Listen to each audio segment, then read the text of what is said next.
Yo, welcome everyone. Oh my god, it is 6 a.m. right now. I got up at 4 a.m. to pre-download or to download the update. And now it's finally time and I should be standing directly next to the new map of SNEZHNAYA. Oh, of course they turned me around. Wait, there's still a border here. Is this not SNEZHNAYA? Did the internet lie to me? It would not be the first time that the internet lied to me or to someone. Oh my god. Oh my god. It's so huge. Okay. How do we get there? Into the winter, to the talk to Paimon. Okay. Oh my god. I'm so excited. Anyway, today we're heading to SNEZHNAYA. The day is finally here. I still can't believe this is real. I started playing on the release, so this is wild that it's like 6 years ago.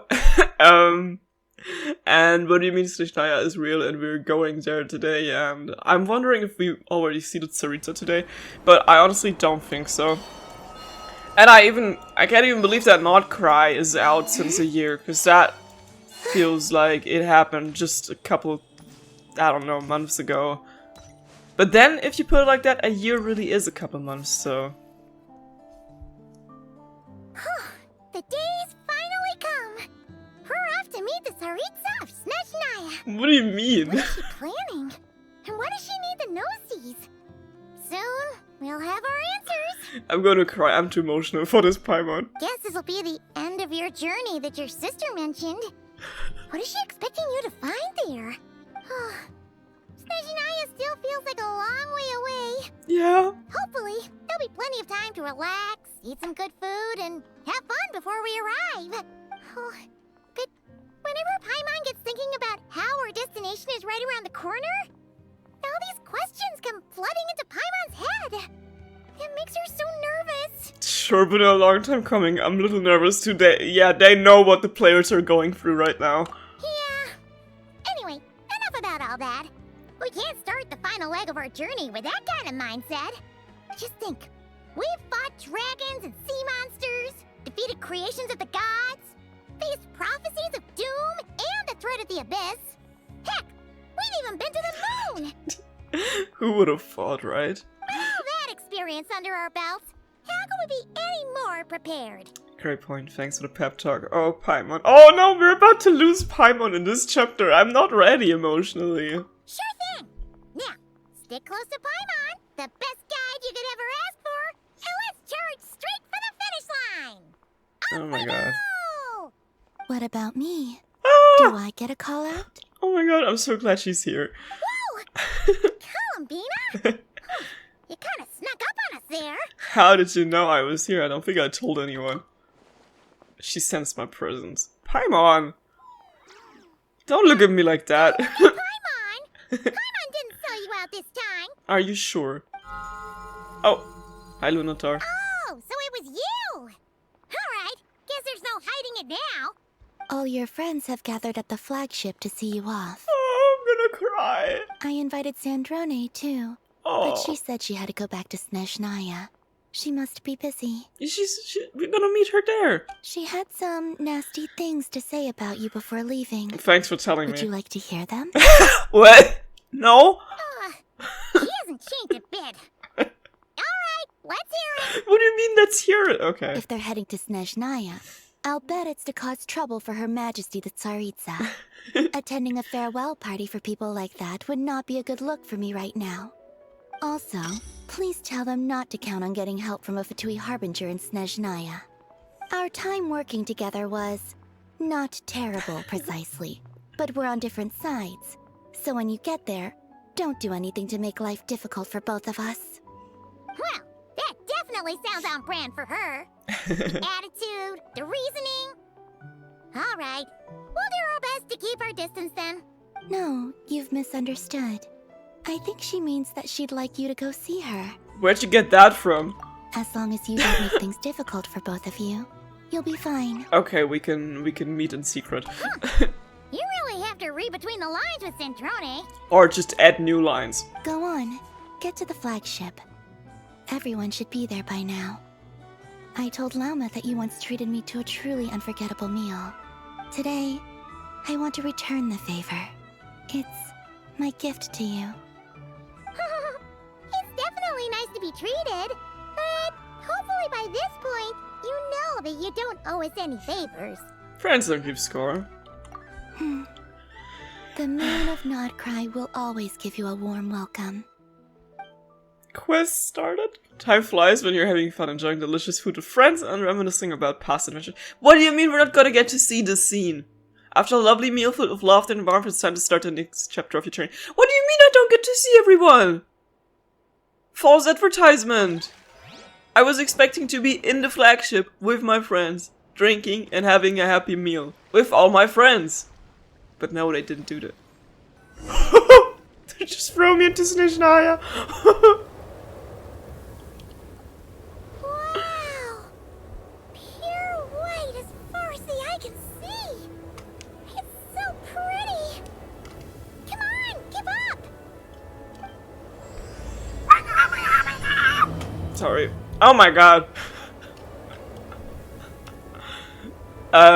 Is that he's not moving? Is he? Okay, they're real. I thought they were wooden for a second. Advance alongside Paimon. Oh my god. Oh my god. Oh, didn't mean to do that. Sorry. And I could take pictures together with Paimon. Paimon is here for once. She's not disappearing. When will they give us like equipable Paimon?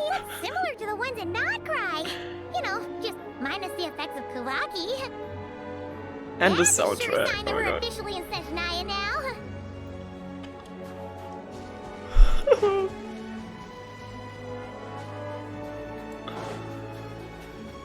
Oh, it looks so beautiful. Treasure chest around here somewhere.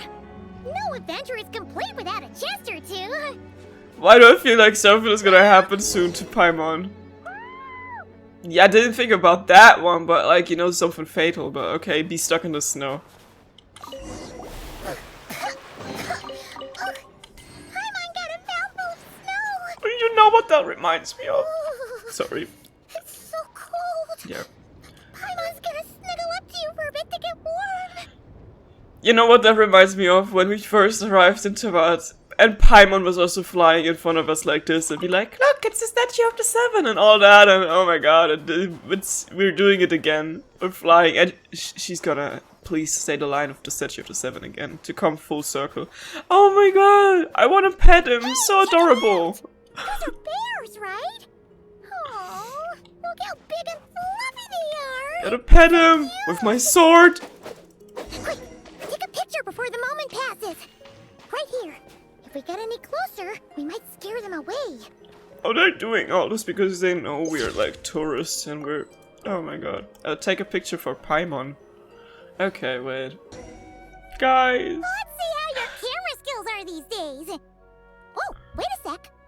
Paimon sees something. What do you see? Come on, quick. Is that our There's a train? carriage. Ooh! Is that the one we're about to use? It doesn't really look usable. Check on a defunct train. Yeah, it looks defunct. Paimon's heard that SNEZHNAYA has loads of railways and trains. This must be one of them. But why is it abandoned? Ooh, it's still so cold. Still feeling chilly from getting buried in the snow. Ooh, I don't know. Maybe. Ooh. Also, is it just Paimon or is the snow getting heavier? Paimon is gonna get sick soon. Uh-oh. This never happened and not cry. If you're cold, come a little closer. Yeah. So it can't just be because of the cold.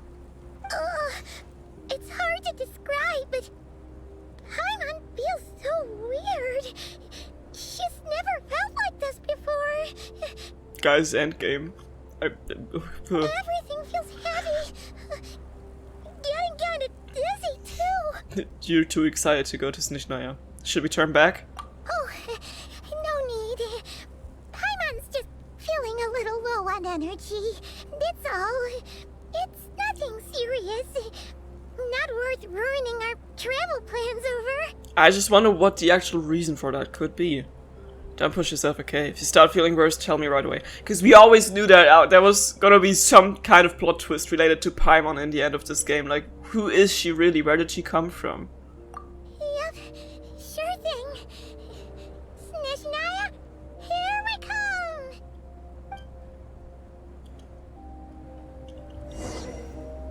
Find a place to hide from the blizzard.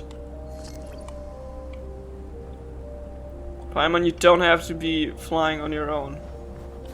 Oh, see how sheer cold is already accumulating. Whew. Seems like this snowstorm is getting worse by the minute. Paimon can barely fly.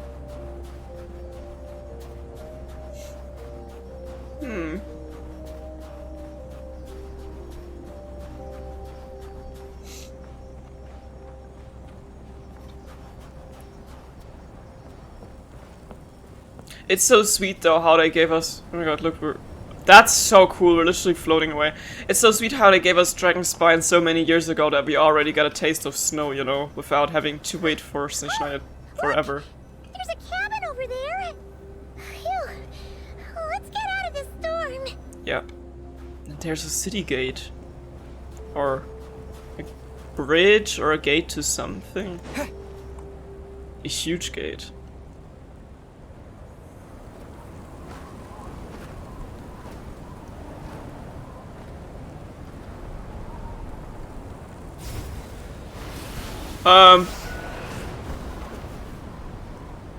Damn.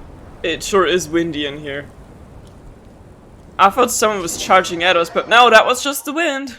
Just swiping us off. Okay. What is this place? Oh, and we're separated. Where's Paimon? I need to find her fast. Ooh, pretty flower. Paimon! Paimon! I'm somehow playing the Tsaritsa for this. Did she separate us? But for what reason?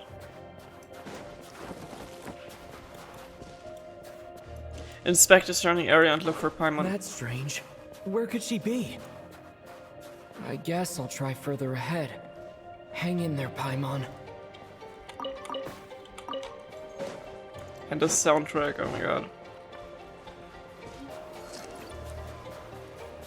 Is The that train. a train carriage?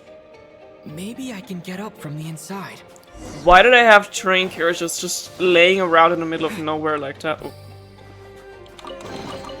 A reward on the road.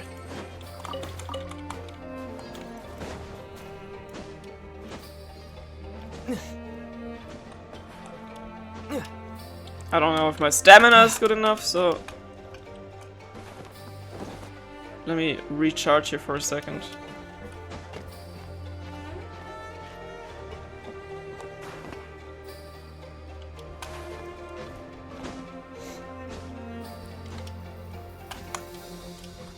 Okay. Investigate a strange flints. It says here, Kresnik's torch, civilian model. It's definitely getting a little warmer now it's turned on. Okay, I see. really hope Paimon's okay. Same. Explore the train carriage. Yeah. I'll keep this close. What was that strange sound? I can't tell if... Paimon? Paimon, is that you? Kinda looks like the symbol on her outfit. But only kinda. Incoming entity detected. Authorization Child? granted. Child! Proceeding original. Oh my Hello, god! Transcend Descender, who's reached the eve of tomorrow. Eye of Grey at your service. Is that not Tartaglia's voice? Time since last activation. Time measurement unavailable due to the influence of... Anyway, it must have been a very long time. What are you? I am... I was born to fulfill a mission. To reach tomorrow.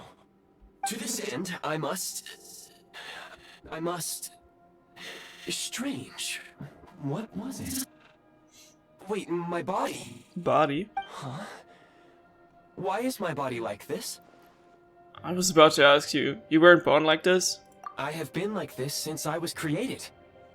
And yet, I also have memories and an awareness of a physical form that I once had. But this contradicts my current status. Anyway, I was created so that humanity could reach tomorrow. But I am unable to load further details at this moment. It's starting to get pretty sci-fi in here. Nevertheless, serving humanity remains my primary objective. I have detected a drop in your surface body temperature. You cannot remain active in this state for much longer. In accordance with my preset programming, upon reactivation, I must ask the one who awakened me the following question. Will you accept me, Transcender? I will assist you, protect you, and fulfill my mission until we reach tomorrow. No thanks, no, I will accept you. I'm still kinda unsure what is happening, but... we need any help we can get, and I just hope it's not a trap or something, but I guess just helping us keep our body warm. Oh, I've seen that in the trailer. You have made a very wise decision. Was that like an actual decision? Could I actually have said no? Now I want to take it back. Now I'm scared. Now, I detected that you called out a name earlier. Presumably that of your missing companion? The name was Paimon.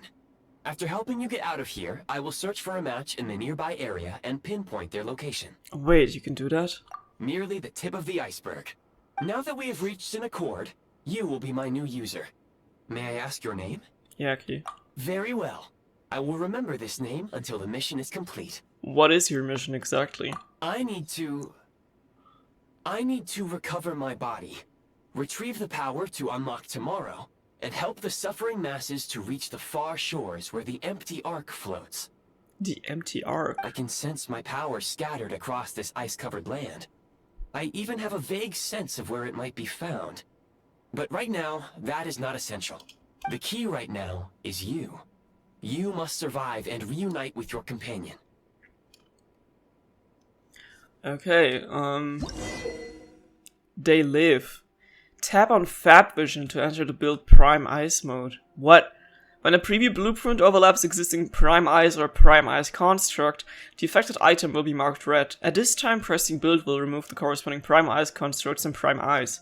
Removing Prime Ice refunds Prime Ice resource, while removing Prime Ice constructs will only return the corresponding fabrication materials, and not energy to the Eye of Grey. You may now execute the command, Demolish. Use it to remove the Prime Ice blocking the path, and obtain Prime Ice units. Ah! Oh, wrong Prime button. Ice unit count has been updated.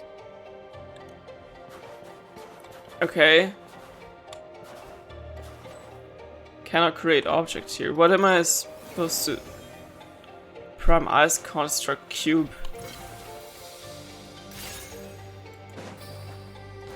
I wanna... Cube. A cubite created out of Prime Ice. As it is built, it also erases whatever object or mechanism is placed on it. Oh. Upon completion, I can also serve to block the movements of nearby mechanisms and objects.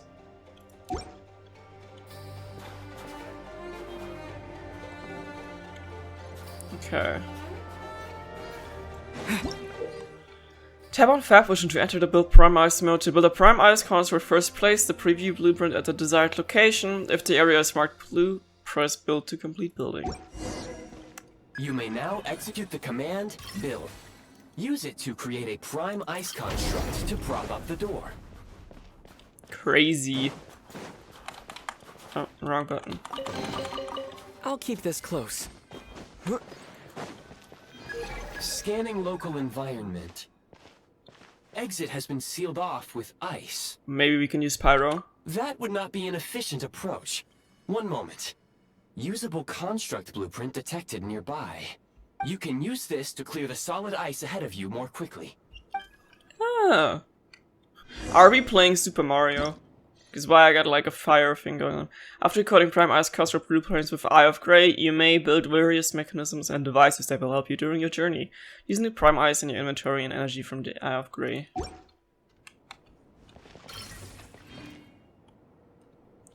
Okay, wait, I guess I'll have to build some ice block here so I can climb on top. Okay. Find a path that leads out. Basic heat source. A heat source constructed out of prime ice that generates an easy-to-use warming flame. When within range of a heat source, you will no longer need to draw energy from the Eye of Grey to keep warm. The flame can follow you around with a certain area. However, do note that once you stray too far from the pedestal, the flame will return automatically to its base. Construct blueprint added to records. You may now execute the command, build heat source. Generate a temporary heat source to rapidly melt the solid ice. Meltable ice and snow. In SNEZHNAYA, when you find some ice blocking your way, you can try melting it with a pyro attack or a heat source. Between the two, the latter is more efficient in this regard.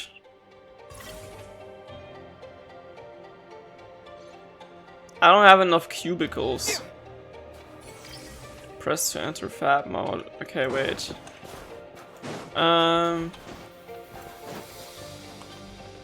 Cube. I can like the cube? Why can't I like the cube?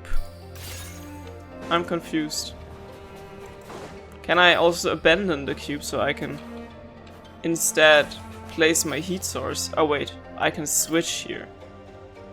Confirm build. Interesting.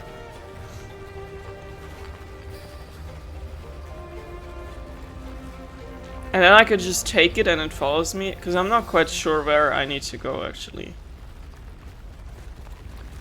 If it's here or underneath, but it's telling me to go higher. Okay.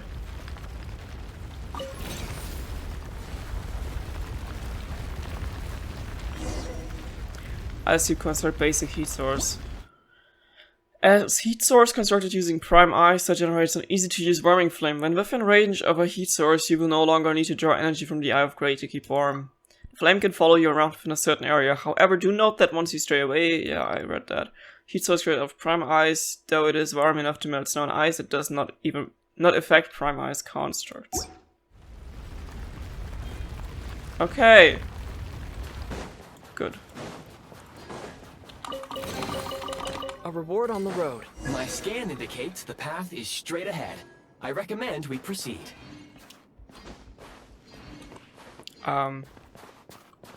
Yeah, you can recommend that, but I don't, okay, remove.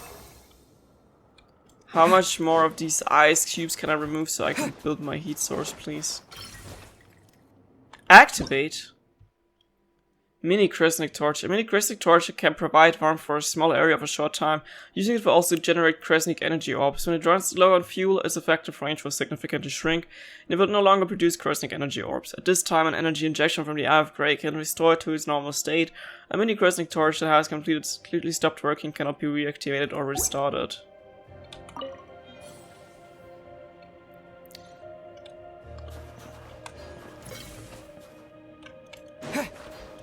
Find a path that leads out, okay. Can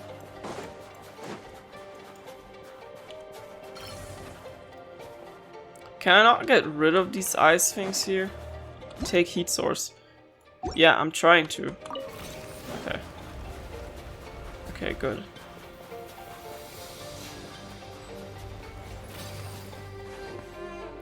Man! But I don't have enough energy to place a flame here. Wait, is this 25 out of 20? I should have one.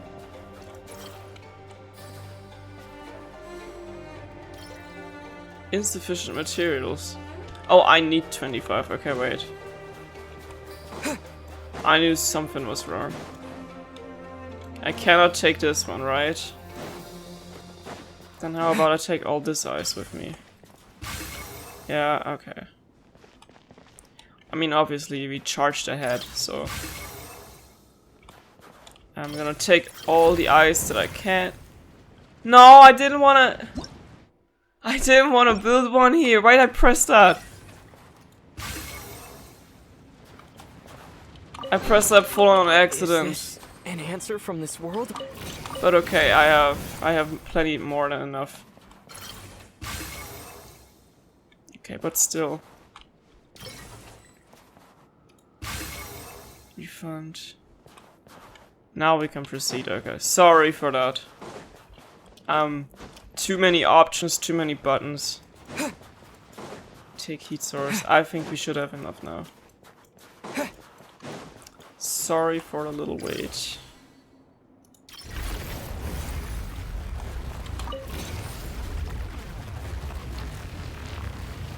Paimon, I'm on my way.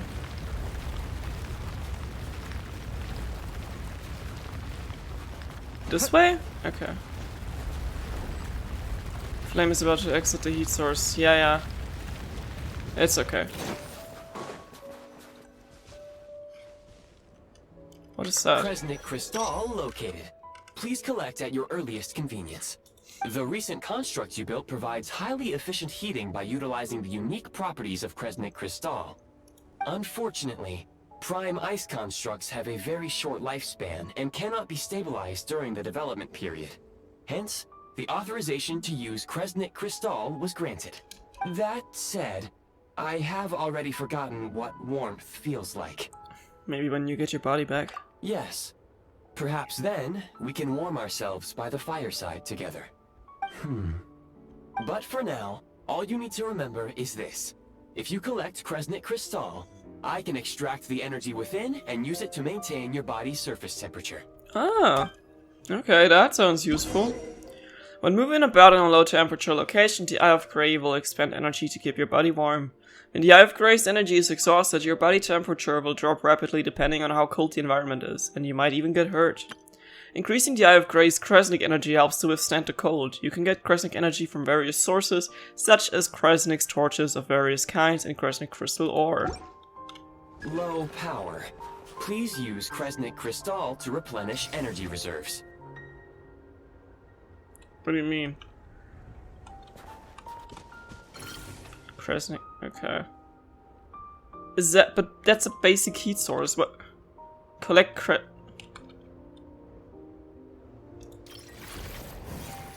Am I supposed to just do that? What do you mean? Oh, I have to beat it, okay. Okay, yeah, like I said, it's gonna take a bit to get used Signs to. of physiological activity detected in the distance. It is highly likely to be your travel companion, Paimon. Okay, so Paimon's probably in that cottage over there. Yeah. Go now. Be reunited and sing together. May all the people be united as one. May all of life rejoice in unison. Okay, that's kind of creeping me out. Why'd you start quoting some random stuff on me? Approaching the target location. Scanning for signs of life. Life forms detected. 2. Does that mean someone else is there besides Paimon? Okay, it's either gonna be our first SNEZHNAYA character who we're gonna meet, some random NPC, or SNEZHNAYA. Affirmative. However, that is not the reason for my confusion. According to my database, this location is a train station, meaning the number of life forms is unusually low. Real-time environmental data suggests that the train station may no longer be in use. But whatever the situation, please exercise caution. Let's head inside and take it from there. Is that the scene from the trailer where Paimon is just laying there? There's no one in here. Okay, yeah. Paimon! Someone found her and put the blanket on her.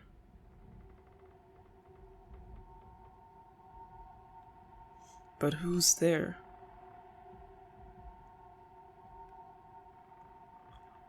It's him already? Okay, no, that's not good. What is Piero doing here? Who are you? Don't worry. She's only sleeping. You must be the Traveler. She called your name repeatedly while attempting to battle her way through the blizzard. Newcomers to SNEZHNAYA struggle to adapt to the sheer cold at the best of times. Lately, even the locals are suffering, with a powerful monster having summoned a bitter snowstorm. Huh. You two must be very important to one another. You should take more care not to get separated. Your eyes. Are you Conrian? There are indeed some Conrians left in this world who survived the cataclysm. But I doubt that is news to you. I was gonna say his mask reminds me a lot of the mask that Dainsleif is wearing. And we haven't seen Dainsleif in a while.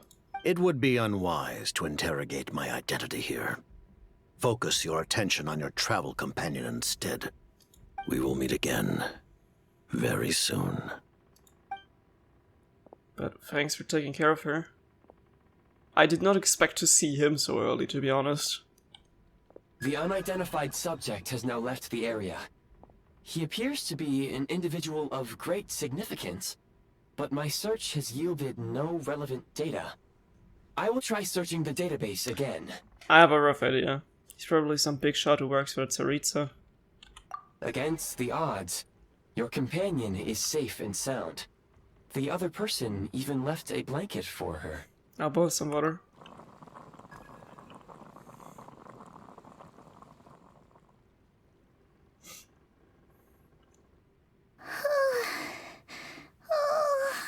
Good morning, Paimon. Traveler! Oh, thank goodness you're okay.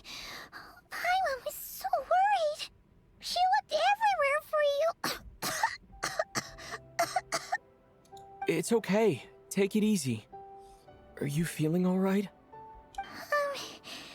Pretty much the same as when we first got to SNEZHNAYA. Paimon must have caught a cold. She was feeling so faint. She just couldn't keep going any longer.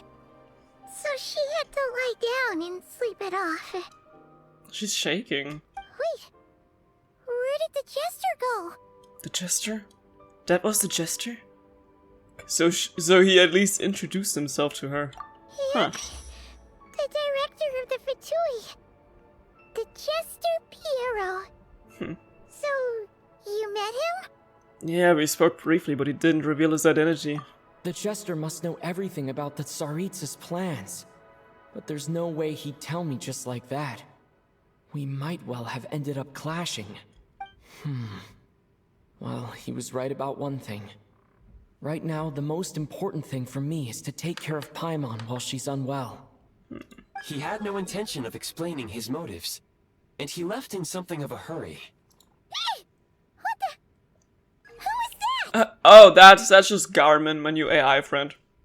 I found him in an ice cave. It looks like half a pair of goggles. How amazing! A self-aware, talking pair of goggles. SNEZHNAYA was once the land of the Fae. There are many ancient creations here that I'm sure would broaden your mind further still. Mind you, my database is also expanding as we speak.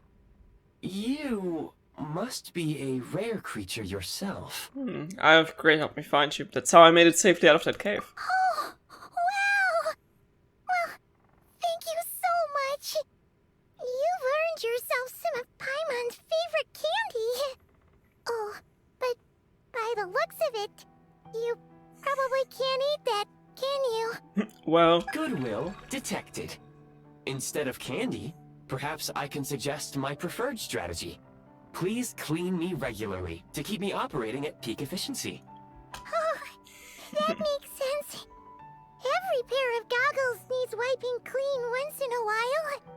Sure thing, mister. Anyway, back to the jester for a second. Paimon's still confused about something. When he first showed up, he already knew Paimon's name. And he acted like he expected Paimon to know who he was, too. does Paimon come from Khaenri'ah, maybe? Paimon could tell that he was Conrian from his eyes. And he definitely seemed like someone pretty important. But beyond that, Paimon didn't know anything about him. What if Paimon is to Khaenri'ahs sort of what Appa is to airbenders, and she's like the last one that survived, and then we go to Khaenri'ah, and everyone has like their personal Paimon or something. It was only later, after he rescued Paimon from the snow, that he properly introduced himself. That's the only reason Paimon knows He was the jester. So he knows you. Is that why he was here? He came looking for you? Oh, seems unlikely. He ran into the snow following the sound of Paimon's voice with a really anxious expression on his face. He didn't act like someone who knew she would be here in advance. Hmm. And after bringing Paimon here, he just stared out at the snow. He didn't do anything to Paimon at all. In fact, he barely said anything. Wouldn't even answer any of Paimon's questions either. Paimon didn't feel unsafe around him, and he didn't seem to have any ulterior motives. For all we know, he might have just ignored Paimon's questions so she'd give up and go to sleep. Please allow me to interrupt. Fatui and director are unfamiliar terms. You sure? May I ask for clarification? I don't believe you. Wait, you've seriously never heard of the Fatui? Oh, they're like the Tsaritsa's inner circle. Really powerful people. And the director is their boss. Understood. Since they hold elite positions and serve their god directly, it stands to reason that they would conduct themselves with due decorum.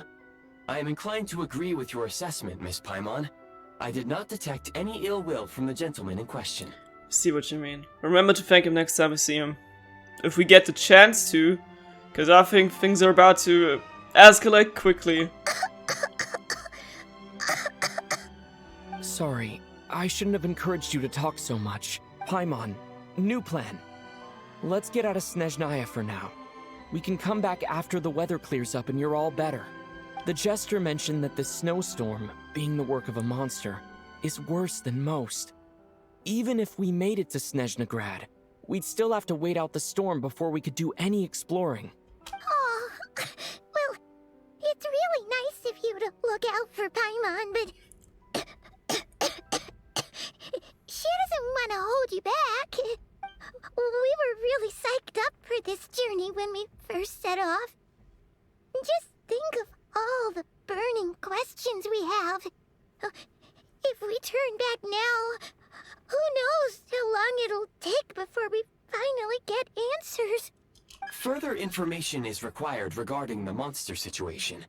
But objectively speaking, there is another, more pressing issue at hand. Okay. At this point, we have traveled a significant distance into the blizzard. Were we to turn back now, the road would be extremely treacherous, especially since we would need to travel on foot. If, however, we continue onward, there may be a better solution. Do you remember what I said as we neared this location? I told you that this is a train station. While it has evidently fallen into disuse for unknown reasons, the tracks remain intact. We can break through the blizzard and forge ahead by driving a train. That is the SNEZHNAYAN way. Where do we get a functional train, though? There is a small town up ahead, which would be the perfect place for Miss Paimon to rest and recover. Paimon thinks Goggles here makes a great point. Let's do that. Are you sure you're up to this? I don't want you to push yourself. Oh, come on. Don't worry. Think of all the traveling we've done so far. When has Paimon ever gotten sick before? Practically never. 'Cause she's in great shape. Sure, she's a little tired right now, but it's sure to clear up on its own. I'm really kind of scared that stuff is gonna happen to Paimon. They can't kill off Paimon. Like, come on. But I'm kind of scared that they're gonna do exactly that and only then afterwards reveal her true identity. Fair enough. We'll stay the night in the town and take it from there. Affirmative. Should you ever need my assistance during your future adventures, please call for the Eye of Grey whenever you wish. Otherwise, I will remain silent to avoid causing any unnecessary distraction. Now, please follow me to the train tracks. But he'll always be listening. And who knows who else is listening. Okay, Wasn't there? Yeah, I was gonna say there was a treasure chest here. A reward on the road. Anything else here? Just tomatoes.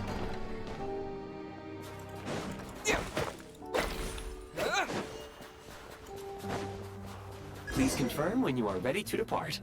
Call the train. When standing next to a railway track, you can pull up the Eye of Grey HUD to call a train to your location at any time. Oh! And how do I do that? Equip the Eye of Grey from your inventory. Oh! Okay. There it is.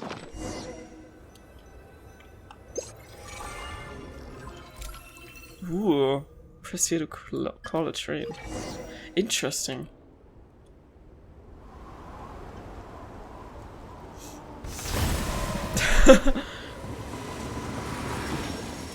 Yeah, that one looks functional.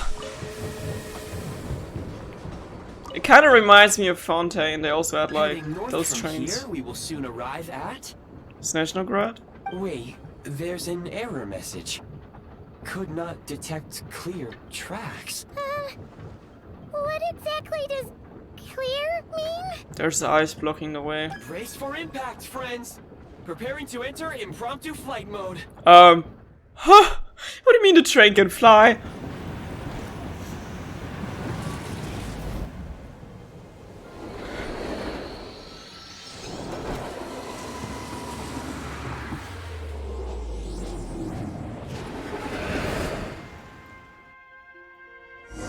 Soundtrack, oh my god. This feels like Christmas, because it's something we have all waited for. Strange.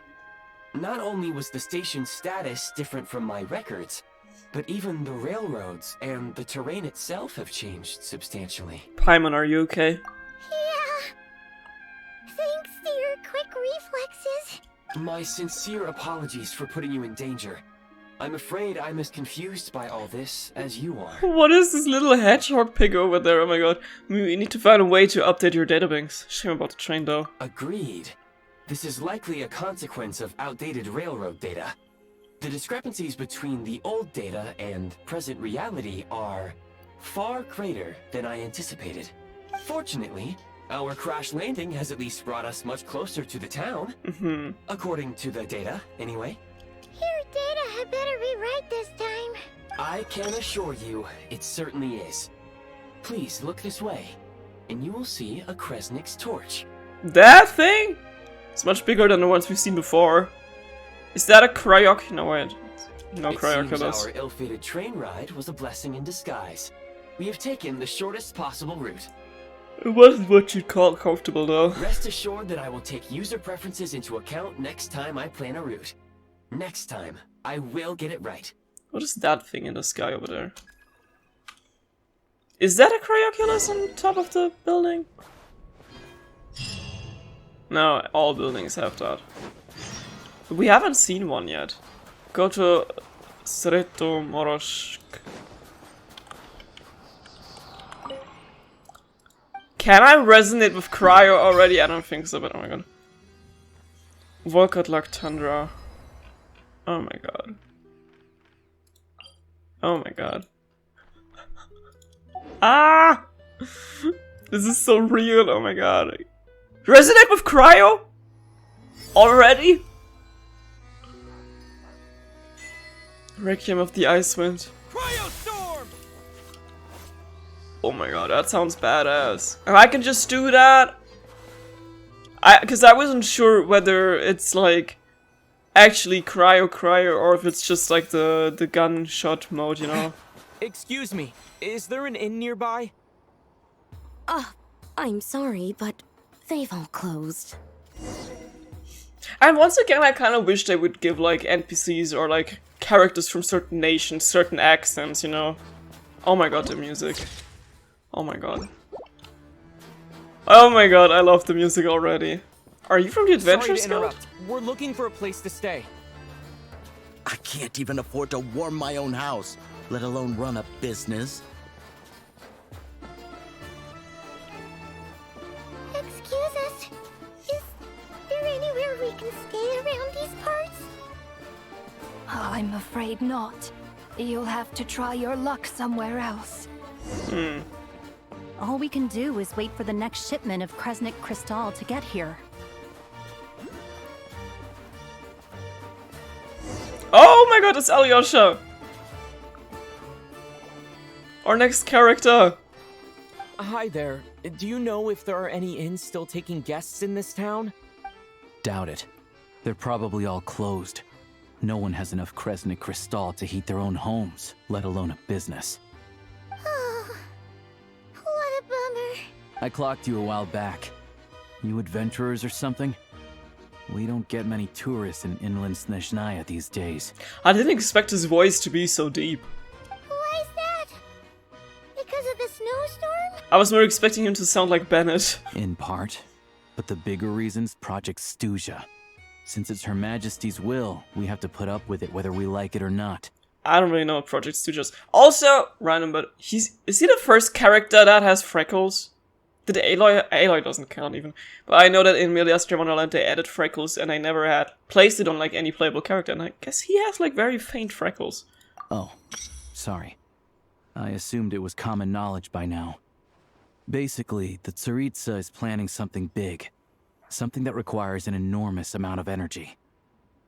Is she trying to fight off the blizzard, or is she responsible for the monster that created the blizzard? But what would that give her? Even if they used all the surplus Kresnik Crystal in SNEZHNAYA, it still wouldn't be enough to meet demand. So, the Vetcha passed a resolution requiring all factories and households to reduce their energy consumption. The policy has thus been charmingly named Project SNEZHNAYA, meaning bitter cold. Makes sense. Bitter cold? So, like, it's gonna be a cold winter, folks? You're all gonna have to find a way to get through it? That kind of idea? Pretty much. When you're broke, you scrimp and save. When it's cold, you huddle together for warmth. There's always a way to stretch things out to make ends meet. Trouble is, if you stretch someone out like an elastic band for too long, who knows if they can ever bounce back. You know what? Come with me and see for yourself.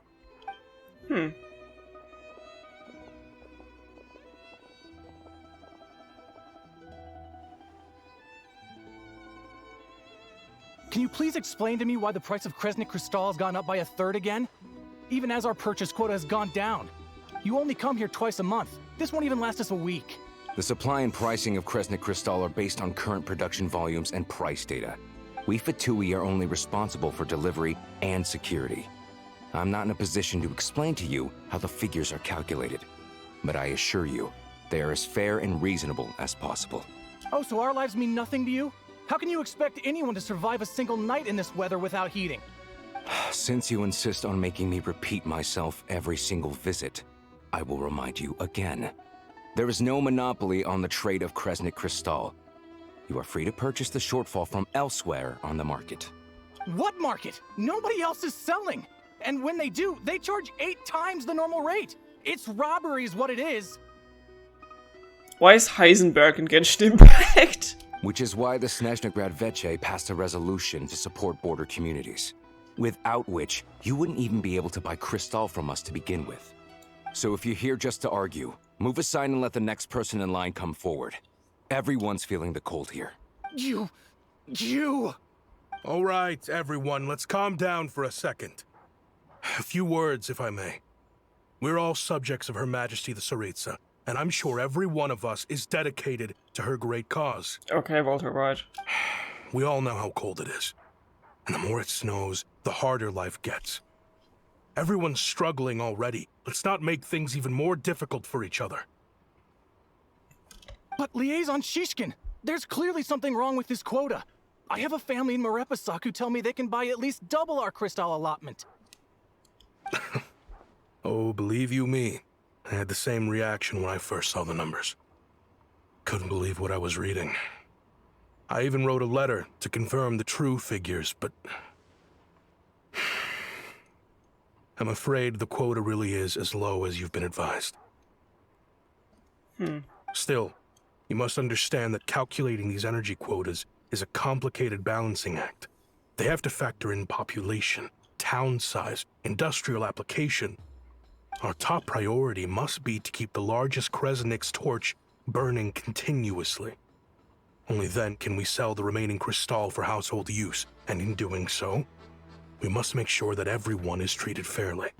As our Fatui comrades said, they are only responsible for delivering the goods. They need to keep accurate records, and they do not have any authority to modify the rates or quotas. That's right. Our duty is to do things by the book. Tell you what, listen. I know how anxious and upset everyone is. As a matter of fact, I was just discussing it with the mayor. What we can do is open the lower combustion chamber of the Kresnik's torch to the public. You can come to me directly to register, and I will allocate time slots accordingly. I can't guarantee there'll be ample energy for household use. We can at least make sure you'll be able to boil water and cook food each day. Let's hang in there and make this work together, all right? Fine. I don't see any alternative. So, this is Project SNEZHNAYA in action, huh? Oh, no wonder nothing's open for business. People are barely getting by. Seems like there's nothing we can do. Where do we go from here? You were looking for an inn, right? For your, Fae friend? Let's call her that for now, I guess.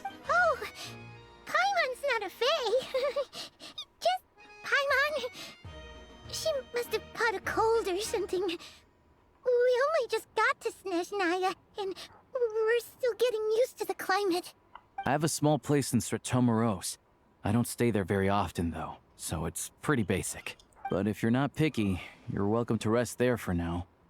It's not much, but I've got blankets and a warm fire. Sounds just about right. Are you sure?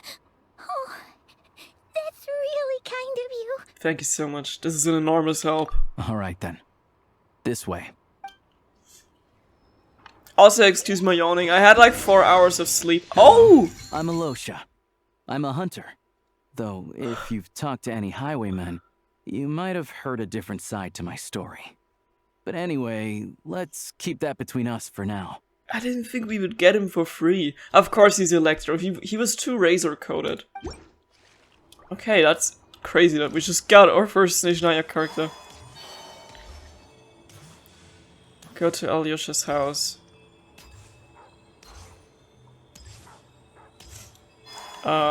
If I can find it, hold on. That's a pretty big house. Damn.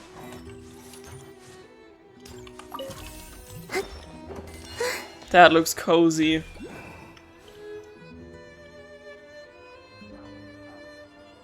Oh, so cozy and warm.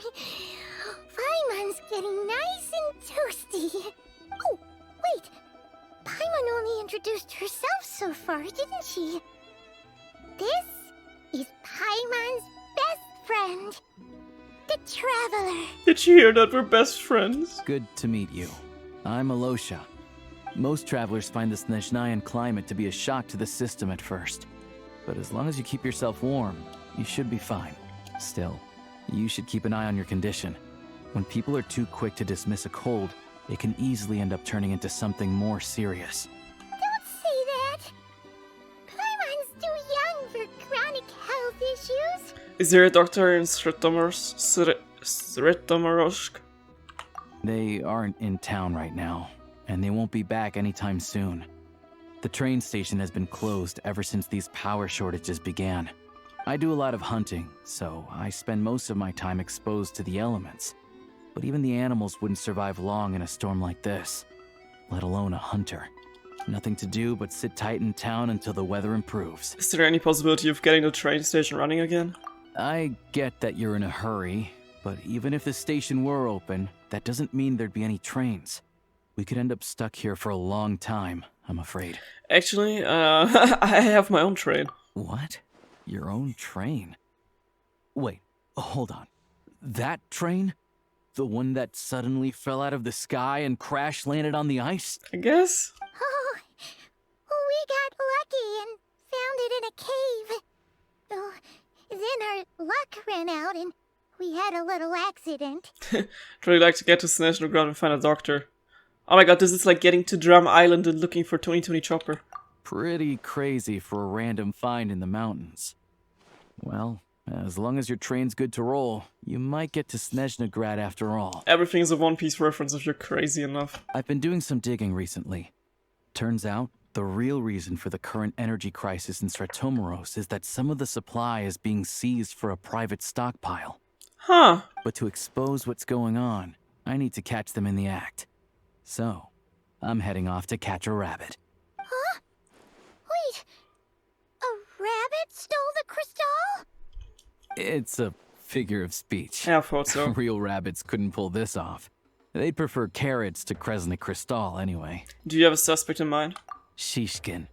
Mr. Positive Attitude, let's all get along now, shall we? It's Heisenberg. Him?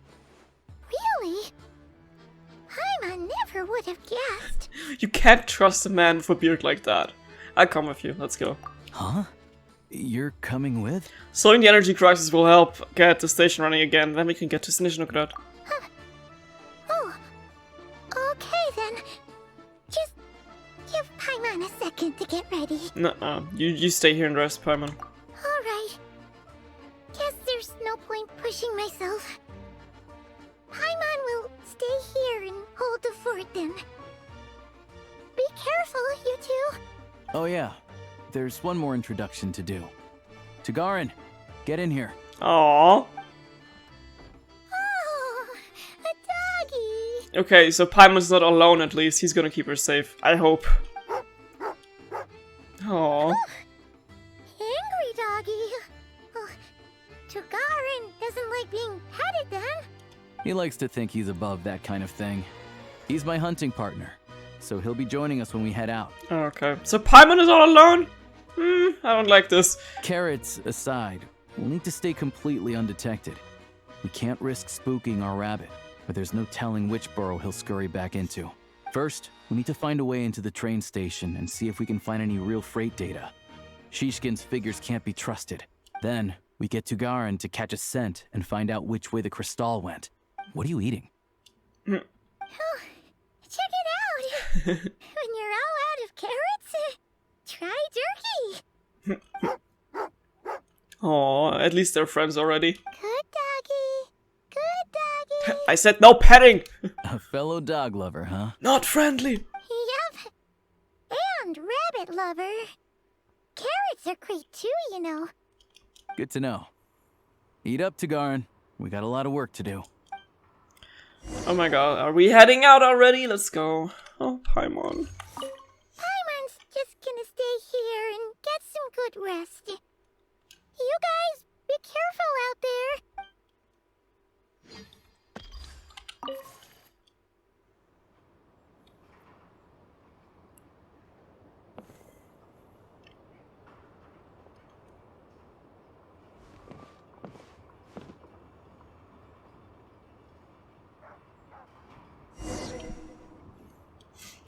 Gather evidence alongside Alyosha. Why is it 2D?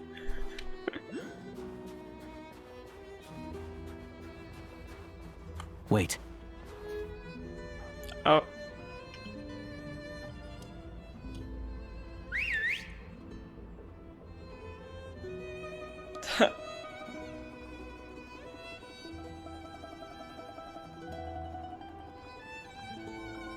Nice distraction. But they all should know whose dog that is. They should be used to it. Tugarin. Come on, we'll go around.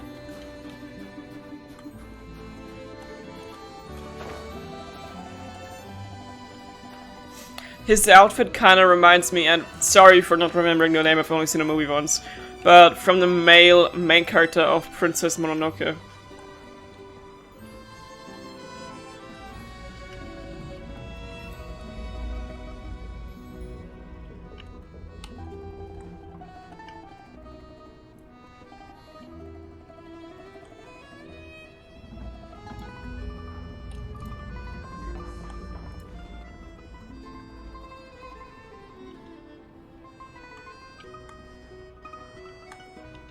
Oh, this way? Okay.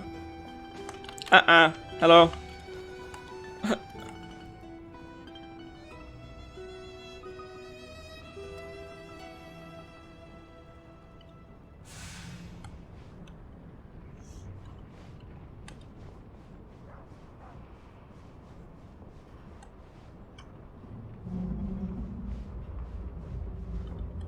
Can we hurry? I'm impatient. Thank you. This way. We'll enter from the upper floor. Okay.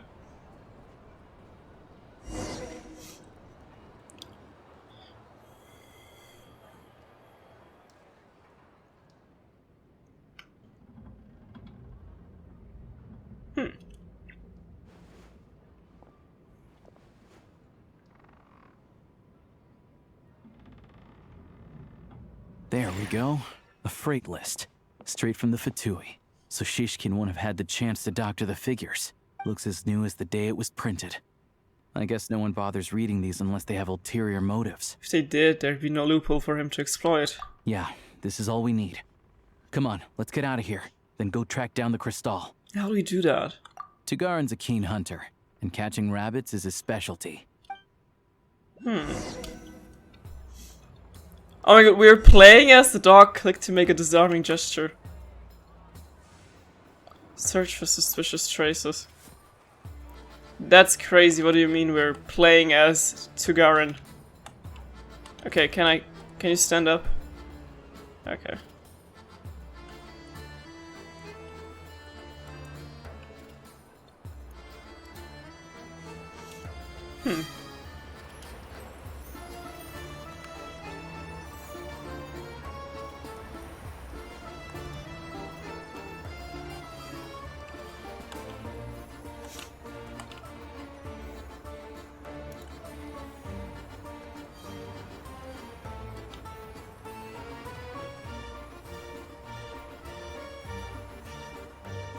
In all these years of Genshin Impact, we never got to play as a dog. And now we can cross that off the list as well.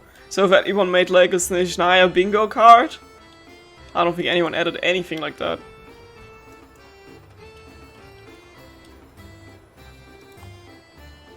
Anywhere there's a stove, there'll be the scent of crystal. That's normal. What's behind that door though?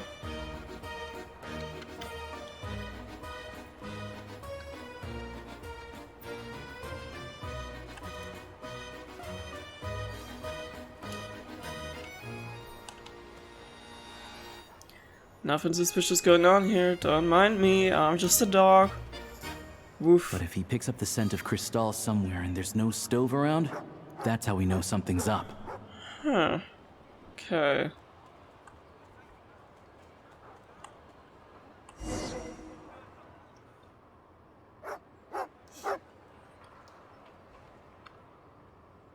This must be the rabbit's warren. Good job, boy. Sure enough, there's a tunnel. You stay here and keep watch. I'm gonna take a look inside. After investigation complete, you and Aloshak secretly notify the Fatui and recover some of the missing crystal. Tellingly, the entrance to the tunnel is right at Shishkin's residence. Now it's time to confront him. Thanks for looking out for us. Things are getting tougher by the day. No need to thank me. It's my pleasure. Sure is Her Majesty the Tsaritsa watching over us. Every sacrifice will be worthwhile. Even his voice kind of sounds like Heisenberg. Let's grit our teeth until the blizzard passes. These days of hardship will be over soon. Maybe for everyone else, Liaison Shishkin. But for you, the hard times have only just begun. Say my name! Sorry. Huh? Who are you? What's the matter? I'm the one who's arresting you.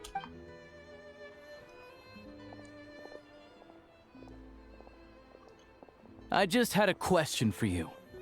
Why, when times are as tough as this, would someone hoard more Kresnik Crystal than they could ever use? All the crates here are from the most recent shipment, but they weren't brought here for sale.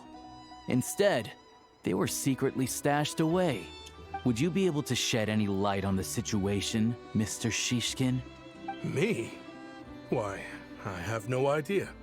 But look at how much there is. It's quite a godsend. Now there will be plenty to go around. This godsend was found in a cellar adjacent to your residence following a tip from Mr. Alosha. And this is only a fraction of what we found down there. We're still taking a full inventory. The official figures will be finalized shortly. I've always been grateful for your efforts to mediate between us and the townspeople of Sretomaros. But now, Mr. Shishkin, It appears you were the source of the conflict all along. How could you do this to us? We trusted you to have our backs. You've been lying to us this whole time? Hey, Jake's up, time to come clean. I owe you all an apology. I'm sorry. I'm so very sorry. This isn't who I am. Please believe me, this was a one-time mistake that I will never repeat. We all know how difficult life has been since Project SNEZHNAYA came into force. Energy is an increasingly scarce resource. People everywhere are getting desperate. But some places have been hit harder than others. I grew up in Alatir, a small village with no train station. Deliveries of Kresnik Crystal have ceased there entirely. If nothing is done, they're all going to freeze to death. You know as well as I do how downright impossible it is to buy Crystal these days. The thought of my poor mother and father, with no one to help them out. Oh, I felt so afraid. I watched as energy grew scarcer by the week, all the while knowing that their lives were at risk. Then one day, I looked at the Crystal shipment in front of me, and a terrible, selfish thought entered my mind. Looks like I'm just not cut out to be a criminal. I'm so sorry. Once the Fatui have finished their count, you'll see that the numbers match their waybill.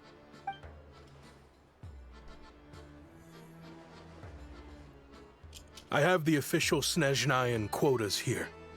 Anyone who has already purchased energy, please make your way over here to correct your transactions. I'll make a batch purchase of Crystal worth 3 months' salary for you all to use free of charge. As for Alatir, I'll think of something else. You don't have to go that far. Yeah, owning up to your mistake is enough for me. You've done plenty of good for the community in the past.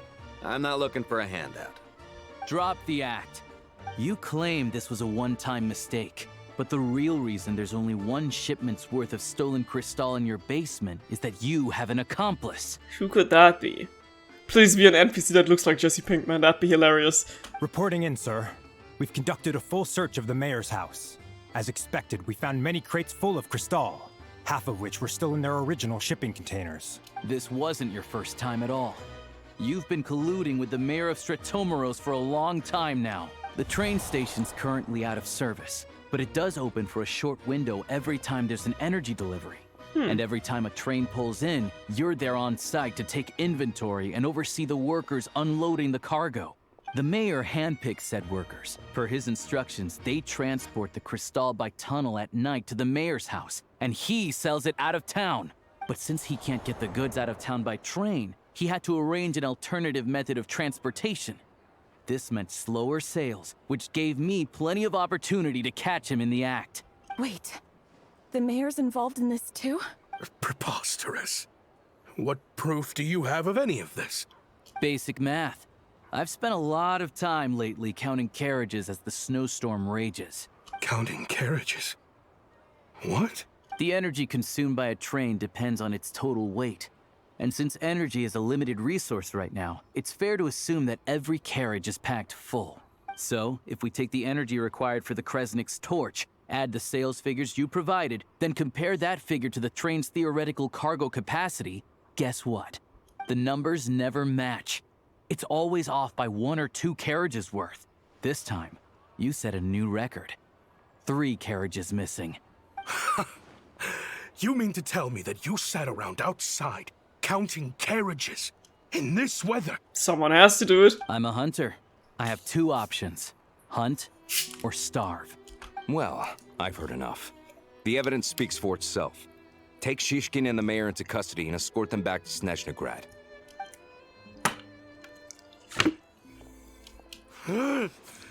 You cocky little brat, ruining my business. Just you wait. See you in court.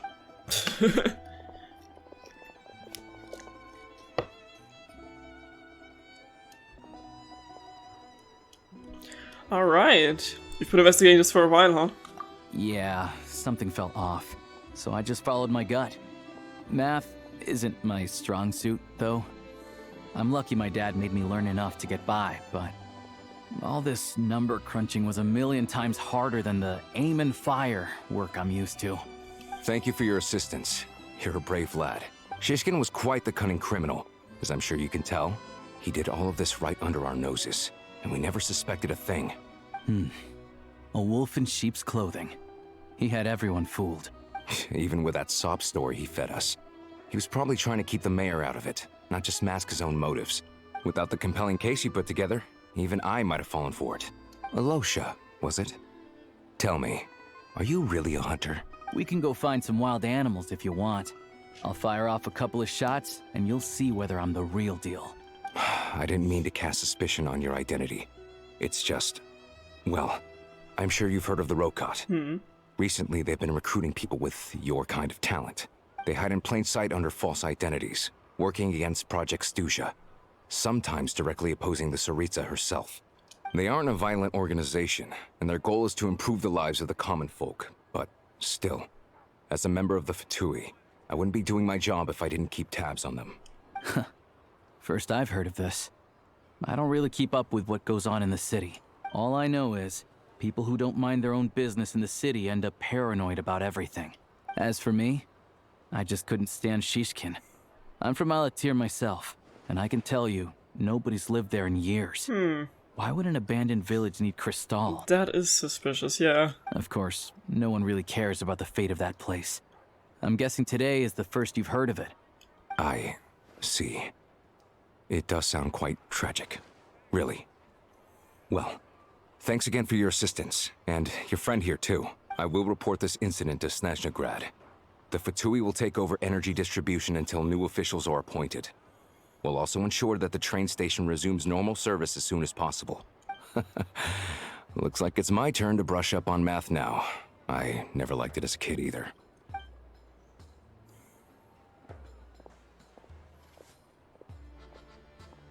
Thanks for me too, Alosha.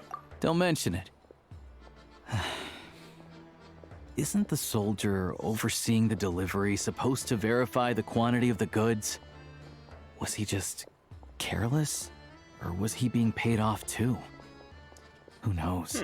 Excuse me. I'll take a share of Kresnik Crystal too. Thanks. I need to take a detour before we head back. There's someone I have to deliver this crystal to. Huh, okay, follow Alosha. Let's go. I'm wondering who the next character that we're gonna meet is gonna be. I think maybe either Valerie or... I don't know, maybe Vesna? Could be anyone. Could be some NPC as well. But let's see.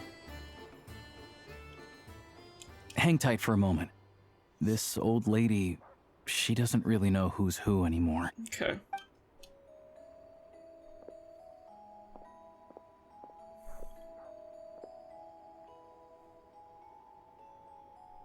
Oh, grandson.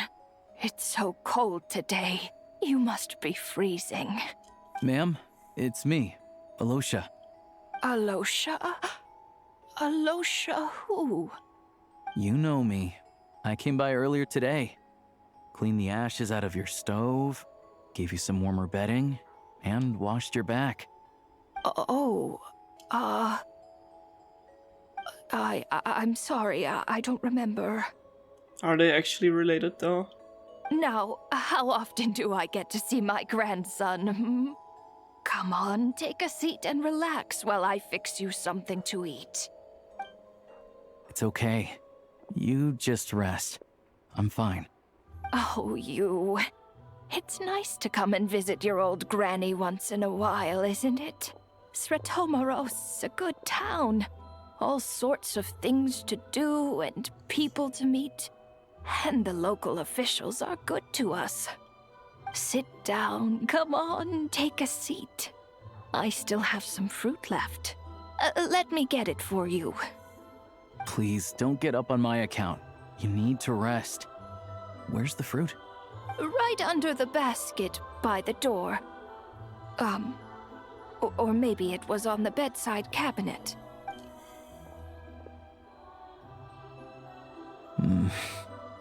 Well, grandson dear, do you like it?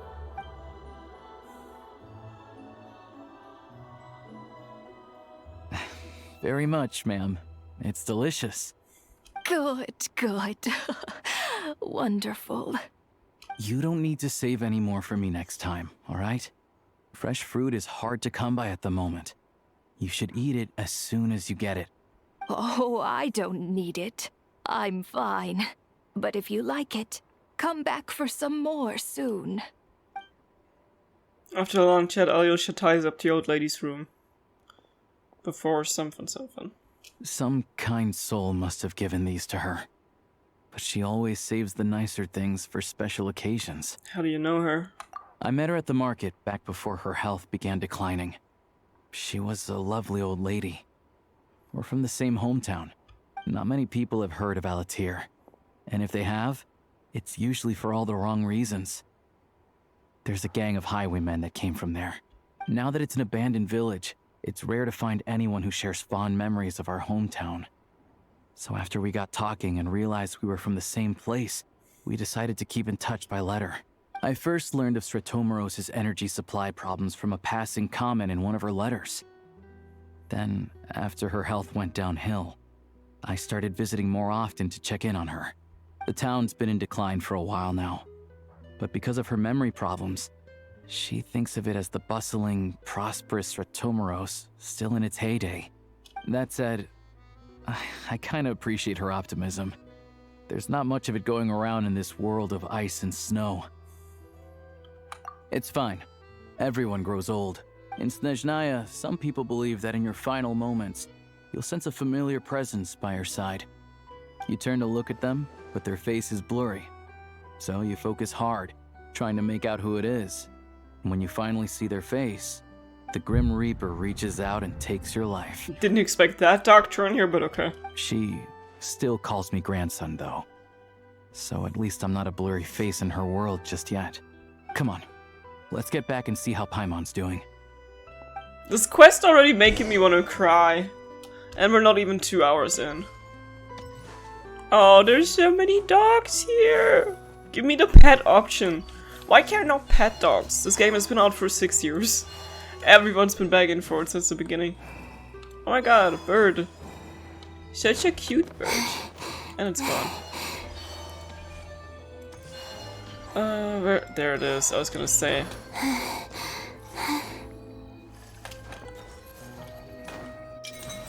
Cryoculus! Our first one.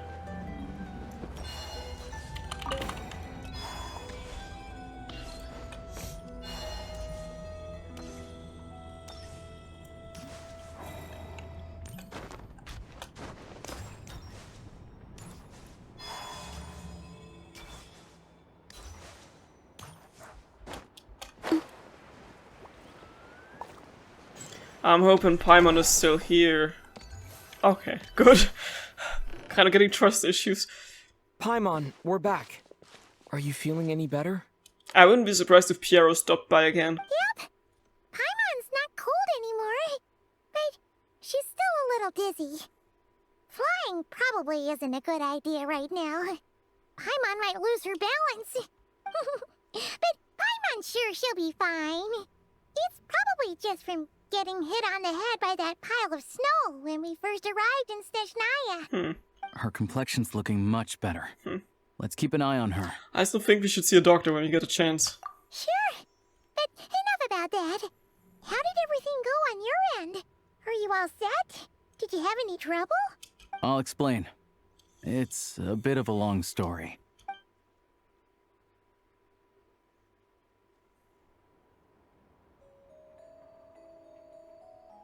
Jeez, you guys got pretty busy. Sounds like the liaison officer and the mayor were running quite an operation. Good riddance to both of them. It's a good thing you managed to catch them. So, You said the train station will open again soon, right? And everyone has enough crystal now? Yeah. Well, enough to survive at least. Project SNEZHNAYA isn't going away anytime soon. People will still have to scrimp and save to make ends meet. I've been meaning to ask, what exactly is Tsaritsa trying to achieve? Don't know. The goal of Project SNEZHNAYA is to gather energy for the Tsaritsa, but no one knows where that energy's going. It's never been made public. The thing is, we were told that the project would only last for 6 months, but time and time again, they keep extending it. Extending it? Does that mean the Tsaritsa's plan isn't going very smoothly? That's what everyone suspects. In principle, any proposed extension needs to pass by majority vote in the SNEZHNAYA Veche. But even though opposition has been growing, any detractors end up caving in to political pressure from the rooster, Pulcinella. He's the chair of the SNEZHNAYA Veche and a key figure in the voting process. He has the backing of many powerful and influential people. Sounds like par for the course for the Fatui. How come the Fatui are picking on ordinary people even here in SNEZHNAYA? I don't see it like that. Fundamentally, the Fatui will always think and act in the Tsaritsa's interests. But that doesn't mean they don't care about the plight of the common folk. The only reason Sratomoro still receives crystal shipments is because of a relief proposal put forward by the rooster himself. Then there's the Fatui soldiers providing support in every corner of the nation. Even the Northland Bank provided some mora for disaster relief, and they're as conservative and indifferent as they come. It's just that the rich and powerful in their fancy palaces live in a completely different world from us. There's always gonna be some conflict when those worlds collide. I'm reminded of something that Fatui officer mentioned, the rock cut. Yeah, well, even though we all believe in Her Majesty the Tsaritsa, there are still many differences of opinion on how best to tackle the big issues of the day. Regular folk don't have an easy way of getting their voices heard in SNEZHNAYA, while the rich and powerful are either unwilling or afraid to speak out for all sorts of complicated reasons. The Rokad provides the disaffected with false identities and an outlet to vent their frustrations. Of course, an organization like that exists in a gray area. The moment the Veche think they've crossed a line, there's sure to be a crackdown. But so far, they've been doing their best to help the common folk. They sound a lot like you. Like us, don't you mean? You didn't hesitate to join in. You're not new to this, I can tell. That's because we're adventurers. It's our job to help people out with commissions and get to the bottom of things. It's less about money and more about the adventure itself. Sounds like we're going to get along. So, what's your business in SNEZHNAYA? Aside from taking your friend to see a doctor, of course. I want to meet the Tsaritsa. It's complicated. I've had run-ins with many of the Harbingers along the way, and I really need to know what the Tsaritsa is up to. Her ultimate goal? What the no-sees mean in all of this? Since I've made it this far in my journey, I have to find the truth, whatever it takes. Wait, so... no way. Are you who I think you are? Sounds like you've heard of us then. We're getting more famous by the day. Of course I know it won't be easy, so I'm not planning to get there by force. I didn't realize I was in the company of giants. Honestly, we're all as curious as you are about what the Tsaritsa's planning, and why it has to involve us freezing to death in the snow. But getting in the same room as her won't be easy. The common folk aren't permitted to meet her at the best of times, and right now, she's probably not even in SNEZHNAYA. Word is, she's heading east on a campaign to slay a monster. The one that's been summoning blizzards? Yeah. So you've heard of it. A wild, unpredictable monster with the power to summon snowstorms. It also absorbs everything around it into its body, so it's growing constantly. Now, it's so big that the Tsaritsa has deemed it the #1 threat. Luckily, as it grew, it became increasingly less mobile, so it doesn't pose an immediate threat to this town or to SNEZHNAYA. I'm sure that Tsaritsa and her personal guard, the Druzhna, won't have any trouble defeating the creature between them. It's just a question of how long it'll take. Suffice to say, you won't be seeing her anytime soon. You'll have to wait until she gets back. Show me the monster, I'm gonna slay it myself. That's fine, getting Paimon treated is more urgent right now. If it comes to it, I'll just have to go to her. Fair. Well, The Fatui will be taking over management of the train station for the time being. Things should be up and running by tomorrow. Once it's open, we can see about getting your train towed to the station. Whoa! That's gotta take a lot of manpower. Are you sure we can talk them into it? The Fatui aren't exactly spotless in this whole mess. Plus, we helped them out. Should be easy enough to negotiate. I'm more concerned about what paperwork I need to drive the train. As far as I know, all the paperwork is dealt with upon manufacture. I've never seen anyone check it, so I wouldn't worry. Having a train makes everything much easier. We'll reach SNEZHNAYA in no time. I need to head there myself anyway. Got some game to trade for Mora. I know a good doctor in the city. I'll introduce you when we get there. Oh, thanks so much. Let's get a good night's sleep ahead of our big trip tomorrow.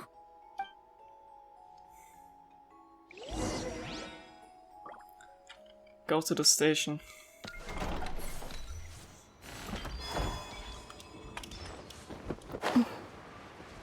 And we're about to see the city soon, oh my god.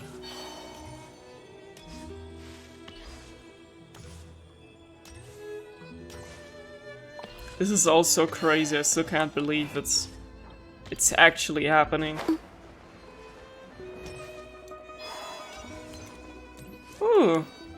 Teleport point. I'm still wondering what is that thing in the sky. But we're gonna find out sooner or later. After explaining the suggestion for Fatui soldiers, they readily agree to help. Soon the derailed train is back on the tracks. Drive carefully, alright? You don't want to end up in this situation again. Also, I don't think I've seen a train like this before. Is it a new model or something? I guess. Not a fan of small talk, are you? Anyway, take this. It's an up-to-date map of the SNEZHNAYA rail network. All the track switching is automated. So, as long as the train's moving, you don't need to worry about collisions or anything. We'll leave you to examine the train's conditions yourselves. Fingers crossed nothing's broken. I doubt Sratomoros has any engineers with experience working on this model. Shouldn't be a problem. Thanks for everything. Alright then. Have a safe journey. And make sure to check everything's working before you set off. Alright. Your train. Now this is a train that belongs entirely to you. Should you feel fatigued while exploring SNEZHNAYA, you can return to the train anytime for a rest. While on the train, you can set your destination for any location on the SNEZHNAYA railway map that you have already unlocked. When exploring SNEZHNAYA, you can return to your train anytime for a rest. Okay. Sounds good to me.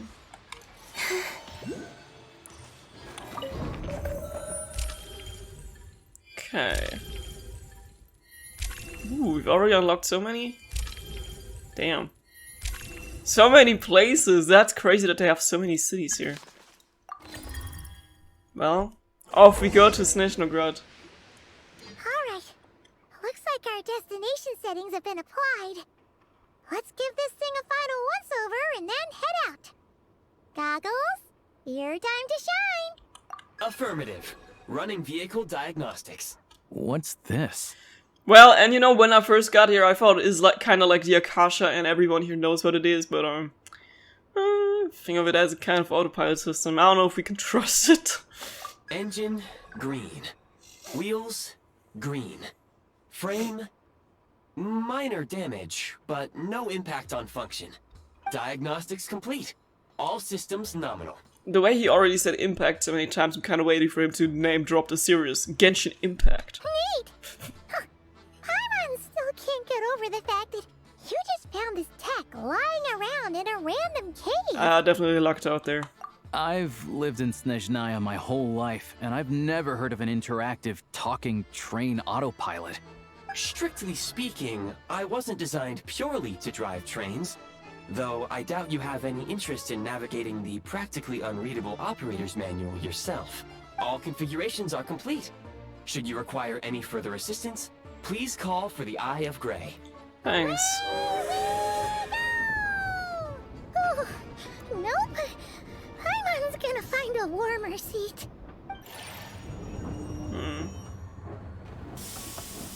It kind of feels like the closer we get to SNEZHNAYA, or like into SNEZHNAYA, Huh? What's going on? the worse Paimon's Health gets. What is that? Oh no. Are we under attack?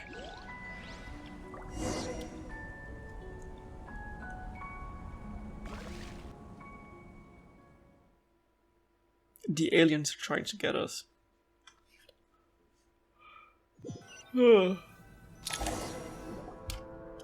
Unequipped. What is this place? Traveler, are you okay? I'm alright. Are you okay, Paimon? Paimon's still airborne, but it feels like swimming through thick, gloopy water.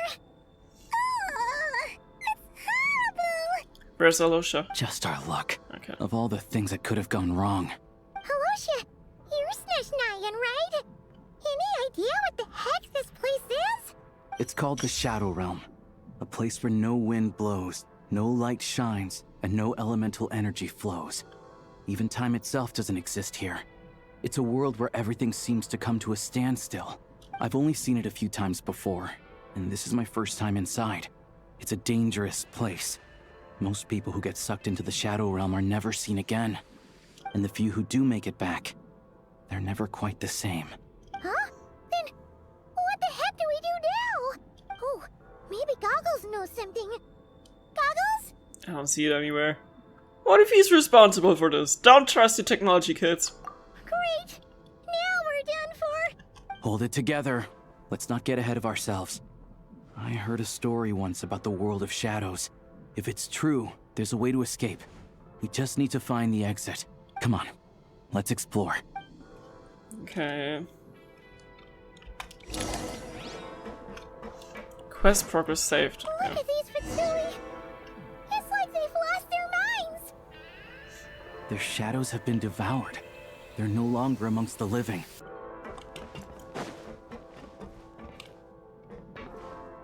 Can I just attack him? I can't channel elemental energy here, but I have a few gadgets that still work.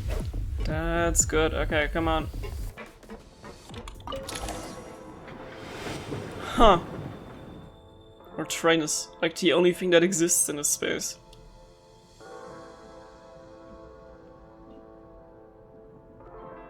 Wait, what's that blue thing? Is that Goggles? Guess we'd better find a way over. Okay. Boarding this infinity train. Let's go. Oh, why'd he jump into me like that?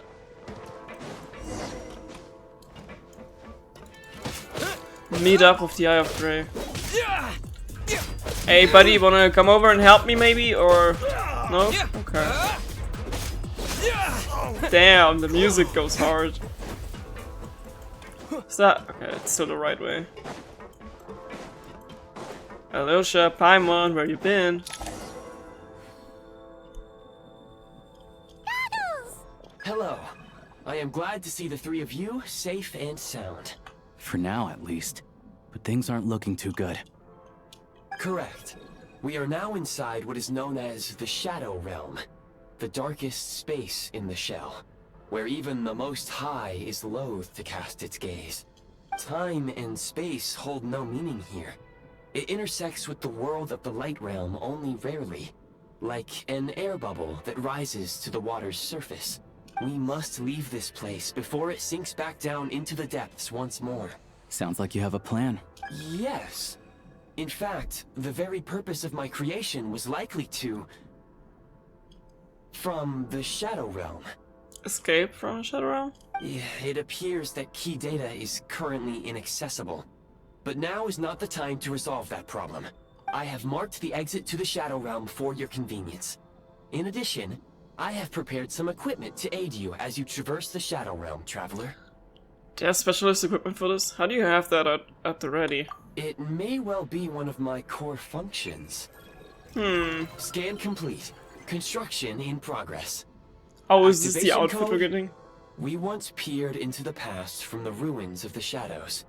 This is what remains of the Golden City, Hyperborea. Hyperborea?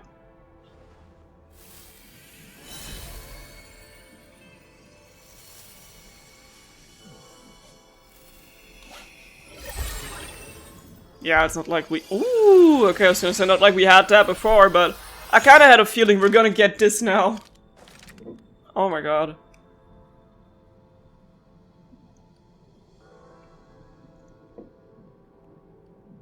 Whoa! Now go. Arm yourselves with weapons of the spirit. Bring down the walls of the stronghold, and extinguish the flaming arrows of the wicked. Is this a gun?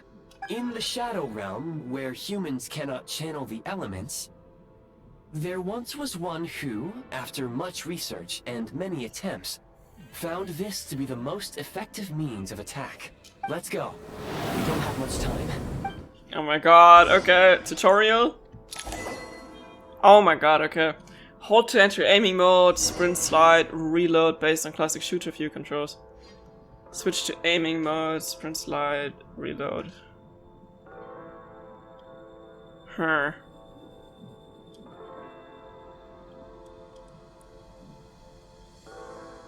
I guess I'm just gonna check that. Please automatically enters aiming mode when firing by default.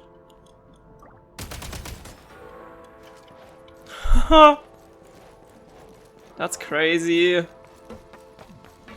there's nothing to aim when at. you encounter small obstacles, you can simply clamber over them. Yeah, I figured.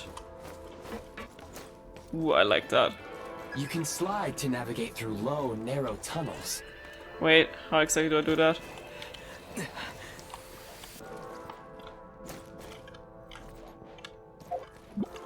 What is Umschalt links? Dude.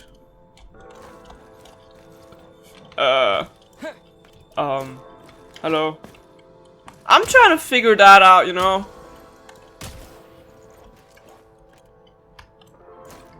If you would tell me in English, maybe I would know. Yeah, that's exactly what I wanted to do. That's exactly what I... Continue onward, higher. Is there another way to climb this?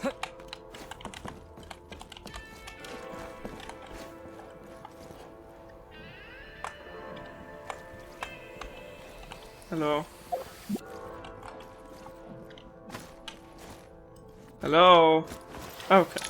Now it's Obstruction ahead. You may be able to use the explosives nearby. Shoot the explosive. Since elemental energy is for long-range targets, try using the scope to line up your shot. Okay. Many hostile units approaching. I suggest a new strategy. Take cover and pick them off one by one. Okay. Cover and firing from cover mechanics. When engaging in a firearm fight in the Shadow Realm, you can get behind cover to avoid your opponent attacks.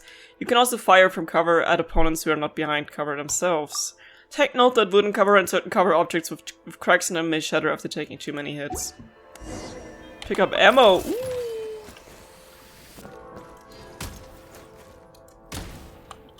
The advantage is ours. We are under heavy fire. I suggest taking cover to avoid enemy attacks, then waiting for a suitable moment to counterattack. That's okay, we got this. More enemies detected. Try attacking with the newly unlocked Assault function. Huh? Oh my god, okay. Firearm overview, simulated elemental skill. Normal attacks charge the firearm with a special energy known as Frigid Glory.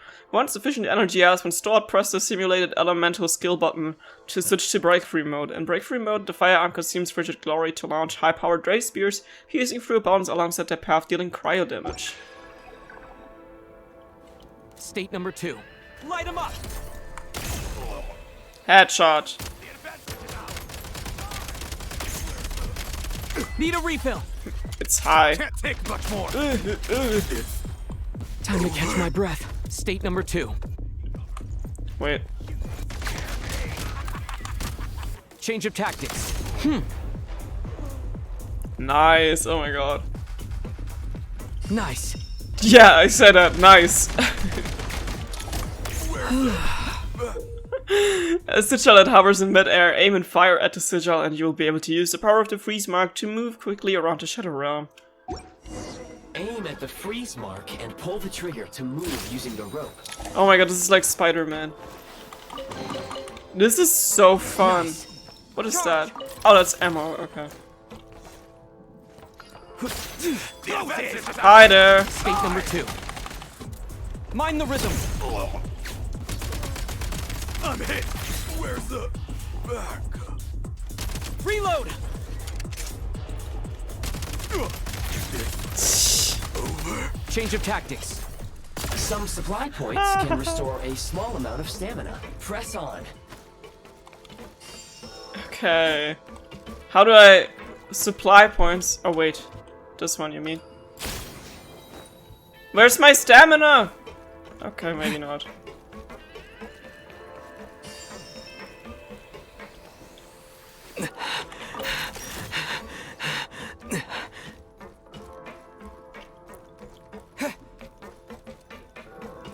You should be able to use the Prime Ice construct left here to cover long distances. Okay, Prime Ice Construct Link Mechanism, a linking device for grappling hooks created out of Prime Ice. Within a certain range, unobstructed link mechanisms can connect to each other and form a Prime Ice grappling line. You can quickly travel back and forth between connected line mechanisms using this line.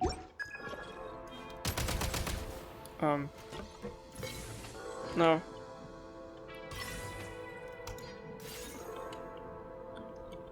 Oh. How do I do that exactly? Oh, I just need to get closer, okay. Okay.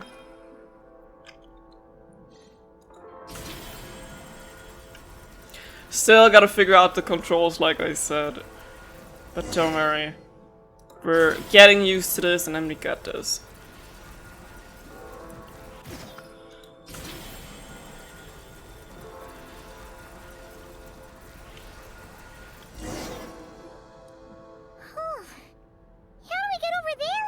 Climb and jump. I recommend using this grappling gun. Such devices were originally used to secure structures in the Shadow Realm. If you detach the connected hook, the grappling gun will automatically fire a rope to another nearby hook. Okay. So, we just removed this hook, right? Okay. Prime grappling hook. Grappling device created out of Prime Ice. It automatically launches a grappling hook at a hook mechanism within range, pointing the user toward it.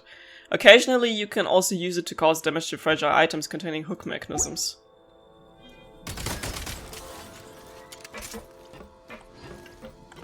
Okay, and how exactly do I... How exactly do I, like, equip that, or... What do they want me to do here? I can't really do anything besides shooting. Switch mode. Light 'em up. Hello, did the tutorial tell me that or not? I don't want to like refund or remove anything. Man, where was it? I guess at the bottom.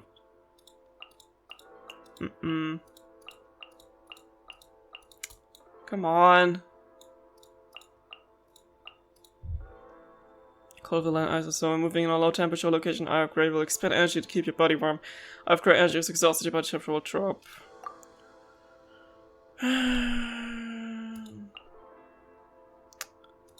Dude. Can you just tell me how to do that? Oh, okay, I actually have to take it away.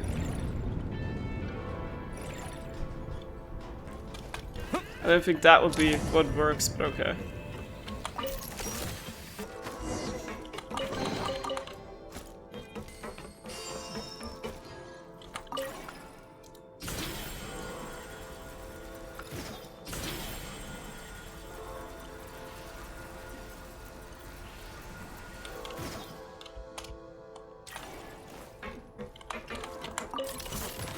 Back in business.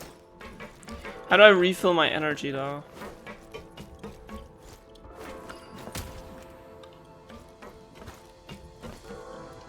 Back in business. Back in business. Gotta recharge. Charge. Hello? Is there one behind me? No, I thought so. Oopsie.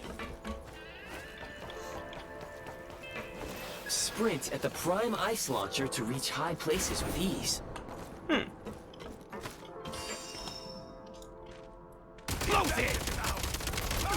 Need a refill.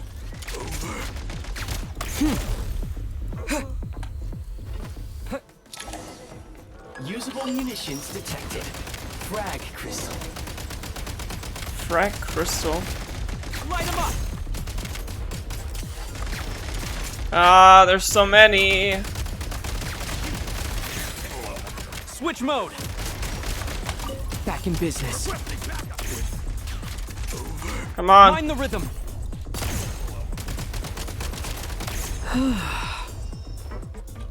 Okay. Crazy that we just got like a large shooting section now.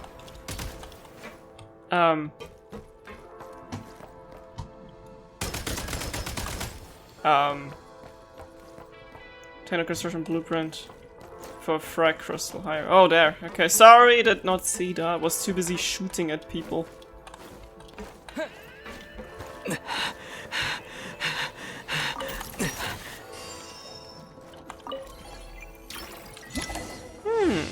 And Front creates a special electro field that deals AoE electro damage to opponents, and yeah, I could have used that. Okay, well, instead of field periodically, the field will also slowly move forward along the crystal line of travel, slow down further when it comes in contact with an opponent or object. Just bringing on more people now. Wait. I'm not trying to do any of that. I'm not trying to do any of that. Let me out of that mode. Need a refill. 3? Demolition time. Okay, that's.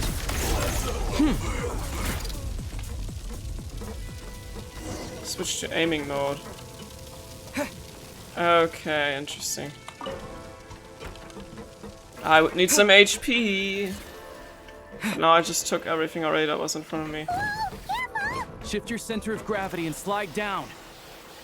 That's what I'm doing. Where's the heal when I need one?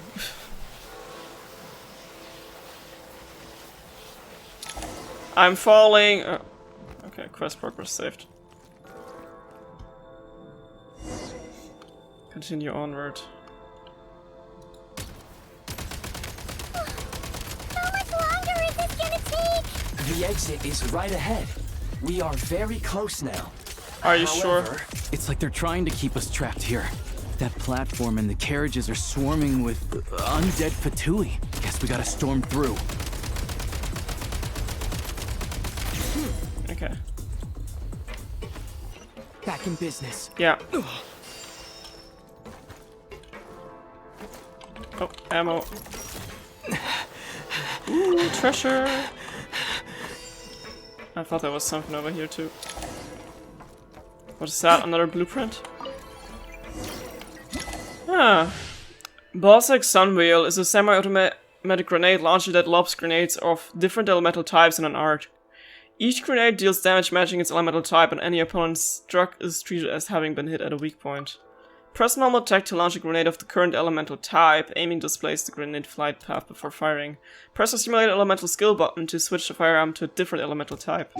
Okay. You may find switching to assault mode makes your attacks more effective.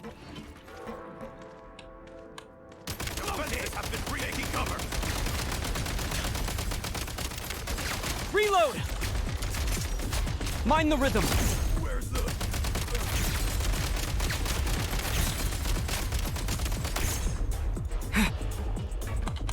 Can't take much more.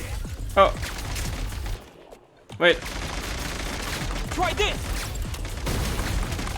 Back in business.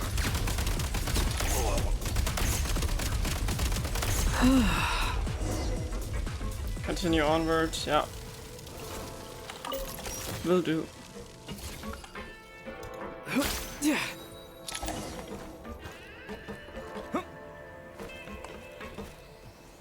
Oh my god.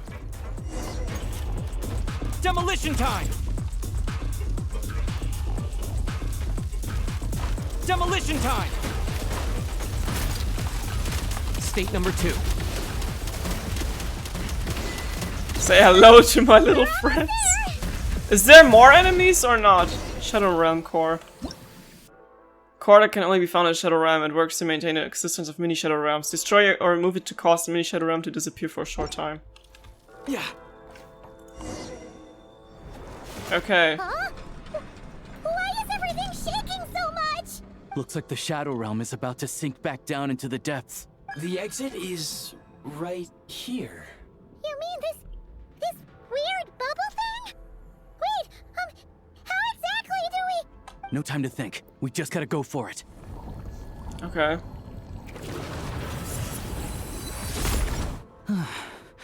Looks like I was right. Okay. Did we make it out or... That was an interesting tutorial here, oh my god. But still, a lot to new things to take in a very short time. Okay, now we're in the real train. Oh man, I can't believe the Shadow Realm manifested right on the railroad tracks. It's almost unheard of. Lucky we made it out. All thanks to you and that awesome gun. While we were in there, you mentioned Hyperborea. Ah, so you have heard of the Golden City before? Yeah, it came up a whole bunch in Nakurai. You're a pretty neat surprise in that sense, aren't you, Goggles? We had no idea they left cool gadgets like you behind. Thanks for saving us again, Eye of Grey. Make no mistake, it was a team effort. For a first-time firearm user, your performance was quite outstanding. Far beyond my expectations. I've failed way too many times, bro. As Alosha said, it is highly unusual for the Shadow Realm to manifest in a place like this. But we should still watch out for similar dangers ahead. Oh, let's hope not. If anything else goes wrong with this trip, Paimon's gonna have train trauma for life. The Shadow Realm can appear anywhere, not just on the railroad. I am simply advising that we take sensible precautions. Now, if you wish to further calibrate and upgrade your firearm, you may do so over there, provided you have the necessary components. Okay. Please take a moment to catch your breath while I repair the body of the train. Amongst other things, this will ensure Paimon is a little warmer while on board. Oh, thanks, Goggles. You're a trusty train conductor. Well, maybe trusty isn't quite the right word, considering.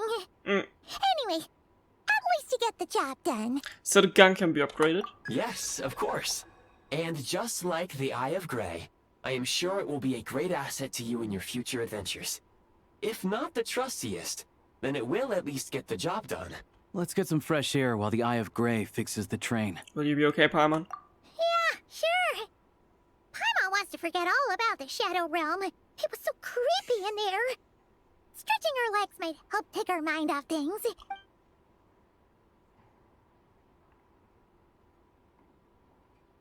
Teleport point! Give me it!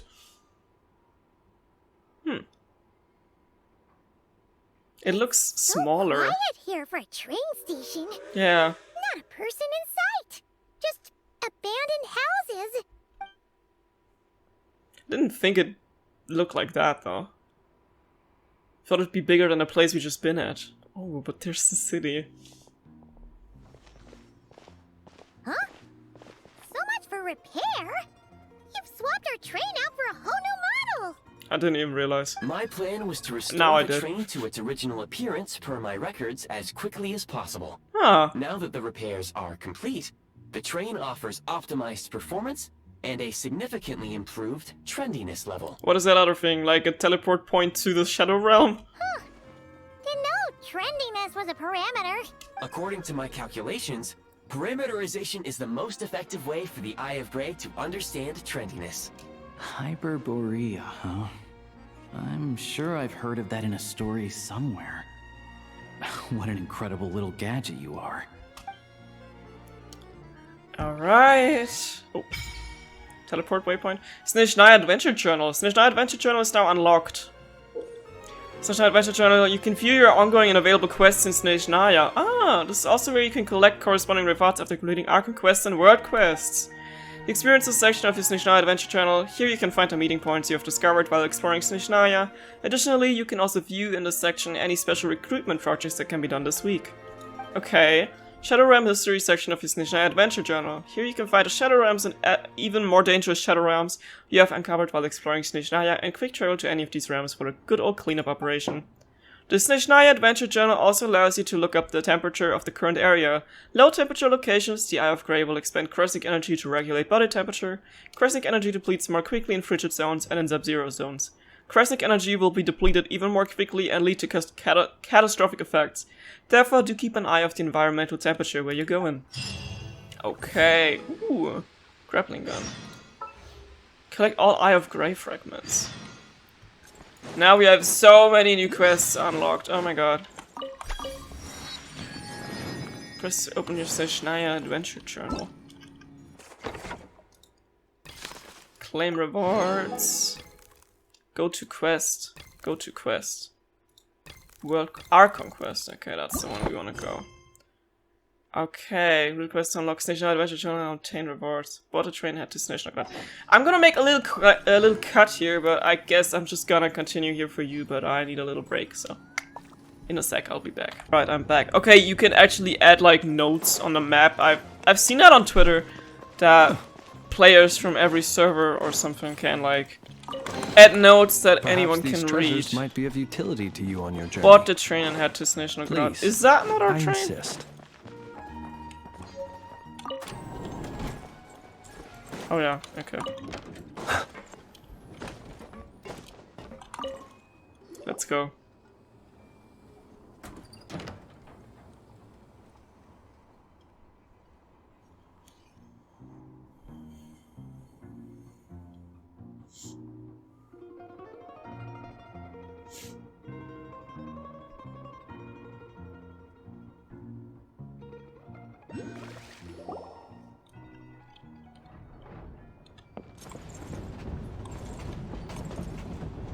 Okay, we're on the way. Oh my god.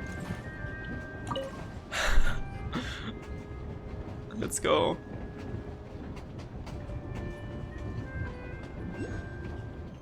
We're riding the Polar Express. Oh my god. We really had to build the railroad over a canyon, huh? You might want to avoid looking down if you're afraid of heights. No, it's not that. Paimon's just praying that we don't have yet another accident. Don't worry, the same thing can't happen twice, right? I mean, we'll never know, but right. That mountain is breathtaking. Reminds Paimon of Dragonspine. Yeah, that's true. They say this mountain's the domain of a Snegovic lord. A lot of the Snegovic retreated there to live in seclusion, so it's a pretty mysterious place. You hear all kinds of stories. Even the residents of the nearby town of Svietlo-Lidovka steer clear of the summit, and they make a living off of harvesting prime ice.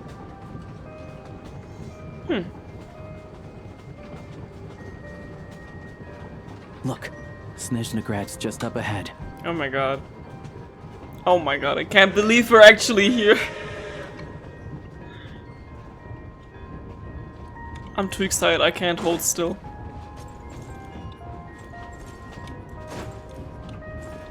Okay, maybe I need to hold still. Oh my god, we're already inside a building. That reminds me so much of when we arrived in Fontaine. Let me out. I'm impatient. Oh my god. That's so beautiful. I already see people with wings. Oh my god. The fairies.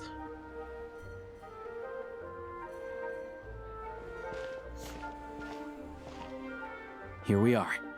Welcome to SNEZHNAGRAD train station, the biggest transport hub in the nation.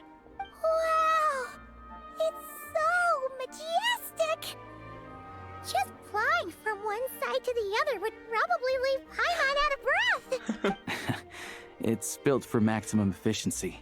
But yes, transferring trains here can be a little tiring. In the future, you can use this train station to travel anywhere you want in SNEZHNAYA. For now, though, come with me. Let's get Paimon checked out. This way. There's a lift car that goes straight to Sapoliarni. Oh my god, I can't wait. Viewpoint. I'm still so confused by all these things that they have added, like... Oh my god. They can add characters like this, but yet we don't have a male character with, like... The Klee model type. But okay. And furries. They have really funny looking hats. Have you never played Skyrim, Paimon? Those ones are about the same height as Paimon. But it looks like they can't fly. Those would be Volkudlak and Domovoy.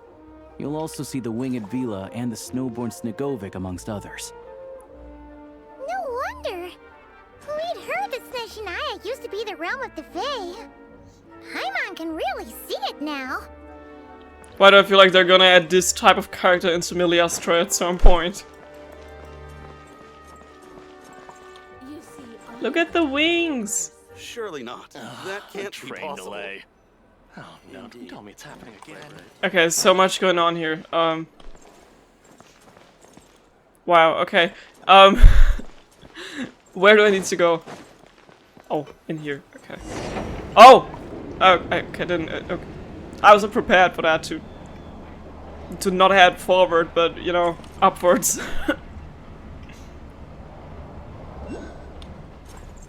To the left is the Market of Zolny. They sell everything there. You can often find some nifty little trinkets. Oh, I can go outside. To the right, you'll see the Koralyevsky Theater in the distance. Look at that! Incredible! Oh my god. That is the call of SNEZHNAYA, the land whence I hail. Did he just say a random line about SNEZHNAYA? I love that. Okay, oh my god. Oh my god. And there's still more. There's still 2 more statues we're missing here. Oh my god. What are you? Looks like a cordyceps, like a clicker from The Last of Us. I only have like 1 Cryoculus, so no need to do that yet. Oh my god, it kind of mirrors the entrance of Mondstadt, if I dare say so. I can't believe we're finally here. I've only seen us in the trailer, and now we're here.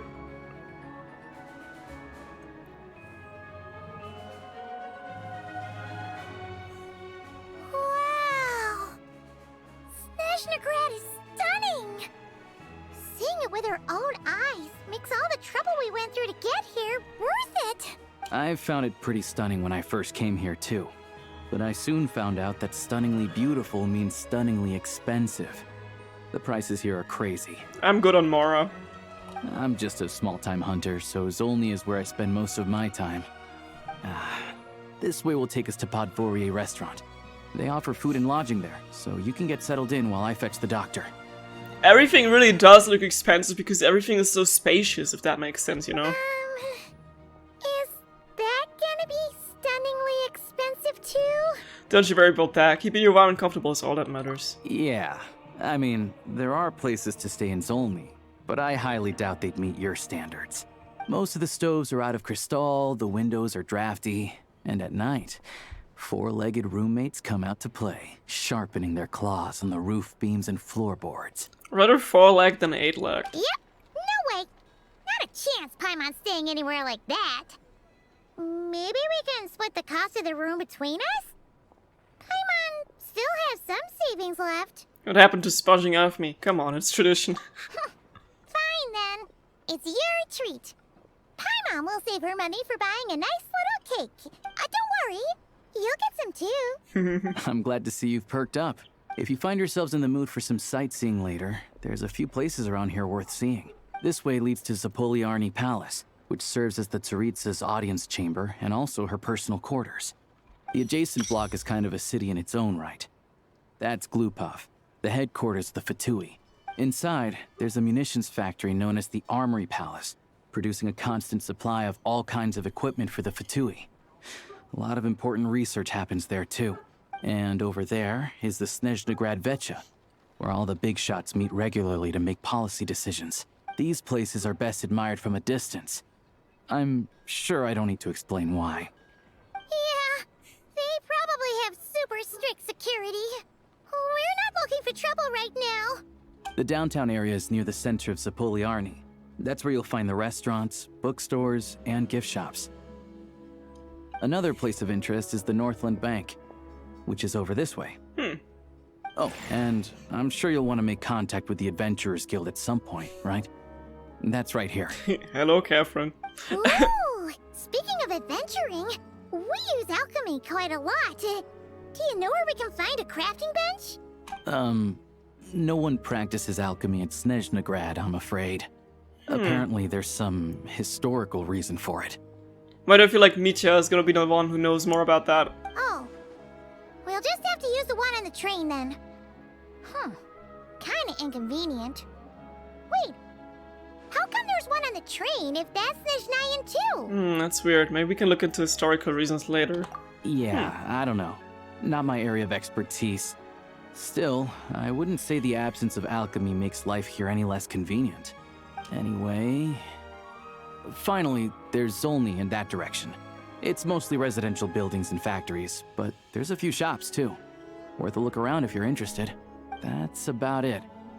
You guys go ahead and get checked in while I track down my doctor friend. Sounds good. Thanks for all the recommendations. It'll be good to get out of the cold wind. Paimon's starting to feel another headache coming on. Let's get you inside. Podvorye restaurant is right this way. Could Noi be his doctor friend? I don't know who out of the new characters could be a doctor, to be honest. Oh my god. Talk to Catherine.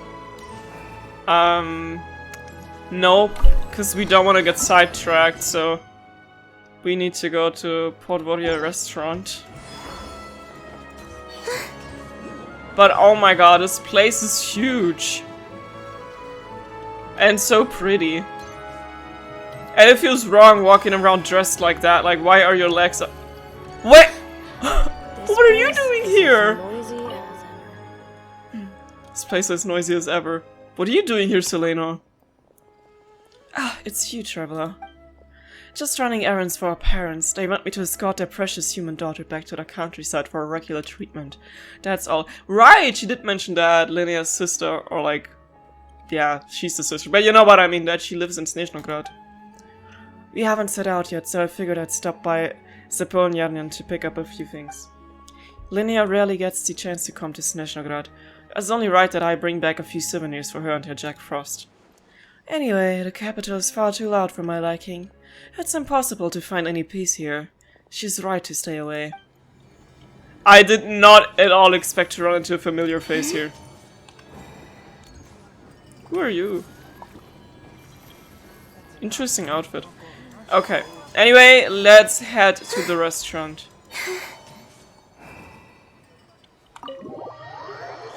All these buttons here, can we turn that off? That kinda irritates me. It doesn't feel like Genshin Impact. I wanna have the immersive of like actually being there and not feeling like I'm in co-op unless I enter co-op mode specifically.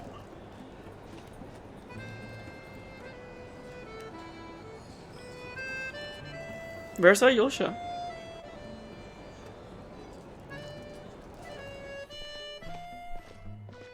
Looks like you get what you pay for, huh? Paimon likes this room a lot. Feeling better now? That's more spacious than I thought we were still in the lobby because it looks so big. Yeah, much better now that we're out of the cold. Oh, thanks for taking such good care of Paimon. Honestly, she feels kind of bad for throwing a wrench in the works. If this were anywhere else, we'd be out investigating and adventuring by now. But instead, we're stuck here waiting for a doctor. It's okay, we aren't under any time pressure. The sooner you recover, the sooner we can start exploring. You're right. No need to push ourselves too hard for no reason. A lot happened on our way into the city. Let's review what we've learned so far and try to figure out what to do next. Obviously, the million more question is, what is this Tsaritsa planning?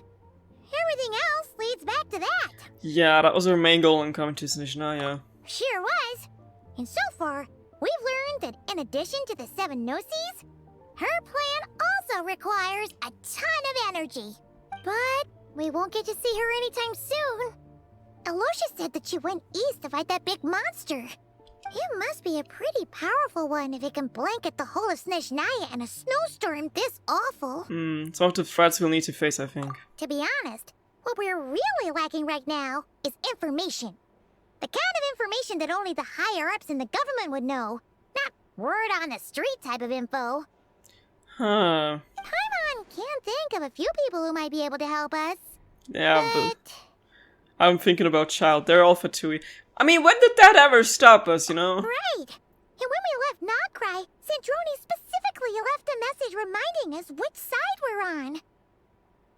Yeah, but there's Child. So, it's unlikely they'd tell us anything confidential about the Tsaritsa's grand plan.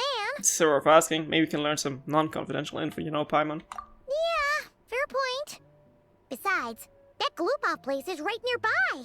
We've got nothing to lose, so it'd be a waste not to go. There's gotta be someone there willing to talk to us, right? Maybe Arlecchino or Sandrone? Or possibly Tartaglia. Like I said, yeah. It's unlikely we could sweet-talk Arlecchino. Let alone Sandrone. She basically told us to stay in her lane already. It's been a while since we last saw Tartaglia. Exactly. Yeah, the last time was all the way back in Fontaine, right? Too bad we missed him in Nogcry. Apparently, he came to help out. Back at Fontaine when he went to prison. Hello. Is there a traveler and Paimon in there? Nope, wrong door. That's Alosha. Come in. No one here. Occupied. Oh, Hello, is that the doctor? I'm Dr. Luneva. Alosha mentioned that one of you is feeling a little under the weather. We'd be grateful if you could take a look at her. I see. So you're my patient today, yes? And you're, Faye, I presume? Good question. Paimon's not too sure either, but she's definitely not the same kind of Fae as the ones we saw at the train station. Is that gonna be an issue? Not exactly. It's just, I'm used to treating human patients. Fae tend to be far more resilient than even the healthiest and most long-lived of humans.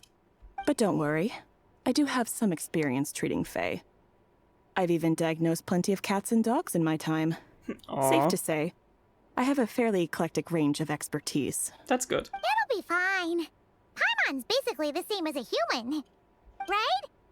Just We're pocket no different size. when it comes down to it, are we? Taste of food is a little different. The biggest difference is probably your appetite. Yeah, where does all that food even go to? That's just because Paimon knows how to eat. Now, please take a seat. Okay, vital signs are good. Test results are all within normal ranges. I don't think it's anything serious. More than likely, you've just caught a cold. I can give you some medicine to tide you over. But as long as you rest properly for the next couple of days, you should feel better. Make sure to keep an eye on your temperature, though. If you find yourself with a persistent low-grade fever, or if your symptoms don't improve, just contact me again. Sounds like there's no cause for alarm. Yeah, let's see how it goes over the next few days. Thank you, Doctor. You're very welcome. Just doing my job. I'll leave you in peace now. Time to visit my next patients. Take care. You heard the doctor. Best you rest up here for a couple days. No sightseeing for the time being. I'll stick to the local area then. Don't you worry about that. Alright then. Guess we've got no choice. Let's just treat it as a short vacation. I have to get back to it. If you need anything else from the doctor or me, go to the Hunter Trade Station in Zolny. The boss there knows how to reach me. Thanks for everything. Hey, no big deal. You saved my life in the Shadow Realm. This is the least I could do. See you around.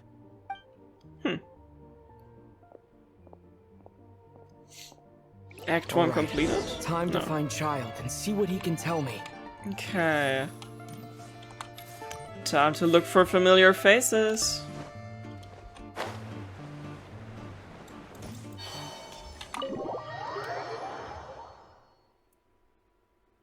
It's kind of weird though that we're gonna see him in his normal outfit again, because in all these trailers he was like wearing this Fatui outfit. And now he's back to looking normal, probably. Okay. I mean, I don't think we have any teleport point, so just gotta walk there. Go to Klupov to see Child. It feels illegal to just go in there. Because I still, like, remember when we first, like, did anything in Genshin and we thought, like, the end boss is just gonna be fighting against the Fatui in SNEZHNAYA. Oh, you're telling me I'm not supposed to be in here? Oh, man. And now we're here and we can just enter buildings and all that. And, like, I don't know.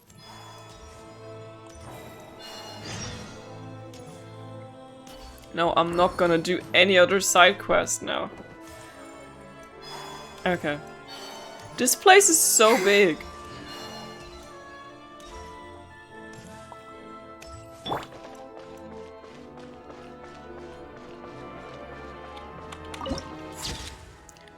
Citadel of Fools added to the archive. Behold!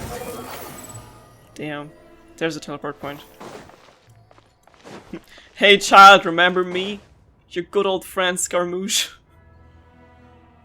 Looks like tree branches now that we got closer to the thing in the sky. Hold on.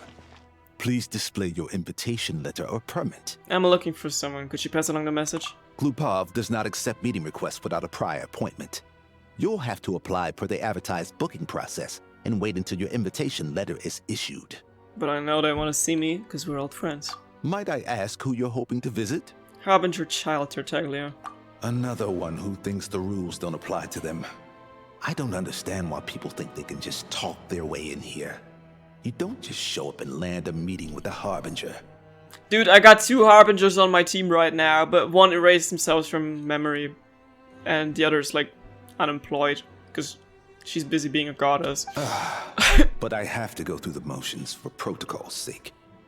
Honestly, it's such a waste of time asking when I already know what the answer's gonna be. Wait a moment. I'll pass on your message. If Child is unavailable, you'll have to go through the proper procedure. I'm sure he has plenty of time. After slightly awkward wait outside Glupov with an undressed Fatui Lord guard. Child is a busy man. He's probably not in Glupov at the present. If I were you, I'd cut your losses. No point waiting any longer. Guess I picked a bad time. Even if you two are old friends as you claim, please understand that the Fatui Harbingers are often busy with their official duties. They tend not to stay in Glupov for extended periods. Next time, stick to the rules. You'll make life easier for both of us, She was gonna say, know your place, stay away from me, and now she's the one taking us in. Greetings, Lady Marionette. Centrone? I'll take care of our guest here. It's his first time in SNEZHNAYA, so it's no surprise that he doesn't know the rules yet. I trust no choice words have been exchanged. No misunderstandings I should be aware of. No, Lady Marionette. No incidents to report. Whew, that was a close call. Good thing I played it cool. I don't want to shut up unannounced. This gentleman has been very accommodating. Is that right? Good to know. Wait, where's Paimon? She's recovering at Potvoria restaurant. Under the weather? That's hard to imagine. She's always buzzing with energy. I take it she's still adapting to the climate. Happens to a lot of people. It's even colder here than in Nodcry. Has she seen a doctor? I can get you one if you need. She's already seen a doctor. She said it's nothing serious. He said! She said! Just needs to rest a couple of days. Alright then. Well, let me know if you run into any other problems. Did you come out here specifically to see me? Why else? I was just about to sit down for some much-needed tea time when I heard that an old friend of Tartaglia's had shown up outside. No appointment. Nothing. Sorry, I just do that sometimes. And, as obnoxious as it may be to show up uninvited at Glupov, I couldn't help but take pity on the poor soul who was waiting outside in vain. So I had no choice but to abandon my freshly brewed piping hot tea and come to see this mystery guest for myself. I got a power vision, I can heat it up. But right now I'm only equipped for cryo. You already guessed it was me, didn't you? Well, I felt our time working together in Nodcry warranted some courtesy. I couldn't exactly let you freeze to death out here in the wind. Unfortunately, I can't invite you inside either. The rules of Glupov wouldn't allow it, and as a Harbinger, I have to lead by example. On the plus side, Snezhnograd actually has some class, unlike Nasha Town. Torchlight Books has a very nice selection of teas and cakes, so we can catch up there. I love how I'm getting all these winter vibes already, man. Your treat, of course. What? Why? Because I already wasted one perfectly good cup of tea today. That's why. Like, I was already spending so much time in SNEZHNAYA that it feels weird to look outside and there's no snow outside in real life, you know what I mean? You really, like, get taken into the vibes. What if I just sneak in? What are they gonna try? Try and stop me? I don't think so. Knock knock, I used to live here. Open the door. Let me in! It's like that one meme of the grandma who's trying to sneak up the door. The gate, not the door, but you know what I mean. Some people use that as a Madame Ping meme at some point. Okay, I can probably teleport. Not really, but I can go to the statue. Still gotta unlock all the teleport points, obviously, but I'm trying to cut some time where I can, so we're not gonna lose too much time. Because I wanna get as much as I can uploaded today of this new Archon quest. I've ordered for the both of us. No objections, I assume. I'm sure you trust my taste. That's ice cream. I thought we came here to drink tea. I'm sure you mostly ordered for yourself. Okay, let's get down to business. I'm guessing you don't actually have any urgent business with Tartaglia, per se. You just want information, right? You got it. But how's he doing anyway? Wanna take a guess? Has he been picking fights again? Of course you'd say that. You shouldn't underestimate Counselor Tartaglia, you know. Counselor? Did he get promoted? That's right. I'm sure you've heard of the SNEZHNAGRAD Vetcha by now.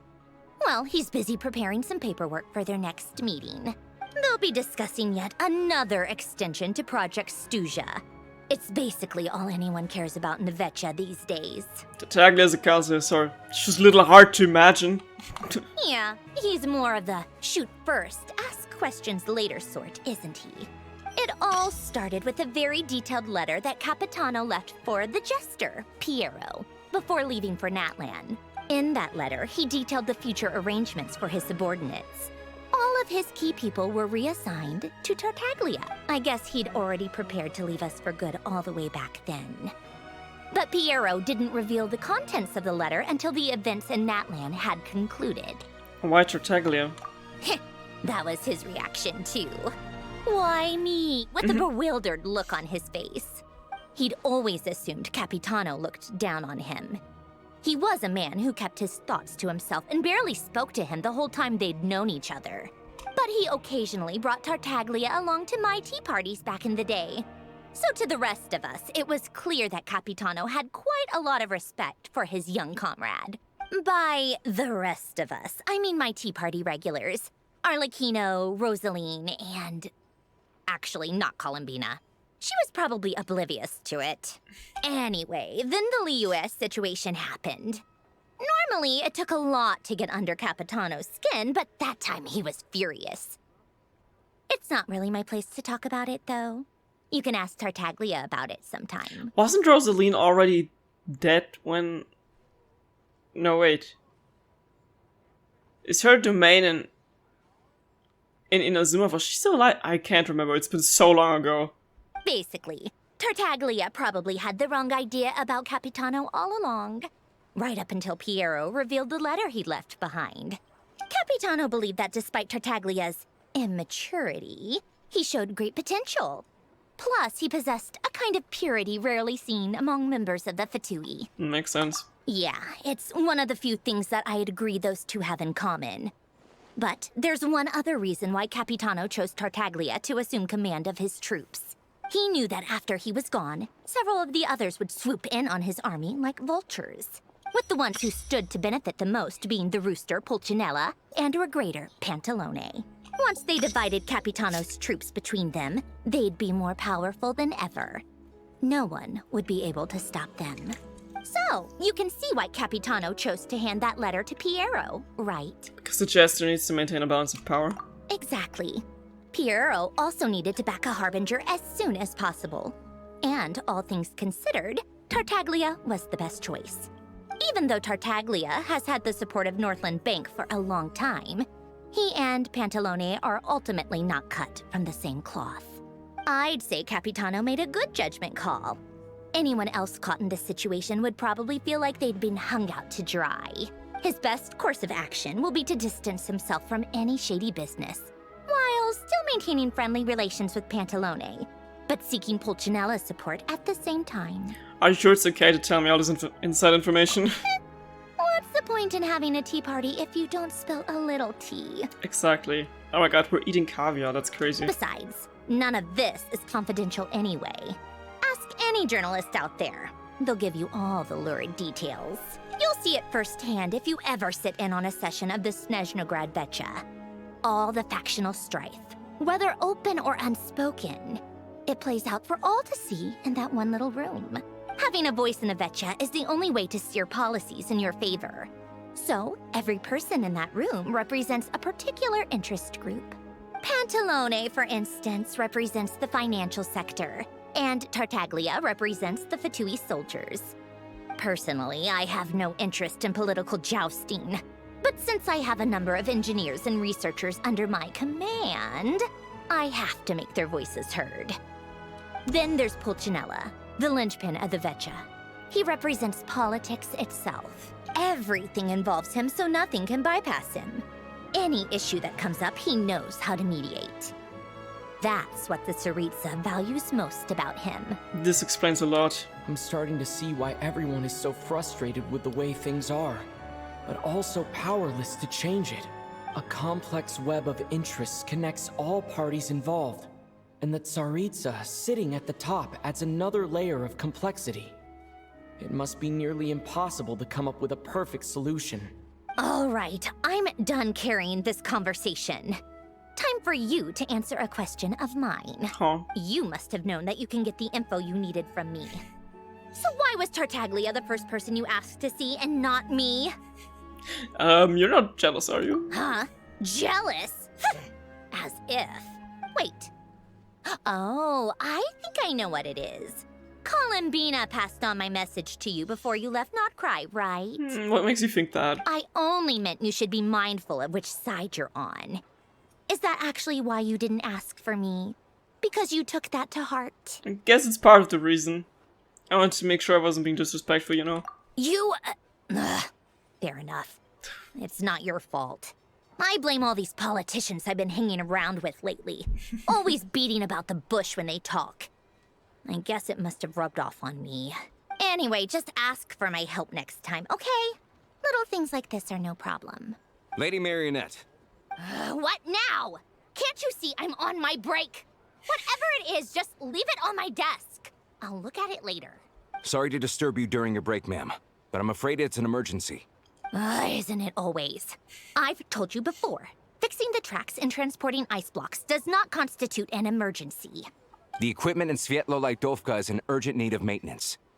With how the weather's been recently, we suspect that the cause is a buildup of snow, exceeding the maximum weight limit. The supports on one of the machines broke and fell, awakening a dormant beast and leaving many of the ice miners trapped in a nearby ice cave. Luckily, Odette's team was nearby and launched a rescue operation, but we're still facing a severe manpower shortage for both the rescue and engineering teams. I guess that's it then. Our tea party will have to end here. I'm the only engineer you'll need. I kinda wanna go with you, but I promised Paimon I wouldn't go too far. Do you actually want to come with, or are you just saying that? I owe you for the tea you shared with me. Nice of you to return the favor. I'll have a couple of people look after Paimon. They can let her know that you had to step out for a while. Given how urgent this is, I'm sure she'll understand. Oh my god, we're about to meet Odette. And honestly, I'd rather have your help than anyone else's. Between your skills and experience, you'd be reliable help. Great, thanks. Sounds like a plan. Then let's go. You, take 2 people to Pavoye restaurant. Find his room and watch it like a hawk until we get back. If anything happens to Paimon, you'll be answering to me. Yes, Lady Marionette. Okay, rush to Svetlodovka. Svetlolodovka? Okay. Go to train. Do I actually have to ride there, or can I spawn in the train station over there?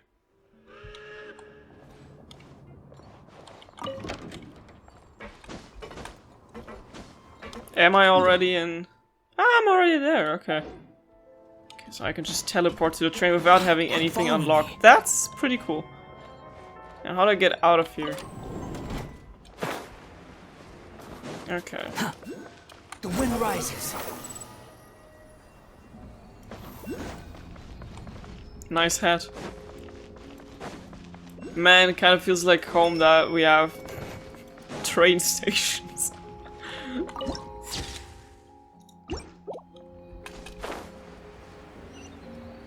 Give me that. Cryoculus nearby. Thanks. Oops. They weren't exaggerating. This is really dangerous. It's a good thing only one of them broke. From what I've been told, most of the trapped miners are over in that direction. I'll go rescue them. Yeah, you do that while I check the rest of the equipment. I'll evacuate the people around here as I go. Meet me back here as soon as you're done. We'll be done.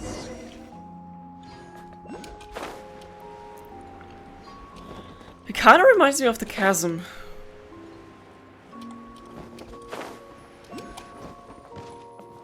Give me that. No, I wanna pick that up. Can I actually do that? Huh?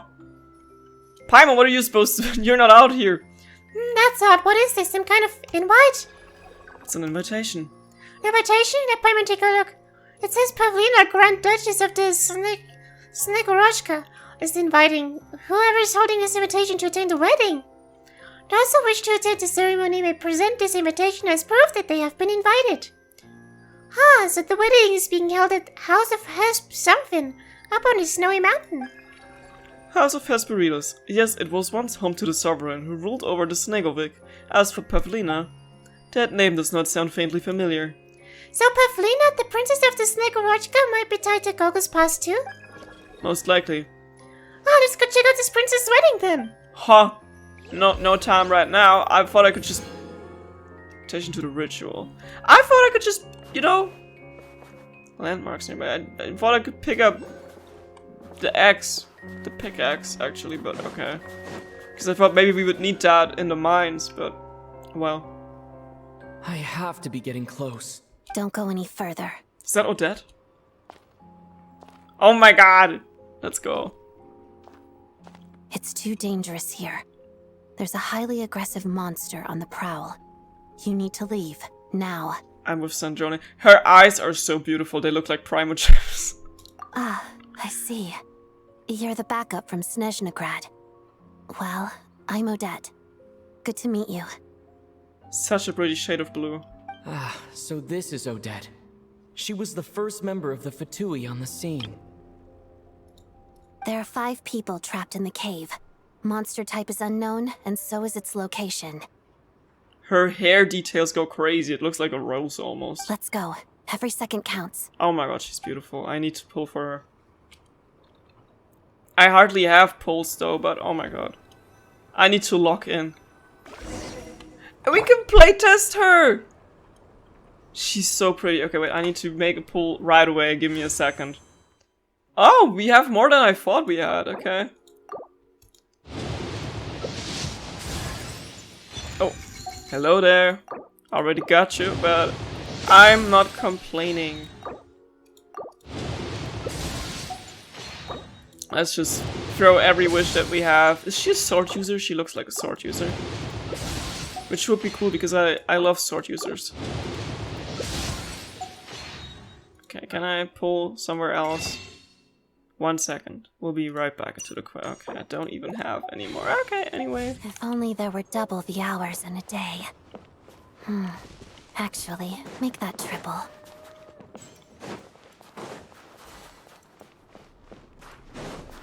Careful.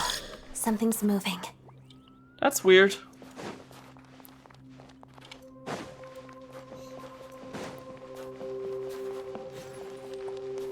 Thanks. Sounds like this something must robotic. Be the monster's shadow. Looks like a tough opponent. Oh my god, what? Oh my god. Okay, her playstyle is so cool and so pretty. I'm fascinated. Stay back! Sounds like a bird-ish type of monster. Wait. It's a machine. Witness the snow swan's grace. Pirouette. Count together. Her old place music? Are you kidding me? That's so cool. Activate. Sure, why not? Oh. We're inside a glacier. Crazy.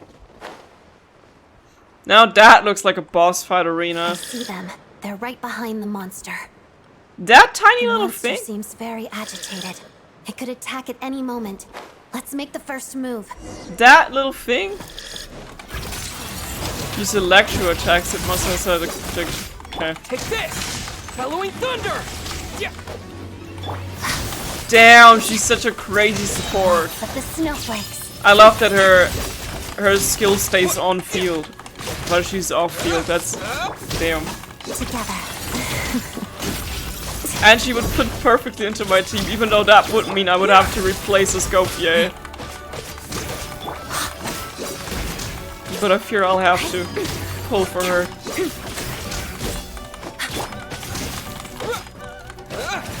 Let's begin. Pirouette. Insane. The soundtrack too. Oh, thank you for saving us. We'd have been monster fodder otherwise. Thank you. Thank you. You're welcome. You should be safe now. Follow this route out. He and I will stay behind to watch the rear. The path's been cleared. Thank you. Come on, let's go. This way.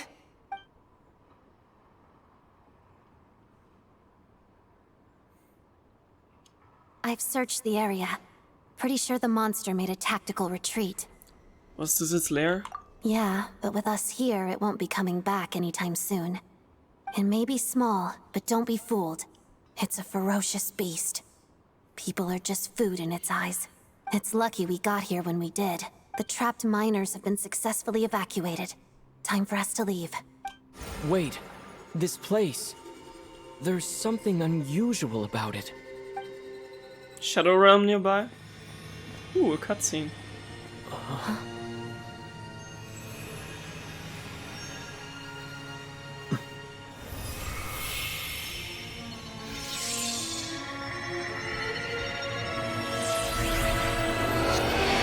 Our signature weapon!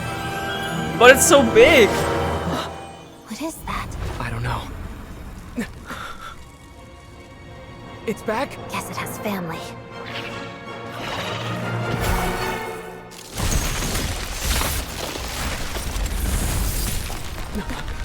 This way. Run!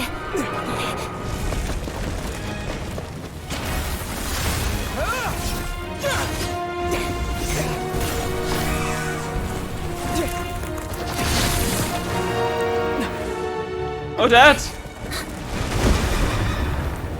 Jump!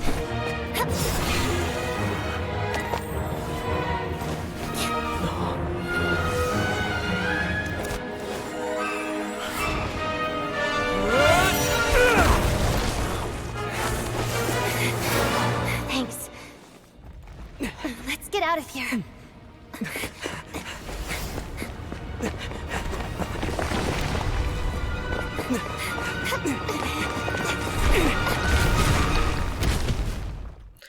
I love when they just have Ether switch elements mid-scenes. That's so cool, because in the beginning of the game I always had like this idea of like in the main fight, it looks so gorgeous. 5-star weapon for free, I love that. That in the main fight in the end of the game that we're gonna be only playing as the Traveler and having to switch through all elements. Or like have to combine elements or something, and now we could just like switch and all that. So that's so cool, I love when they do that. Meet with SNEZHNAYA and Svetloludovka. Okay. Oh, we are in Svetloludovka. Okay. Higher. I need to pull for Odette. She's already giving me the same feels we had when Ayaka came out. And if you've been around for when Ayaka came out, you know what I mean. She was so hyped back then. Oh my god, let's go. You kind of look like the one from the event from Linnea's Story Quest. And she's gone. Everyone's accounted for. We managed to rescue them all. We also placed a sign at the entrance to the cave, warning people to stay away. She looks so expensive, if you know what I'm saying. I don't know. She's out mocking the entire cast. You really held your own today. I still don't know your name. It's Yaki. I'm an adventurer. Don't think I've seen you before. I'll remember the name. Alright then. See you around. Hello, Lady Marionette.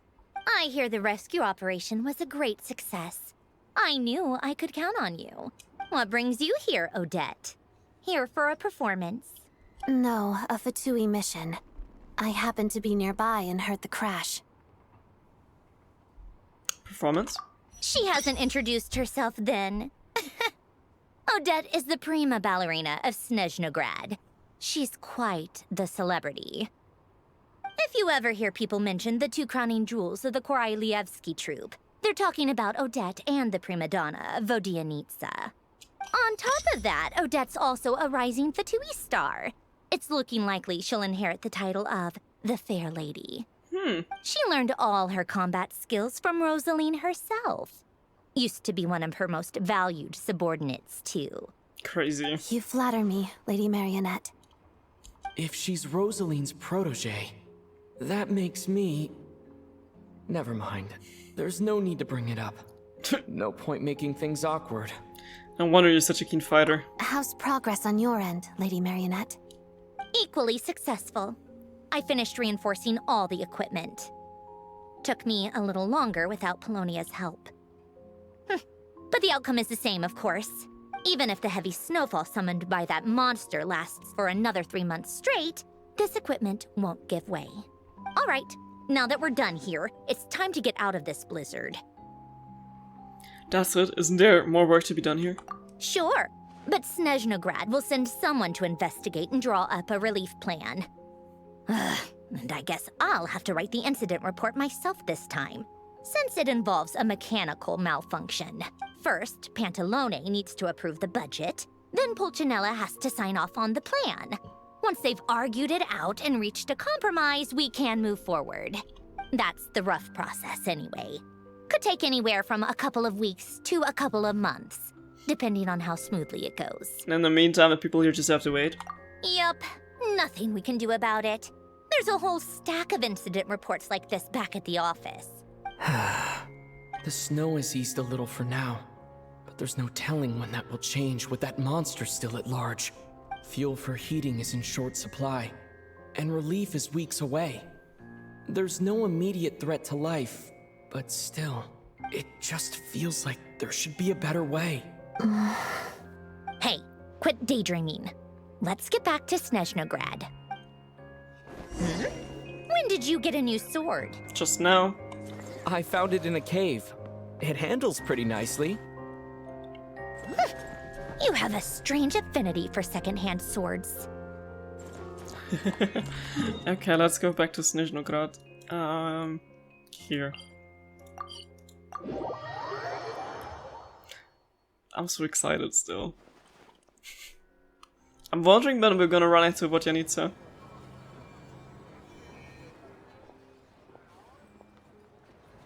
Oh, it's Mr. Worldwide! Look who's here! No more busy, are we? Guess he didn't expect to see me here. It isn't Counselor Tartaglia, Mr. Big Shot himself. Go easy on me, all right? I'm still recovering from the interrogation the real Big Shots put me through. Hey, comrade, it's been too long. I heard you came looking for me earlier. Nicest surprise I've had in a while. Good to see you too, Odette. I'm guessing you guys just got back from Sviatlo Lajdovka. How'd it go? Crisis averted? He looks so unrendered next to Odette. I'm sorry, but everyone here is out mogging you. It went fine. How about you? Any new developments? Not really. Same as ever. Growing opposition to Project Stuja, and the usual rebuttals are starting to ring hollow. The results of the mock vote were pretty dire. Pulcinella was fuming. I've never seen the old man so angry. That's not good news. It takes a lot to rattle him. Yeah, obviously if push comes to shove, there are ways to crack down on dissent. But... Sorry, I have to ask something. This is going to sound blunt, but may I? Huh? Of course, fire away. It sounds to me like everyone's tearing their hair out trying to figure out how to deal with opposition to Project SNEZHNAYA. But what exactly is this project's purpose? And how can it be so important that even people like you two refuse to stand up for the ordinary people of SNEZHNAYA? Interesting. I gotta hand it to you, comrade. You sure don't mince your words. Excuse him? What does he mean, refuse to stand up for ordinary people? Oh my gosh. How does he dare speak to the Harbingers like that? Are you interrogating us now? It's okay, Sandrone. Let me explain. I think I understand where he's coming from. If I could, I'd take your side right now. In fact, my position's very similar to yours. I've only held back on casting a dissenting vote in the Vetcha because the Tsaritsa would never let me get away with it. Still, I have a responsibility to the Fatui armed forces, so I do what I can to make their voices heard. Most of them are just regular folks from small towns far from the capital. I'm sure you've seen how much those kinds of places are struggling right now. Oh, and for what it's worth, I'm from Arepasak myself. Things aren't going so swell there either. Right, so this affects you directly, hence my question. The Tsaritsa wants to create a better, safer future for the people of SNEZHNAYA, but she's thinking long-term. I don't doubt that from where you're standing, Project SNEZHNAYA seems to be creating all sorts of issues for everyone. But considering the Tsaritsa's vision for the future, these are sacrifices worth making. Sounds cold, I know. But I promise it's not as black and white as it seems. Maybe Sandrone and I can't oppose Project SNEZHNAYA outright, but we're constantly raising our concerns in Vetcha meetings. And even though we can't put an end to it, there are plenty of other ways to make a difference. We're trying everything we can think of, and so is Pulcinella. I respect Her Majesty, the Tsaritsa, and trust her decisions. But at the end of the day, I'm still just a normal guy who cares deeply about my homeland. And my family, who all live here. There's no way I would ever abandon them. As contentious as things can get within the Vetcha, there's no selfishness or malice behind it. Everyone wants to get through this period as smoothly as possible. The issue is that there's no way of pleasing everyone under the present circumstances. Most of the time, we're trying to decide on the lesser of two evils, which obviously isn't a great look. But that is not the same thing as being blindly loyal to the Tsaritsa. No one's got their head in the sand here. We're all well aware of the way things are. We're just doing our best to make it work. In fairness to Sandrone, she rushed to Svietlo Lidovka's aid the moment she heard that people were in danger. And even Tartaglia, who used to only care about the thrill of the fight, is clearly doing his best to rise to the demands of his new role as counselor. Sorry, maybe my question was a bit rude, but I'd still like to know what exactly the Tsaritsa is up to. Hey, come on. There's only so much we can say, so don't press us too hard. Look, I know how untenable the Tsaritsa's position looks if you don't understand her motives. Maybe you've heard already, but she's currently leading her army on a campaign to the east to defeat the monster that's been causing these brutal blizzards. Striking that monster down will be a significant step in dealing with the present energy crisis. As laser-focused as she is on realizing her lifelong ambitions, she's still putting time and energy into taking down this powerful monster. To me, that says a lot. If she thought SNEZHNAYA and its people didn't matter in the grand scheme of things, why would she waste her time on something like this? You have a point. Thanks. I meant every word I said, though. I wasn't just trying to placate you. I've already done more than enough diplomacy for one day. I still think this adventurer raises a very important point. Our two Harbingers have made their positions very clear. But there are many others in the Vetcha who must feel trapped and forced to vote against their conscience. I think it's a very valuable quality to be willing to speak one's mind, despite the risk of offending powerful figures. It's mostly because we know each other quite well. You can say that again. I highly doubt we'd feel the need to explain ourselves so much if we didn't know you so well. Forgive me, adventurer, but might I be so bold as to ask about your background? How is it that you can converse so openly with two harbingers? I'm somewhat of a harbinger myself. Oh, haven't you been properly introduced? I just saved the world like 5 to 6 times. Or more. Easier said than done. I like to think I'm not the kind of person who goes around busting open people's old wounds. I've only learned his name so far, and no details of his experiences. Is something wrong? Uh-oh. Is there no avoiding the subject of Rosaline? Just introduce yourself as someone else or something. No, it's just... Alright, I guess there's no getting around it. This is the world-renowned traveler, who helped resolve the storm terror threat in Mondstadt, cleaned up after the mess I made in Liyue, and then went to Inazuma, where there was a duel before the throne, in which the traveler defeated Rosaline. Oh. Awkward. I'm sorry. I didn't think you two would be seeing much of each other, so I figured it wasn't worth bringing up. It's fine. It was a long time ago. It's fine. So long ago that I can't even remember. I'm sorry. Sorry. I just remembered that we have a rehearsal coming up. Please excuse me. I should get going. I only remember the scene of her attacking Venti. I've mentioned this to you before, remember? She was Rosaline's most valued subordinate. But they didn't actually get along.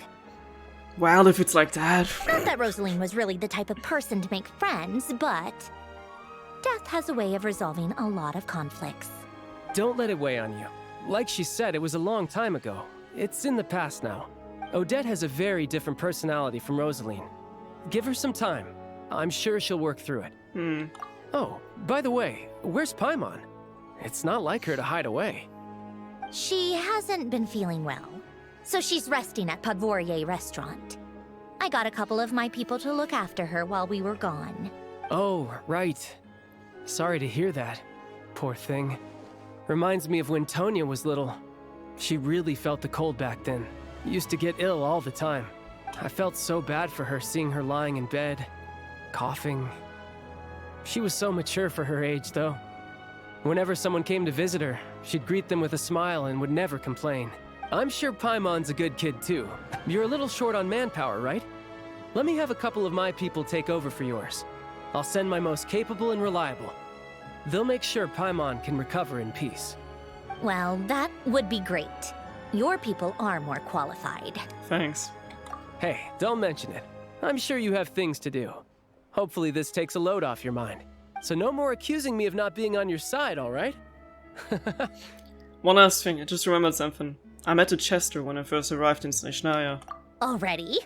That was quick. He seemed to know who Paimon was. I want to see him again to clear things up. I'm afraid I can't help you there. Our director's recent movements are confidential.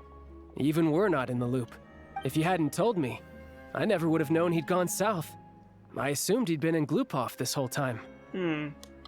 Well, I guess I'd better go sort out Paimon's security situation. I have some other work to catch up on at Glupov anyway. Me too. I have an incident report to write up. Let's leave it there for now. Sure thing. See ya. I guess everyone's in a difficult position. But Tartaglia's right. I have things to do. Things I want to do. And things I ought to do.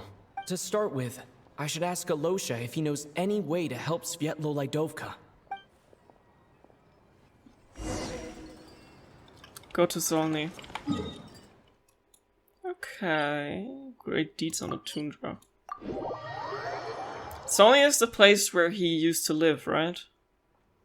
Because we haven't been there yet. This sword seems to be vibrating of its own accord.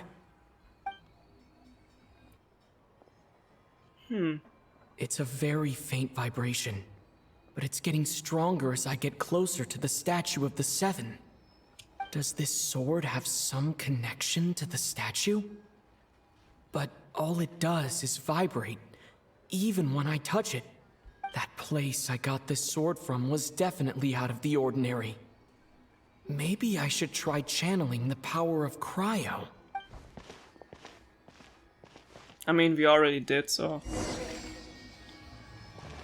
Use the power of cryo on the statue of 7.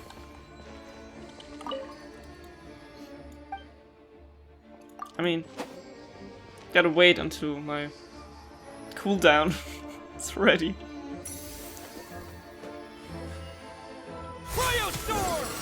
It worked. There really is something special about this sword.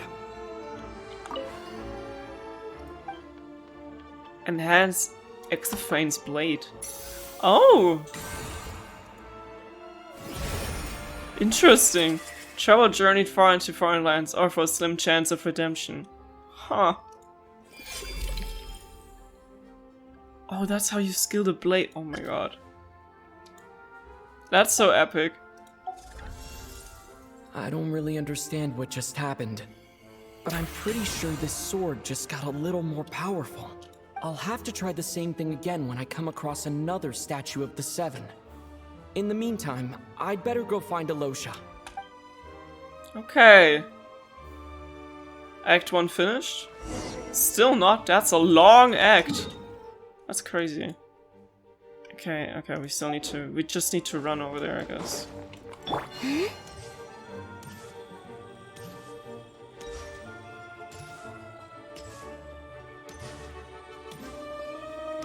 Oh wait, Zolny is not the place where he's from. I got that mixed up. So many new places and new names.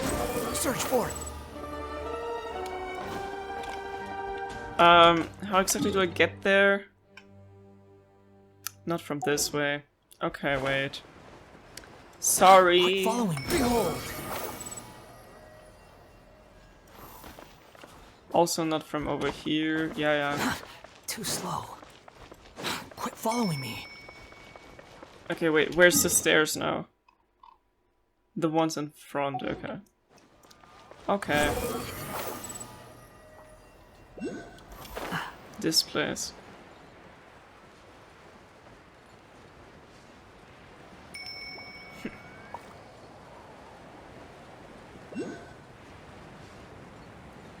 This looks crazy.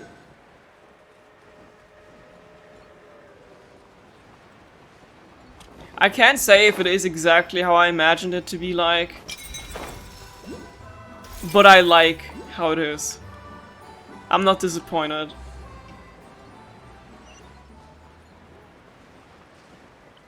I think it's like, I don't know, I like the idea that there's like so many cities with like so many different vibes.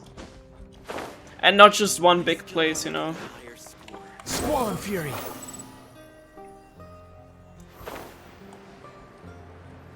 Oh, here.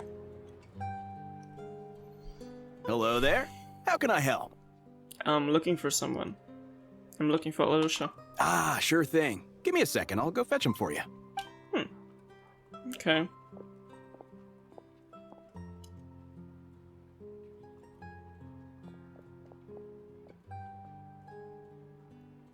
When Alosha arrives, you tell him about what happened in Svetlolodovka and the lack of emergency relief. It's a familiar story. I've had similar experiences. Although SNEZHNAGRAD doesn't deliberately delay or withhold relief, those first few days of waiting for help are always the hardest. It's a fundamental contradiction.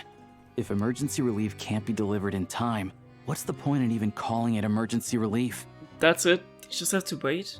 Nowhere in SNEZHNAYA has enough energy right now. Not necessarily. I think there's a good chance that Kresnik Crystal from Stratomoros will start flowing into the market. Really? But why? When we resolve Stratomoros' energy issue, it's like we open the floodgates. A huge backlog of Crystal is now available to the townspeople. True. There's no way they can use it up at once.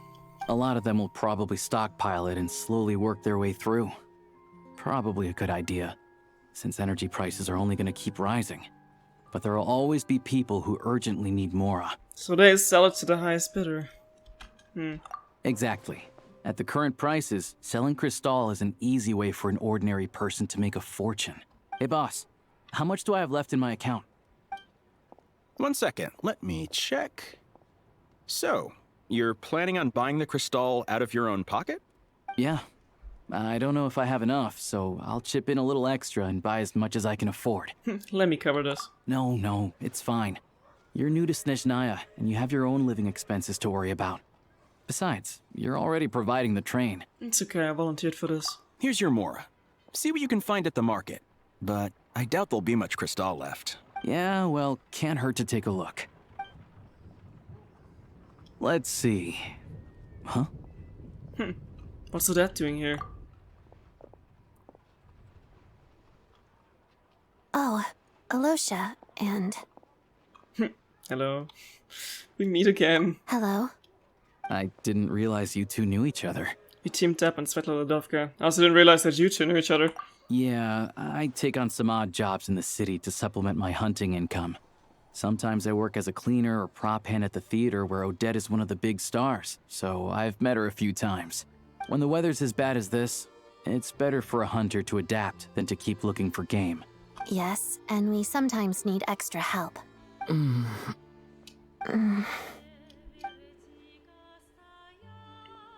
Wait, why is the atmosphere so awkward? I thought things went pretty smoothly in Svetlana. So, what brings you here, Miss Odette? Looking for some new props? No. After I got back to the theater, I couldn't stop thinking about the situation in Svetlana. It bothered me so much, I couldn't focus on my dancing. So I decided I'd come here and see if there's anything I can do. Couldn't let it go either. You too, I presume. I suppose that's why you're here. I didn't feel comfortable expressing my true opinions in front of the Harbingers. Not least because ordinary Fatui like me don't even know what Project SNEZHNAYA is all about. Without knowing the full picture, I can't make sense of it. And at some point, if things aren't making sense to me, I can't just keep going along with it. So many people feel the same way. They wish they could do something, but all kinds of reservations hold them back. Explains why groups like the Rogue are springing up to fill the gap. Yes. Well, that's one option. But there are risks to consider with organizations like that. The Fatui does not encourage their activities. Right, because things can get out of hand, and it's hard to hold the right people accountable when they do. I've heard about a few cases like that. Sandrone said Odette was on track to inherit the title of the Fair Lady. If so, she'll be able to find out what Project SNEZHNAYA is really about. Still, it's probably a little soon to ask her about that. There may be more to the story. What's on your mind? Nothing, I just spaced out for a moment. I think we can both agree that no matter which side you're on, it can't stop you from doing the right thing. Where there's a will, there's a way. I know what Rosaline did while she was abroad. You made the right decision, so no hard feelings. So, what's your plan? Oh, we were gonna buy some crystal. I heard there's some on the market right now. Funny. I had the same idea. In that case, let me pay. I can claim it back as mission expenses. The real issue here is that government relief is behind schedule. Surely it makes more sense for the state to cover these costs than for us to pay out of our own pockets. True. It's a huge expense after all. Thanks for helping.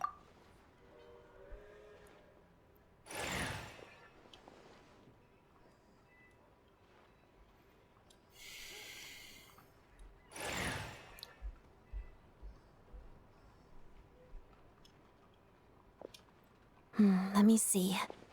I'll take it all, please. And I'll be needing a receipt. Right. Choose mission budget under the expense category, but be sure to specify emergency rescue operation in the description. Otherwise, the normal reimbursement limit will apply. Let's book this train. Regulations say that if we need to transport Kresnik Crystal during Project SNEZHNAYA, extra carriages can be added 1 hour before departure.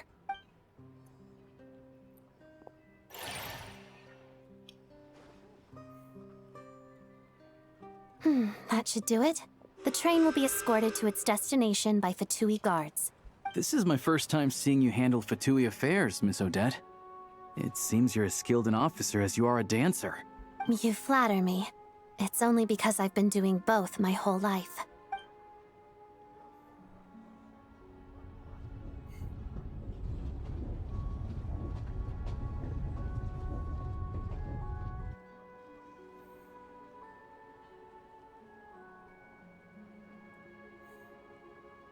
Well, I'm glad we're in safe hands. Anyway, I bet you've been non-stop today, am I right? Any idea how Paimon's doing? I've had my hands full, but I'm gonna go back to check on her now. What's wrong? Who's Paimon? Oh, you're gonna find out. His travel buddy. Hasn't been feeling well. She caught a cold right after they got to SNEZHNAYA. Sounds like she's important to you. I can't believe you've been dealing with this on top of everything you've been doing to help the people of SNEZHNAYA. I couldn't just turn a blind eye to their suffering. Paimon wouldn't want that either. I've got nothing going on right now, so I'll join you. I want to see how she's doing. I hope she's okay. May I come too? I have some candy that someone gave me back in Svietlo-Laidovka. Plus, I know a little bit about relieving cold symptoms. Sure, she'll free to company, and definitely the candy. Alright then, let's go. Sorry if I seem a little bit distracted or out of it, I just got a text back I from... don't know what the deal is between these two, but at least the tension seems to have vanished. A good sign, hopefully. Just got a text back from a producer. I've tried to work something out with music, and I'm kinda really nervous right now.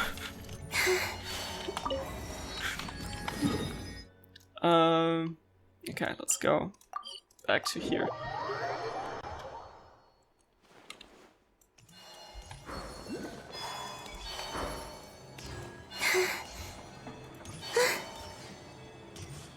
I hope Paimon's doing okay. I don't like these things that they put on the map, these markers by other players. They irritate me. They're irritating. And you always like misclick stuff, you know? I don't like when people place things next to other things. Just in the game in general, like before when I tried to pick up the pickaxe and randomly started a quest. Hello. Sorry, but there's a sick person recovering in this room. Can I help you? Actually, you're working for me. What happened? It's okay, no need to worry. Are you one of the tagliest guys? Oh. Please, excuse me. Are you the Traveler? Could I take a quick look at your Adventurer Handbook? Master Child said I should verify your identity. No big deal. Take it. It's all yours. Ah, it's really you.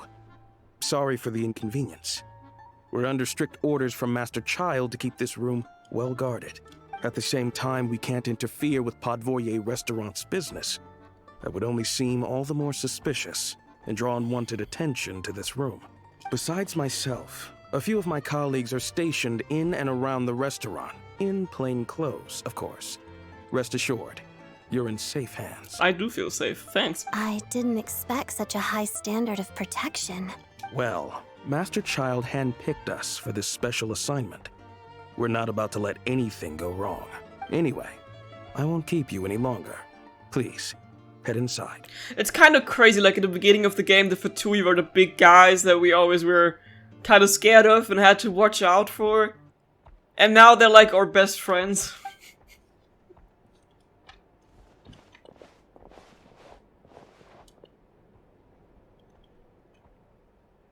Paimon? Traveler! Alasha, you're back! Oh, hey! Who's our new friend? Hi, I'm Odette. The Traveler and I crossed paths a few times. She's a member of the Fatui, but she's solid, we can trust her. All our friends are Fatui, like, come on. Another friend from the Fatui, huh? You're practically a member yourself by this point. I've been saying. How are you feeling, Paimon? Paimon's definitely on the mend. We should be back to our usual travels in a few days' time. Seems like that doctor was right. It's just... Paimon's limbs are still feeling a little chilly. What if Paimon is gonna end up frozen at some point? I'm scared. I have just the thing. Whoa! What's this? Is that a flame inside an ice cube? Wait, is this real ice?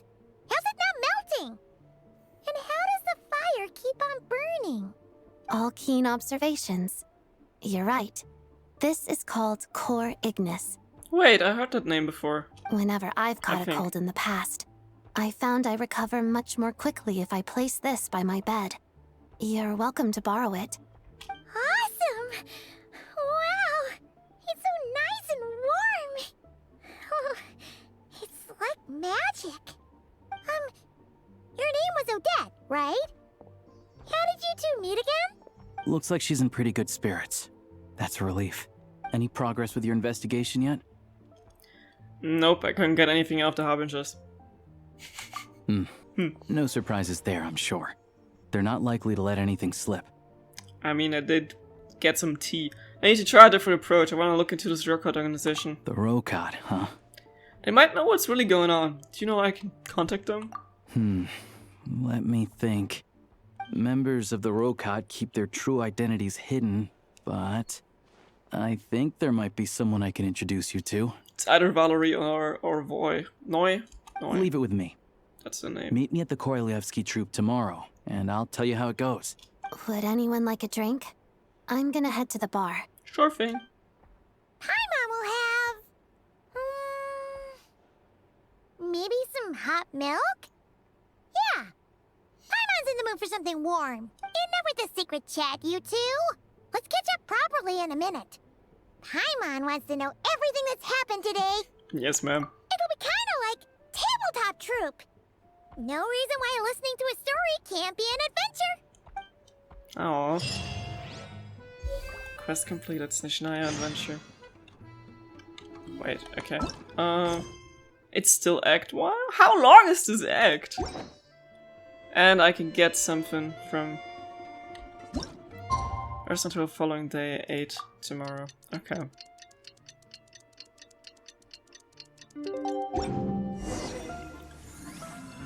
Hi, Paimon. The boss is gonna give Paimon a copy of the latest newspaper to read. That should keep Paimon entertained. Okay, let's go to the theater. Is that really where we have to go? Damn. Okay. Are we gonna meet Vodyanica there, maybe? I can't wait to meet everyone. It's so nice to have new characters again and like just something new where you have no idea what's gonna happen. Teleport point. I'm gonna unlock that real quick before we head to the theater. Yeah, it's actually in the same direction. That's good. Is that a dead end or can I... Why are NPCs so pretty? She looks like a princess. That's crazy, ever since Miliastra came out, the wind rises. How pretty these NPCs started to look. They're like even outmugging some of the older playable characters, dare I say. Well, not all of them, but let's say quest-related NPCs, definitely. Squall Fury. Like, I forgot the name. Rario's lover.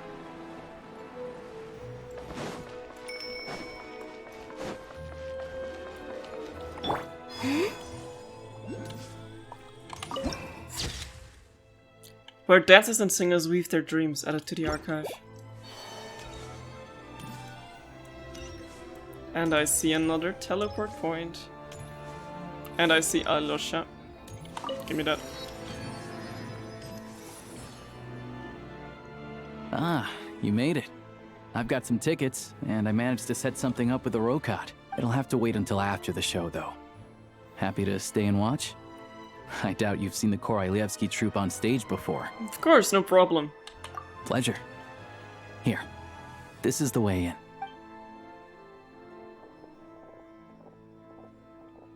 Please present yourself for a routine inspection in accordance with theater regulations. Thank you. It's Valerie.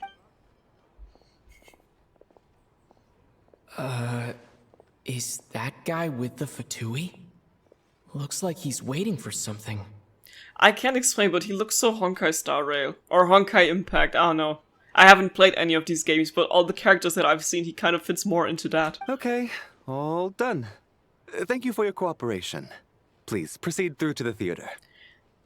And yet, I think we never had a black-haired Genshin character, right? I mean, we have people with dark hair, like the Wanderer, or like Tainari, but do we have one with, like, straight-up black hair? I don't think so. I mean, I could be forgetting something, but... Can't remember, or at least not a tall guy with black hair. Zhongli's dark brown. What's up? Everything okay? I wasn't expecting such strict security here. SNEZHNAYA's business and political leaders are always passing through here, so it makes sense that security's tight. Still, it's a little unusual to see the Fatui's Armory Palace guard here. You saw him, right? The guy right at the back. Strong, silent type. His name's Valeri.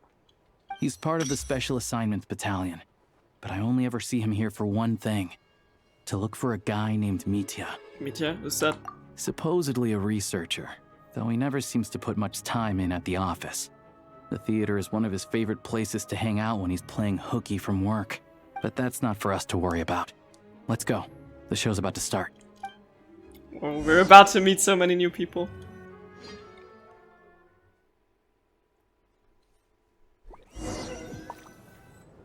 I'm assuming it's gonna be a cutscene. What do you think? Pretty impressive, huh? Oh yeah.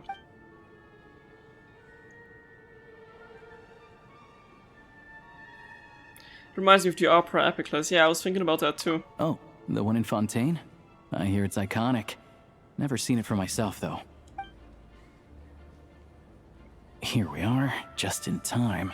Sorry, coming through. Excuse us. If you're gonna show up late, keep your mouth shut.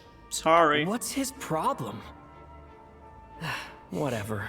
No point arguing with people like that. Look, there she is. That's who I'm introducing you to later. Yeah! She's the lead singer of the troupe, Vodyanitsa. Oh my god. Mermaid. So beautiful.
Nice voice. This leads directly to the green room. They're expecting us. Vodyanitsa will be waiting for us there. Very short performance though, I thought it would be longer. Damn, we're even invited backstage already. At our first concert.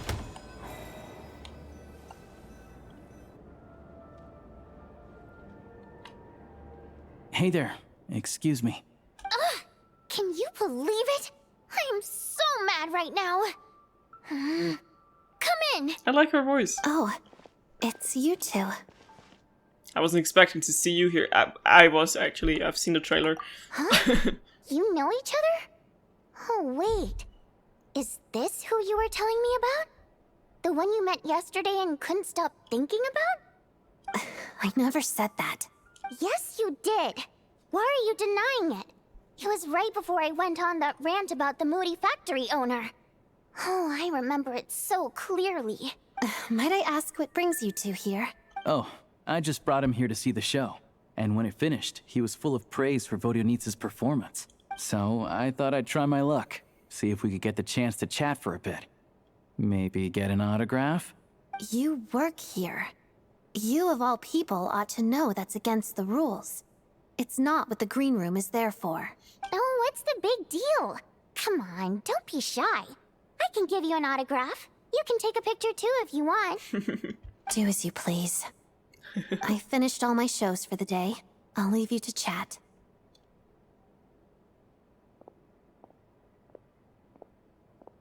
I wasn't making that stuff up, you know. Odette's just too proud to admit it. She thinks very highly of you. And so do I. You did the right thing in Svietloladovka. We're good. Odette's out of earshot. I'll lock the door. Huh? Confidentiality, of course. The Rokot is very strict on that. Whoa, Alosha! Not out loud! Not with an outsider here.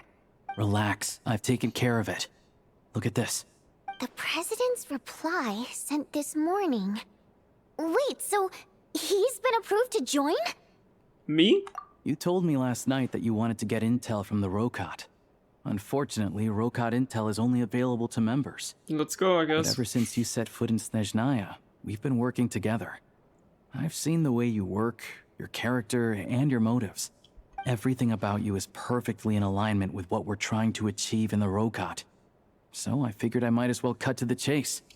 I wrote a letter to the President explaining your situation, including just the right amount of detail. His approval came very quickly. Of course, it's still your decision whether you want to join or not. We'll respect your choice. So that means you and Watson, you're both members?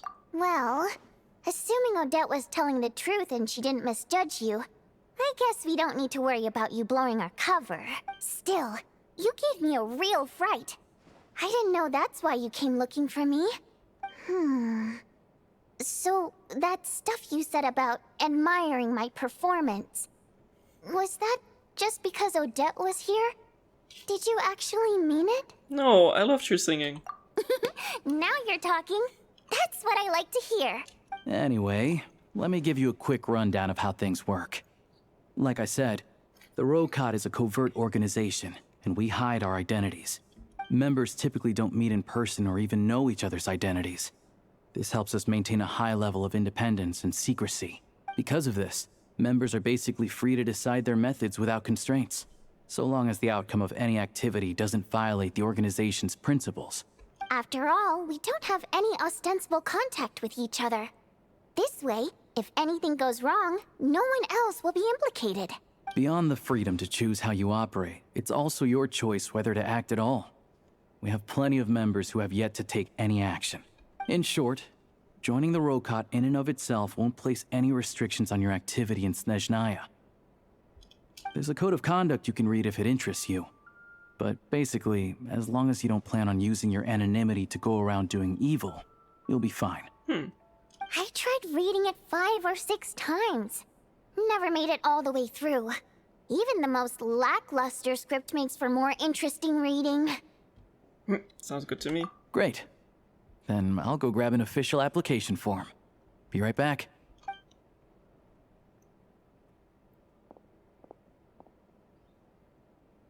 So you keep your identity secret. How come you two know each other?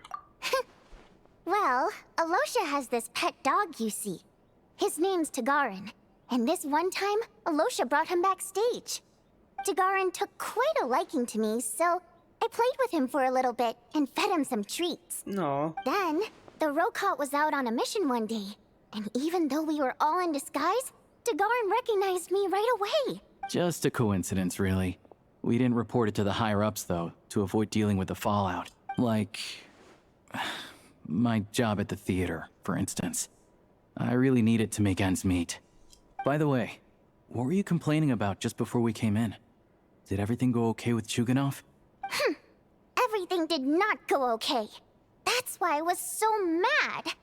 I tried to make some small talk with him before I went on stage to fish for intel about the Iskra manufacturing plant. But he wouldn't take the bait.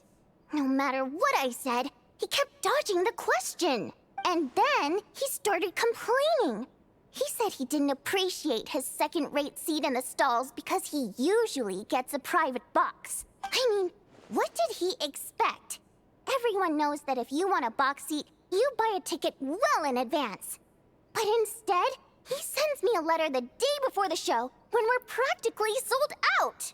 I had to juggle things around just to get him a half-decent seat, hoping he would appreciate the gesture enough to share some information. But nope, he didn't give me anything. Yeah, meeting Chuganov in person has definitely been a disappointing experience. Oh, you probably don't know who we're talking about, do you? Chuganov was that older guy you were sitting next to today. I'm sure he didn't make a great first impression on you either. That guy.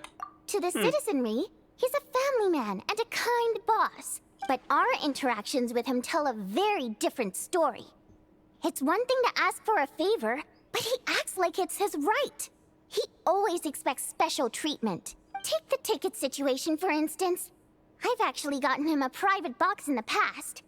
But not only was he not even grateful, now he's acting like I've sold him short this time. Not to mention that he's never paid for a single one of his tickets. That's pretty outrageous. And another thing, if he's such a big family man, why doesn't he bring his wife and daughter to see the show once in a while? I've never seen them here, not even once. Calm down, Vodyanitsa. If you won't do it the easy way, we'll have to try the hard way. But first things first. Here's your application form. Go ahead and fill it out. Okay.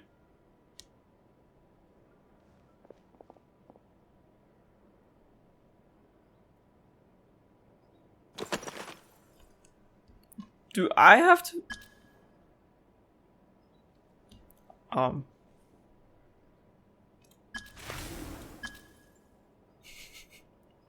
Do I have to be like honest or not? I don't know. Recent replication. I want two ordinary people. Think the rocket is cool. I need a part-time job. Mom told me to give it a try.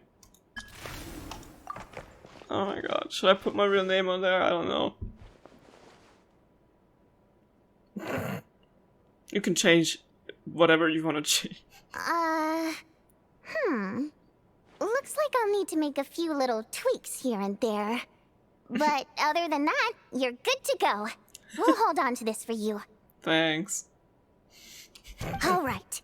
Now that we're officially Rokat comrades, I can tell you. Chukhanov is the target of our current operation. Recently, we've done some recon work at the Iskra manufacturing plant, which pretty much confirmed that their energy consumption is way beyond the legal limit.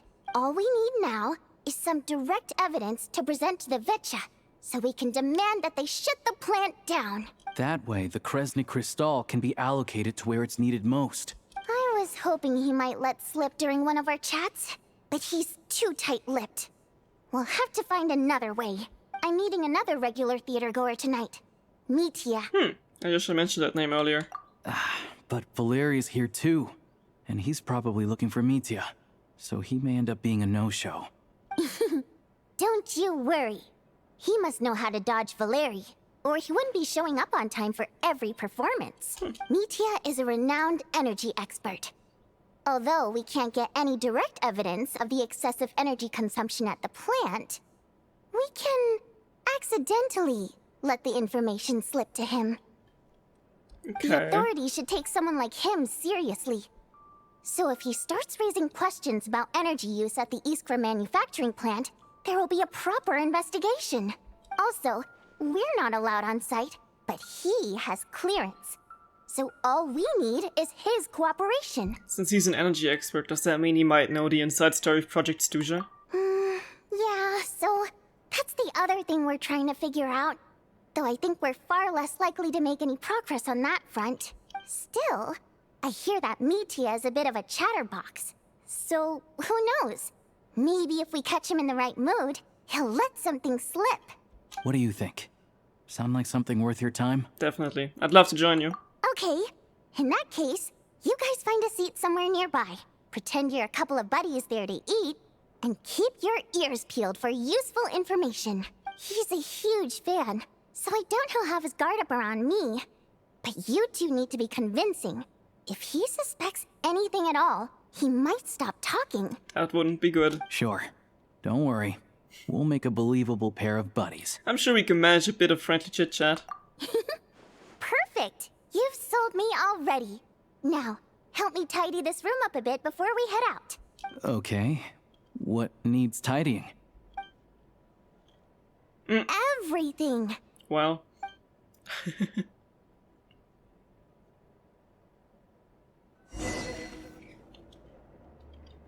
Go to the restaurant. Again? Okay. That's quite far away though. But okay. We've already met like half of the characters that have been announced. That's crazy. Speaking of characters... Okay, never mind that. It was worth a try. Sorry.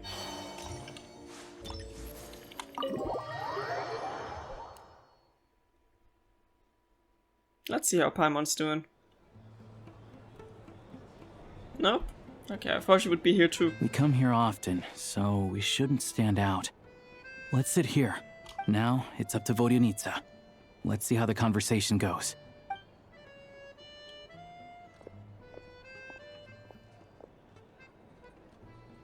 Mr. Mitia! Over here! Over here! Oh, sorry. I got a little held up on my way here. Now we have even less time than we planned. Go ahead and order some snacks and drinks. Whatever you like. Let me see. According to my schedule, we still have 25 minutes left. She looks like Nagito Komaeda. And I think I've seen memes about this already. You're really pressed for time today, huh? I was imagining this would be a leisurely chat.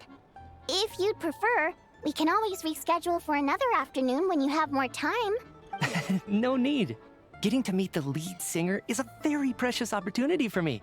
I'm not about to pass it up. I've already had to decline your invitation several times because our schedules rarely align. If I don't grab this chance while it's here, who knows when the next one will come around? Well, it's very kind of you to make time just for me. What's going on with his scarf? It's like it's alive. Yeah, like Baiju's scarf. I'm not too sure, to be honest. But Snezhnaya is full of weird and wonderful things like that, so people tend not to bat an eye. I'm sure the same will go for the Eye of Grey and Paimon. That'll make getting around easier. The reason I invited you out for tea and a chat today was to get some feedback from a true fan of the theater. Well, I genuinely have nothing bad to say. No matter how many times I hear you sing, it never gets old. It always seems fresh and new somehow. Maybe it's because the more times I listen, the more details I notice. Or maybe you simply improve with every performance, delivering it better each time. Thank you! I'm delighted to hear that! Could you give me any specific examples? Oh, yeah. The piece you sang today, for example. Beneath the Frozen River? Hey, what's with you? I'm just praising a good performance. I always used to find that such a bleak and lonely song. But the more you listen, the more you realize that it's not as cold and nihilistic as it appears. When you really dig down into it, there's a certain level where you're surprised by the emergence of hope. Wow. Hope? I'm Oh my god, Nagito. I didn't expect you to pick up on that. Actually, I only tried out that angle after talking with a composer. Still, Beneath the Frozen River wasn't on today's program. Oh, really? But it's a classic. You sing it every time. Almost every time. Oh. Well then. Let me say a few words about that other all-time classic, Flying in the Wind from the Mountain Sparrow. She didn't sing that today either, fake fan. I didn't sing that one today either. My voice wasn't quite up to it, so I switched it out at the last minute. Oh. But... Fake fan. Sorry, Mr. Mitia, but you were at the theater today, yes? That's the type of people you lose at the concert tickets war, you know? Of course I was. Remember? I said hello to all the troupe members before the show started. You, Odette, and the others. So, what did Odette sing today? Elegy of the Snow-Winged Goose, of course. He's so full of confidence about lying. Correct. I see. I see. Just making that up. You find my singing boring, don't you? That's why you don't remember a single song. Looks like I'll need to cut a few from the program next time. No, that's not it. I swear. All right. I'll be straight with you. I'm sorry. My mind was wandering as you took the stage today. I enjoy watching your shows because the exquisite performances stimulate the mind. It always sparks some inspiration for my research. So, whenever I get stuck at work, I come to the theater for a change of pace. Odette's dance during the Elegy of the Snow-Winged Goose today was simply incredible. It got me wondering what she's been going through recently. That look of sheer defiance in the face of utter tragedy? It was so inspiring. I started scribbling in my notebook right away. Not that I made a ton of progress in the grand scheme of things, but I still think it was productive. By the time I snapped out of it, the entire show had finished. So what you're saying is, you didn't listen to my singing at all? Oh no. Unfortunately not. I'm sorry. I don't know which is more disrespectful. The fact that I don't always come for the show itself, or the fact that I missed your performance. Seems like things are getting a little awkward. You look nervous. What's up? Mitya just stepped into a conversational minefield. If there's one thing Vodyanitsa doesn't like, it's people who show disrespect for her performance. I mean, she's a siren after all, yeah. This meeting was so hard to set up. Don't tell me it's already falling apart. It's fine. I suppose this is affirming in its own way. At least, it shows that our performance really touches people's hearts, right? Don't let it bother you. It certainly doesn't bother me. She's showing a lot of restraint. It must be tough. Well, I'll be sure to let Odette know how much you adored her performance. Please don't say that. I always love your performances too. It's just that inspiration struck at the wrong time today. I'm usually all ears. I know, I can tell. That's why I value your opinion. I'm sure some people can't stand it when others praise their coworkers right to their face, but not me. No, sir. Fair enough. I still feel kind of bad, though. But you know what I really can't stand? People who only show up to the theater to pretend that they're cultured. Makes me sick to my stomach. Oh, yeah, 100%. There are too many of those people around. By the time they're walking out the door, they've forgotten all about the show. What's wrong? You look furious. I don't know if you've heard about the boss of the Iskra manufacturing plant. He isn't even a theater investor, but he always demands the same privileges as actual investors. Box tickets only, premium drinks, even the right to request specific songs. Well played, Vodyanitsa. Seems like she's harnessing her rage to steer the conversation back on track. Now that you mention it, I've interacted with that guy before. I gotta say, everyone holds him up as an example of a benevolent businessman, but I don't know. I don't see it. Yeah, he couldn't care less about what's happening on stage. He's just there to flaunt his social status. I hate that I have to prepare programs for guys like that. What's the big deal with that factory he runs anyway? I asked around a bit and heard some pretty shocking stories. Sounds like he's just another greedy capitalist. Oh, really? Yep, the things people are saying are pretty damning. Low wages, insanely long working hours, equipment running around the clock. And as if that's not bad enough, he also strictly forbids his employees from giving any kind of interview. Project Stuja has now been extended so many times, we're at the point where crystal rations for the common folk are barely enough to survive on. Yet he even wants to get his greedy hands on them just to boost his own profits. If the rumors are true, he's in serious violation of the law. Interesting. So you've heard about it too? What? So it's really true? Who knows? I've only heard the same rumors you have. But there's no smoke without fire. The Rooster's been coming down on us hard lately, demanding that we track and trace every single batch of Crystal. My coworkers in the Department of Energy have been tearing their hair out over it. The Rooster? I didn't realize he cared that much. Yeah. Even though there are no restrictions on Crystal trading, the poor will wind up freezing to death if we let the rich buy as much as they want. That's clearly unfair. Looks like we'll need to arrange an investigation into the Iskra manufacturing plant as soon as possible. I never knew you kept up with current affairs beyond the theater, Miss Vodyanitsa. You really have a heart for the common person. Most Fae in your position have long been indifferent to the plight of humans. Well, those of us who choose to live in human cities are naturally going to pay attention to any significant upheaval. Isn't the Rooster a Fae himself? I'm just surprised to learn that even someone with as much experience as him is getting so stressed out over Project Stuja. What is the end goal of this project anyway? This is it. We're finally going there. I'm sure Mitya can sense on some level that she's fishing for information. But since their conversation is so relaxed, he might just let something slip. Let's hope so. It's stressing me out too. If I'd only made better progress with my research, things wouldn't have dragged on this long. Oh, so your work is related to Project Stuja? That's right. The Armory Palace needs a brand new energy source. not the power of the light realm, and not elemental energy. Right now, the only thing that meets the requirements is the power contained within stellar linchpins. But harnessing that power is costly. Each step of the process requires enormous amounts of Kresnik crystal, from extraction to quantification to attempts at conversion. Progress has been painfully slow, and the team is getting burned out as time goes by. Sometimes, I see people staring into space as if in a trance. Could it be that this new energy source has side effects? No, it doesn't affect us, because the energy is used for... He almost said it. Okay, I got it. Stop choking me. Sorry, I can't talk about that. Man. I think we're all just exhausted. We've been working ourselves to the bone for so long, with so little progress to show for it. It's no wonder people are struggling to stay motivated. Seems like I owe you an apology.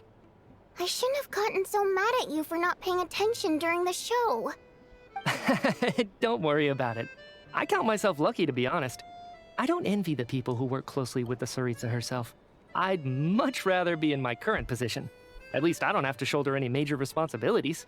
So they're trying to develop a completely new kind of energy. It's a shame we didn't get to hear more. Yeah, censored by a scarf. Who would have thought? Oh, dear. It looks like my time is up. I'm afraid I have to leave. I'm so sorry. We ended up barely talking about the theater. That's okay. It was a pleasure chatting with you, really. Let's make up for it next time.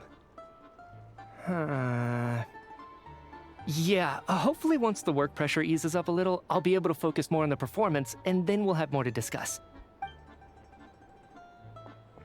We touched on some confidential issues today. I'd be grateful if you could keep it between us. Interesting.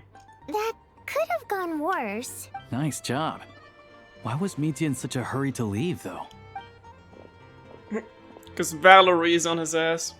Sorry, routine inspection. Is that Valerie?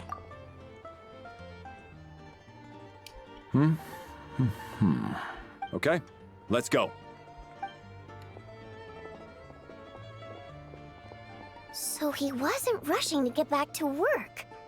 He must have calculated that Valerie would find him here in exactly 25 minutes. That's frighteningly accurate. One of the main duties of the Special Assignments Battalion is to ensure that important figures stick to their schedules. Sounds like Mitya's arch enemy then, yeah. Alright, time for us to get going too. Excuse me, check please. We'll settle our check too then. Oh, hello there. Mr. Mitya paid the check before leaving. He also asked me to pass on a message.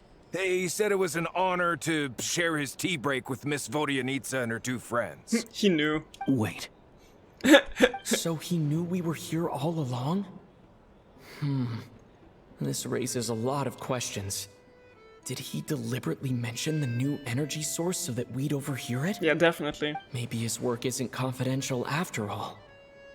Maybe the key here is the purpose of this new energy. I guess that's the next thing to look into.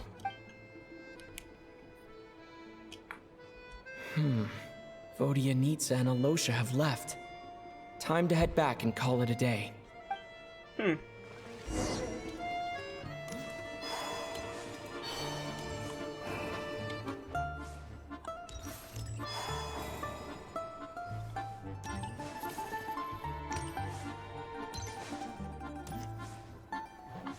Oh, that's my room. Okay. You're back! Here pretty early today. How are you feeling? Paimon was just gonna mention that. After she woke up today, Paimon felt like her temperature was completely back to normal. But her strength still hasn't returned. Still, there's some good news. Paimon thinks she might have figured out the source of the problem. It's like there's some kind of mysterious power affecting Paimon. Paimon's never felt this way before during any of her travels.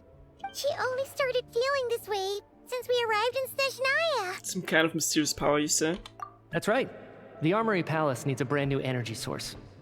Could that have something to do with this? What is it? You're making that face again. You know, the one you get whenever you have a light bulb moment? Let me tell you what I found out today.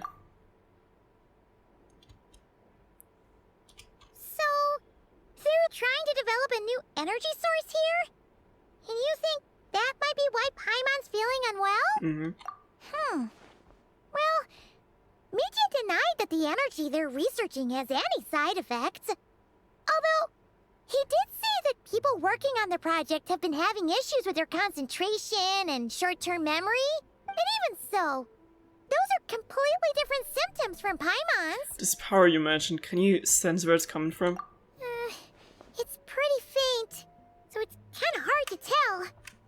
But, if anything, it seems like it's coming from roughly the same direction as the Armory Palace. All the more reason to find out the purpose of their research. Sure, Paimon's with you there. But how, though? The robot only has a limited amount of intel. It's the one avenue we haven't explored. This SNEZHNAYA village. Oh, great point! They argue about Project Stuja every day. If we could sit in on one of their sessions, we might pick up some new leads. Okay, I need to write a letter to Alyosha. Good idea! Oh yeah, while you were out, Paimon tried all the yummiest looking desserts in the Potpourri restaurant. This one seemed right up your alley.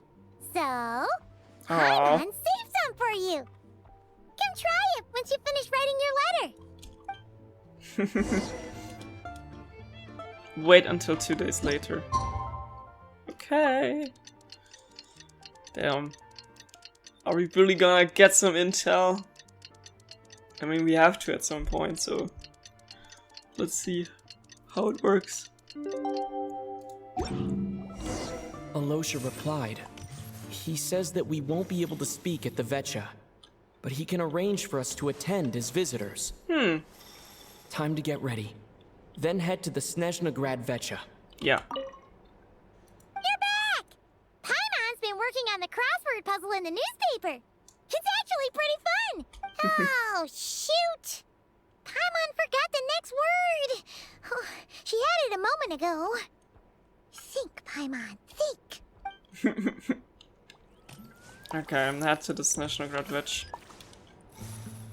Which way is out? There. Okay.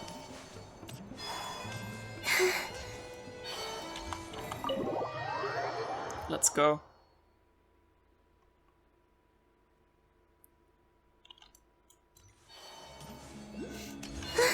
The wind rises.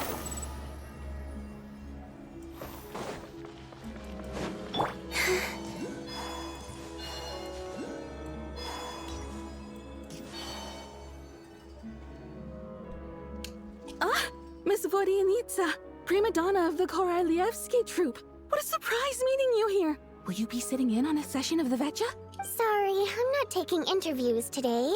Oh good, you're here. The session's about to begin. Let's get inside. Please wait, Miss Vodyanitsa. Could you introduce me to your new friend? Nope. No time for that.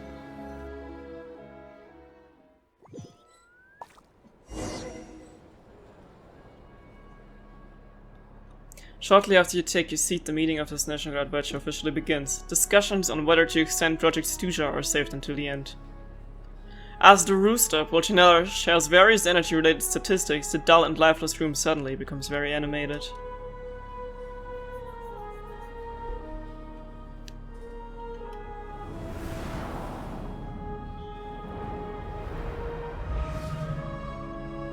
Crazy that we just got in here. The energy management commitments made for the outgoing period have been delivered upon.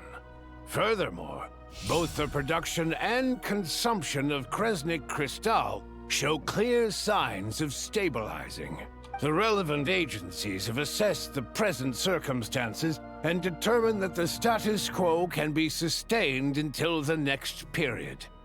For detailed statistics, I would refer you to the industry reports that have been distributed to all persons present.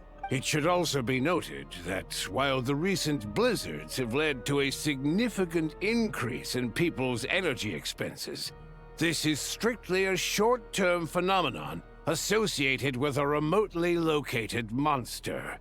Her Majesty the Tsaritsa is giving her full attention to this matter. We should have every confidence that it will be dealt with swiftly and conclusively. A financial report on disaster relief is also present in this report, courtesy of Pantalone. Why does it keep getting noisier in here? They cover the same old ground every single time. The rooster never seems to mind, but everyone else is getting tired of it. There's a general lack of trust. People aren't seeing any tangible benefits that affect them directly. Of course, none of that will be reflected in any of the reports on the table. Yeah, if it weren't for these hard copy documents, I could have at least made something up. For me to ask, why are you still here? And why are you acting so chummy? Oh, don't mind me. I'm just out here trying to hit my interview quotas. Bring out the kvass. Ever read it? Best-selling newspaper in town. If I remember correctly, you guys don't even have a sales permit. You have to sell from stalls on the street. Okay then, best-selling street stall newspaper in town. Still counts.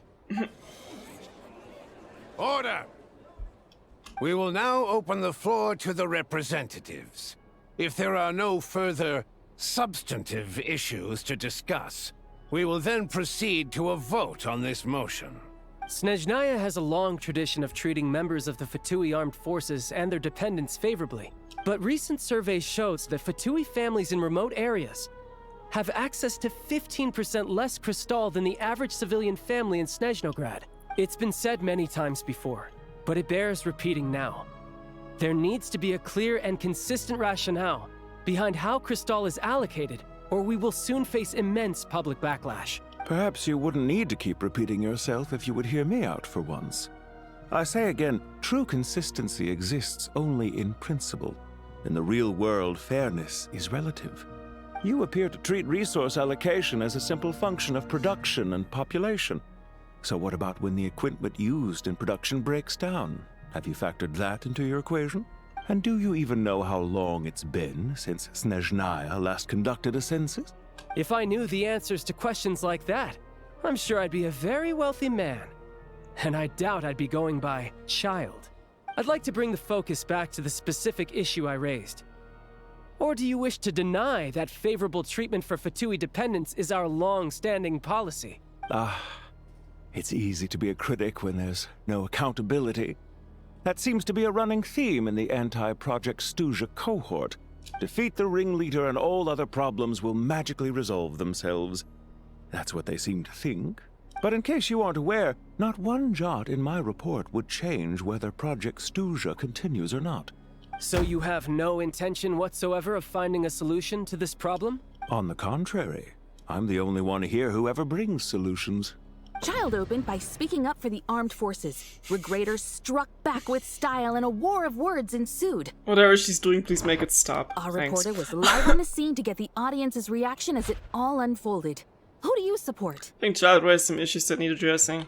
The people have spoken. Child received raucous applause from the crowd as he pushed Regrader onto his back foot with a relentless barrage of questions. It had to be seen to be believed. Now you see why they don't have a sales permit. Yeah. However, this reporter wants to spin things. I haven't forgotten that Tartaglia was representing the Northland Bank when we first met in Liyue. So surely, their relationship can't always have been this strained. You two are getting off topic. Let's focus on what the data is saying. Mr. Pantalone, may I speak on your behalf? Oh, please do. I'm more than happy to save my breath. Crystal distribution policy undergoes modifications with each new period. The ultimate goal being to find the most reasonable method of allocation, which I believe is what Mr. Tartaglia also seeks. But I fear many may have been misled on this topic by extremist activists. To clarify, Project SNEZHNAYA is not the root cause of the problem. It is merely a framework for resource distribution. The most recent reports all point to SNEZHNAYA's resilience and adaptability during this period of fine-tuning, and give clear indications that a distribution framework is improving with each iteration. To make drastic adjustments without first considering the risks would likely do more harm than good. It would be a waste of the hard-won experience we've gained to date. Renowned scholar of finance, Arapov spoke up to clarify the fiscal logic, clearly alluding to social organizations like the Rokad in his words. With the notorious Lelex still active to this day, Should the Rokot be held responsible? No, there is someone else to blame. Wait, Lelik, we've heard that name before, but I can't remember where. She's just rephrasing what Mr. Pantalone said. The Rokot are the critics he accuses of taking no responsibility for their actions. Oh yeah, I've heard the name in the trailer. As for Lilik, you won't have heard of him yet. He's currently the most famous member of the Rokot. Well, more like infamous. Still, Lelik is an insult in German, so that's funny. Ending Project Stuja has become an obsession for him. Unlike the more decent ones among us, he believes that votes in the Vetcha are all that matter. So whether it's threats, coercion, or bribery, he'll use whatever means necessary to get people to change their vote. It's more to the Rokot than I thought. And since we're already on the subject, what do you think of Lelek's methods? Are you for or against? Hard to say, I suspect there's more to his story. Well, whatever the story is, his actions benefit us all. We stand with Lelek. At least someone here wants to take this discussion seriously. I've been considering that issue myself. What you really need is more precise regional data, right? I think it would be easiest to let the Fatui handle it, since they're already in charge of Crystal shipments anyway. We may as well get them to collect some data while they're at it. Whatever you need, you can ask the Fatui to look into it for you. In terms of supervision, I think the Druzhna would be a good fit. I had hoped to discuss this with Miss Vesna, but sadly, she's not present. I will be happy to take a note of your suggestions and present them to Commander Vesna for a decision upon her return. The Commander has always taken a keen interest in Project Stuja. However, given the Druzhna's demanding workload, I'm afraid it may prove difficult for them to provide any practical support.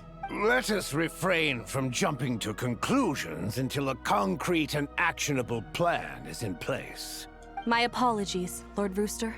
There are numerous issues to address here, including manpower, time sensitivity, and reporting lines. Nevertheless, I support drafting a proposal. Follow the usual procedure, and it can be raised as a new motion for all parties to evaluate at the appropriate time. In that case, I'd like to share one thought before the proposal is drafted. The issue of time sensitivity was raised just now, which I presume relates to the official reports. In fact, the Energy Commission already collects regular statistics on each urban center and its surrounding area. Would these be of any use? That's a good idea. I read every issue of Svietloslaidovka's report, and although my focus is mostly on the section about equipment operation, the energy consumption statistics also yield a lot of insights. Be that as it may, does no one see an issue with using local data to determine Crystal quotas? In the long term, it seems like a very risky solution. Not if they are used purely for reference. So long as we have the report from the Northland Bank's headquarters to corroborate it, no one will be able to fool me. Very well then. It appears that this arrangement is acceptable to all parties. Yeah, sounds good to me. The members reached a provisional consensus on the issue of improving treatment for Fatui soldiers. Notice the reporter jot down a few words before suddenly crossing everything out and starting a fresh paragraph. Today, the prima donna of the Korailievsky troupe attended a session of the SNEZHNAYA Vetcha in the company of a dashing young man. The question on all our minds is, what is the true nature of their relationship? Write anything like that again, and I'm revoking your permission to interview the troupe. Got it? The main discussion covers everything from energy to healthcare, technology, and industry. All parties take the opportunity to express their stance on Project Stuja. You ignore Mironova as she carries on writing a sensationalist report, but after a while you start to feel that reading the news from her might actually be more interesting than being here in person. Now then, if there are no further contributions from those present, we shall proceed to the final vote. Hey, check it out! Is that Chuganov? What made him vote against? Why now?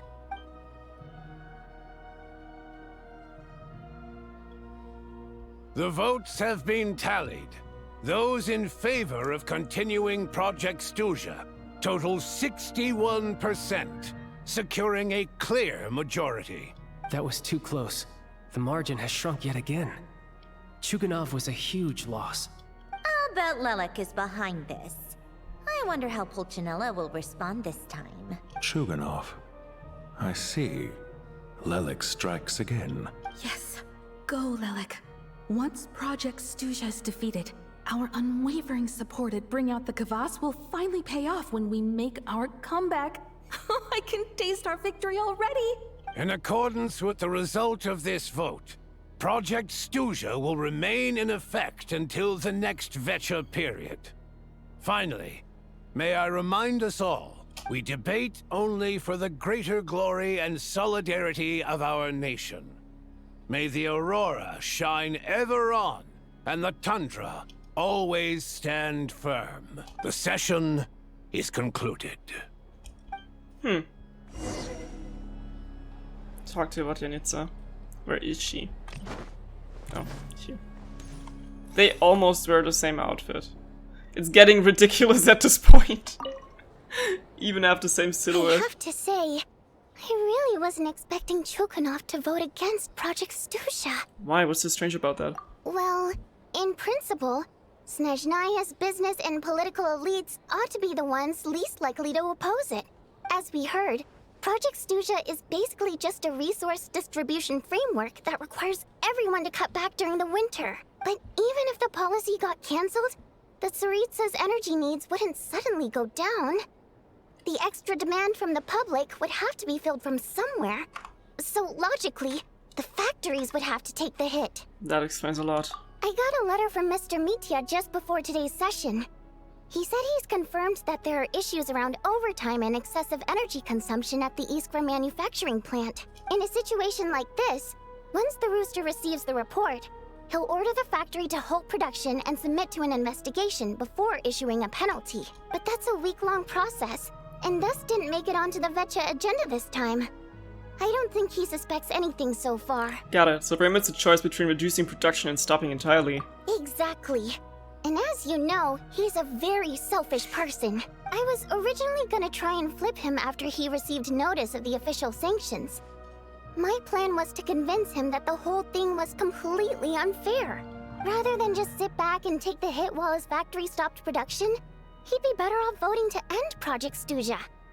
At least that way, no one else would be able to make any money either, because all the factories would suddenly have more limited energy to work with. But now, he's already voted against it, which means someone must have used more forceful means to change his vote. Just like with everyone else who flipped. You mean Lelek? Yeah. No one knows why Lelek is so obsessed with ending Project Stuzha, but by the looks of it, he's inching closer and closer to success. Lelek must have strong motivations, given how he'll stop at nothing to achieve his goal. Maybe he knows the full truth of Project Stuzha. But where can we meet him? Maybe my next step should be to focus on him. Oh, right. What are your plans for the rest of the day? Shall we head out? Hey, comrade. I noticed you were here during the debate. I didn't take you for a political enthusiast. Greetings, Harbingers. I just happened to have some free time today, and my new friend here thought it might be fun to check out the Vetcha. Ah, Odette must have introduced you. Looks like you two are getting along pretty well. I'll leave you to catch up. I should head back to the troop. Sure. Break a leg and all that. It sounds so serious when she says it. Thought it might be fun to check out the Vetcha, did you? Things are never that simple with you, Traveler. There's no way you're here for kicks and giggles. Tell me I'm wrong. I learned an interesting tidbit today about some guy called Lelek. Oh, yeah. To some, he's a captivating enigma. To others, he's the bane of their existence. Could Lelek just be a code name, maybe? No one ever thought that some anonymous nobody from the Rokot could cause such a stir. I want to find out his true identity. Is it okay if I start digging around? Maybe it's Noi or something. Huh? Some other You want to look into person Lelek? we already saw. Then I'm sure his days of anonymity are numbered. What do you think, Sandrone? Fine by me, I guess. If the Traveler actually manages to expose Lelek, it'll be doing Pulcinella a favor. In return, it seems fair to let him in on what we've learned so far. My thoughts exactly. Sharing is caring, after all. Oh? Head back to Glupov and grab the files on Lelek. It's easier to just pull the records than go through the rigmarole of getting the Traveler a visitor's permit. As you command, child, sir. In that case, since we're going to be waiting anyway, I'll have someone brew a pot of black tea.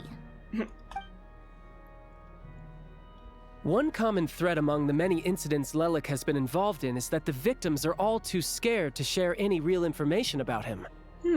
Clearly, he must have threatened them in some way. His modus operandi is to silently infiltrate the scene and leave a threatening letter behind.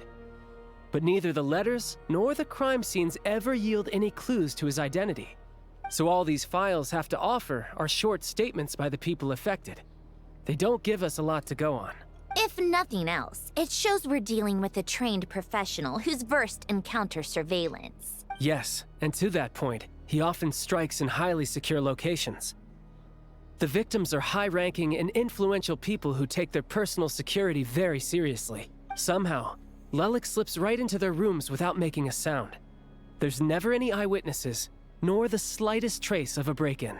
If he can get in and out undetected, it means he can strike without warning. Not that that's ever happened so far, but the thought is enough to scare these people sleepless. It's hard to believe that a human being could pull this off flawlessly every time. So they switched the focus of the investigation to Faye. Unfortunately, no one's found anything yet. Are you saying even you couldn't pull it off? Careful. Don't underestimate me. Although truth be told, I'd probably find it hard not to blow my cover. Direct confrontation is more my style. We haven't ruled out the possibility of Lelik being human. It's just, there can only be a handful of people in all of Teyvat who'd fit the profile. Faye, on the other hand, plenty would have the ability, but few would have the motive. So it's someone who's strong strategically and even more meticulous. No, not as strong as me. You'll never find the culprit with criteria like that. Let's go with a little weaker than me. Skirk Nuvilet. There's no denying that Master is strong, but meticulous? We can only hope. He's just trying to find a reference point. Stop getting fixated on who's stronger than who. But that's the most important thing. In my opinion, anyway. Of course. Alright, let's take it down a notch or two, huh? How about that? How about Odette as a reference point? She's someone we all know, and I've seen her in action. Odette? Yeah, that seems about right. Her skills are solid, and she's always calm under pressure. Except she's Fatui, so the likelihood of her working against us is pretty low. But yeah, much more accurate than your previous example, at least. Could it be Alyosha, maybe? No, wait a moment. Maybe we should interrogate that assumption. What do you mean? Which assumption? Odette? Her Fatui identity doesn't necessarily exonerate her. And when you think about it, the Rokot would be precisely what she needs to conceal her identity. Plus, she wouldn't need to be such a pro at covering her tracks. She'd already know where the Fatui will be and when. So she could choose the perfect time to act. Oh, yikes. I was just thinking out loud. Why is this starting to sound like such a convincing theory? It really is. Still, what reason could Odette possibly have for trying to call off Project Stuzha? I don't know. Arlecchino would be the best person to ask. She knows Odette best. Unfortunately, she isn't back yet. Arlecchino? Rosaline used to open up to her in private about her struggles with Odette. As I'm sure you can imagine, Arlecchino is quite a lot better with children than Rosaline was. She gave her some tips on how to handle the situation, and Rosaline managed to reach a settlement with Odette before leaving. So I suppose there were at least no lifelong regrets left behind. Beyond that, I don't know the details about that side of things. But I do know that Odette definitely has a motive to hold a grudge against Project Stuzha. The reason being, her father passed away during the early stages of the project. That was back before it had been named Project Stuzha, when things were still being worked out. But in essence, it's remained the same ever since. Huh. The more you know. Yeah. Rosaline was always so self-centered. I never understood why she started paying so much attention to Odette. Even you didn't know about this? Is that such a surprise? If you cast your mind back, you may remember that Rosaline and I weren't exactly close. We had tea together a few times, but that was about it. Odette's past is no secret. Her father was a fatus and her mother was a very famous ballerina. On the surface, it looks like she followed right in her parents' footsteps. But the truth is quite a different story. After her father passed away on a mission, her mother was overcome with grief. She broke her leg during a performance and could never dance again. Odette was only interested in ballet at the time, but this tragedy left the family with both breadwinners gone.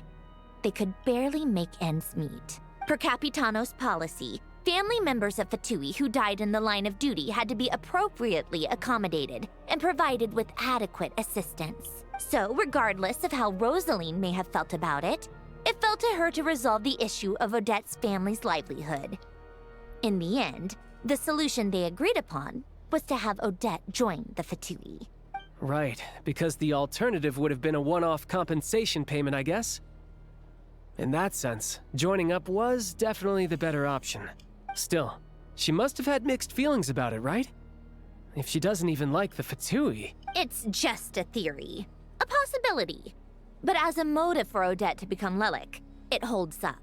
That said, I have no idea where Odette's head is at right now, or what her conflict with Rosaline was about. Plenty of people were on bad terms with Rosaline. I have no intention of trying to figure it all out. So Signora actually wanted to mend her relationship with Odette. Yes, but there's not much point in discussing that now. Yeah, back to Lelik. Since our investigations so far have turned up next to nothing, we've got nothing to lose by trying a new angle. Funnily enough, Tonya and I had actually made plans to go to the theater tomorrow to watch Odette's rehearsal.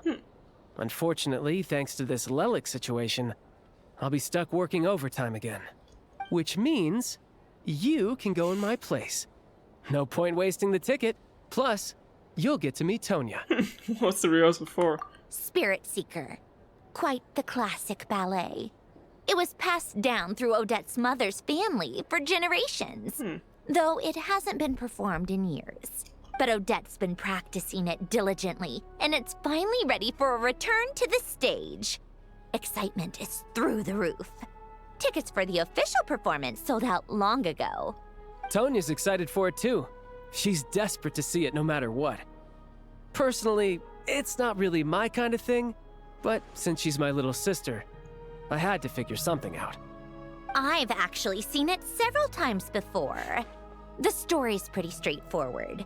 The lead character follows a trail of clues left behind by a spirit, gradually recovering her memories along the way. It's a tale of love and regret. So not exactly reinventing the wheel, at least by today's standards. But when that classic melody kicks in and the lead character begins to dance, it always gets me. It really is beautiful. Not an easy dance to do justice to, though. I know it's always been Odette's dream to perform this piece, but I'm not sure she's really ready. In that case, I think that even if she is Lelik, we should wait until her performance is over before we respond. I'll let you take it from here, comrade. Oh my god. So she really could be behind all of this. Very interesting.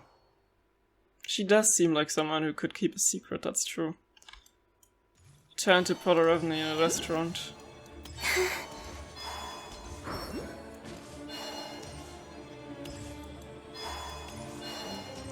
Squall and Fury. And every time I hope that Paimon is still here, because I kind of fear that one day she's just not in our room anymore. And maybe... Now I feel kind of like... I don't know. Too slow. What if there's someone we can't trust somewhere else? I don't know. Sounds like you've made a ton of progress today. It's good that everything's going so smoothly. Next step is to head back to the theater and get a clear answer from Odette. It could be easier said than done, even if she's the one she won't necessarily admit it. Either way, Paimon doesn't get the sense that she's a bad person.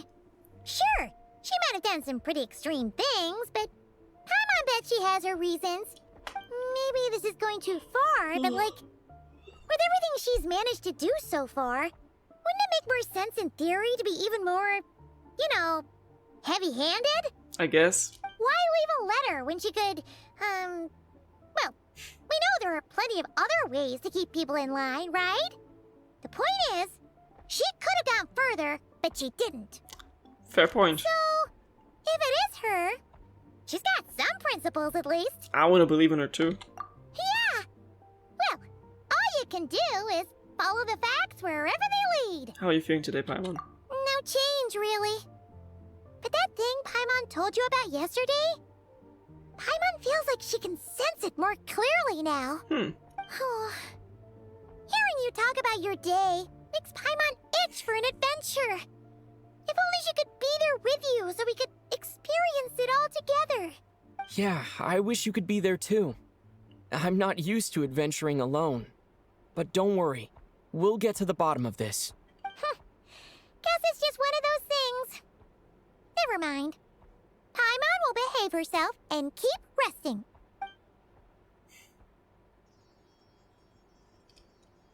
If Odette is Lelik, she may well have inside information on Project Stuja. Yeah. Her father was involved with the project's early implementation and tragically died in the process. Now, she's dedicated herself to bringing it to an end. It's hard to imagine she could have gotten this far without knowing anything at all about the Tsaritsa's true intentions. When she spoke to us as a member of the Fatui, how much did she let on? And how much was she hiding? Only time will tell. Maybe tomorrow, everything will be answered. Hey look! It's snowing! Aw. Could be a tough day ahead. Make sure you wrap up warm tomorrow. Okay, damn. It's starting to get real. Everwinter Without Mercy, Act 1 complete. And with that, I'm gonna say thanks for watching and see you in the next episode. Can I talk to Paimon? No, she's already asleep. See you in the next episode of Genshin Impact. Until then, bye bye.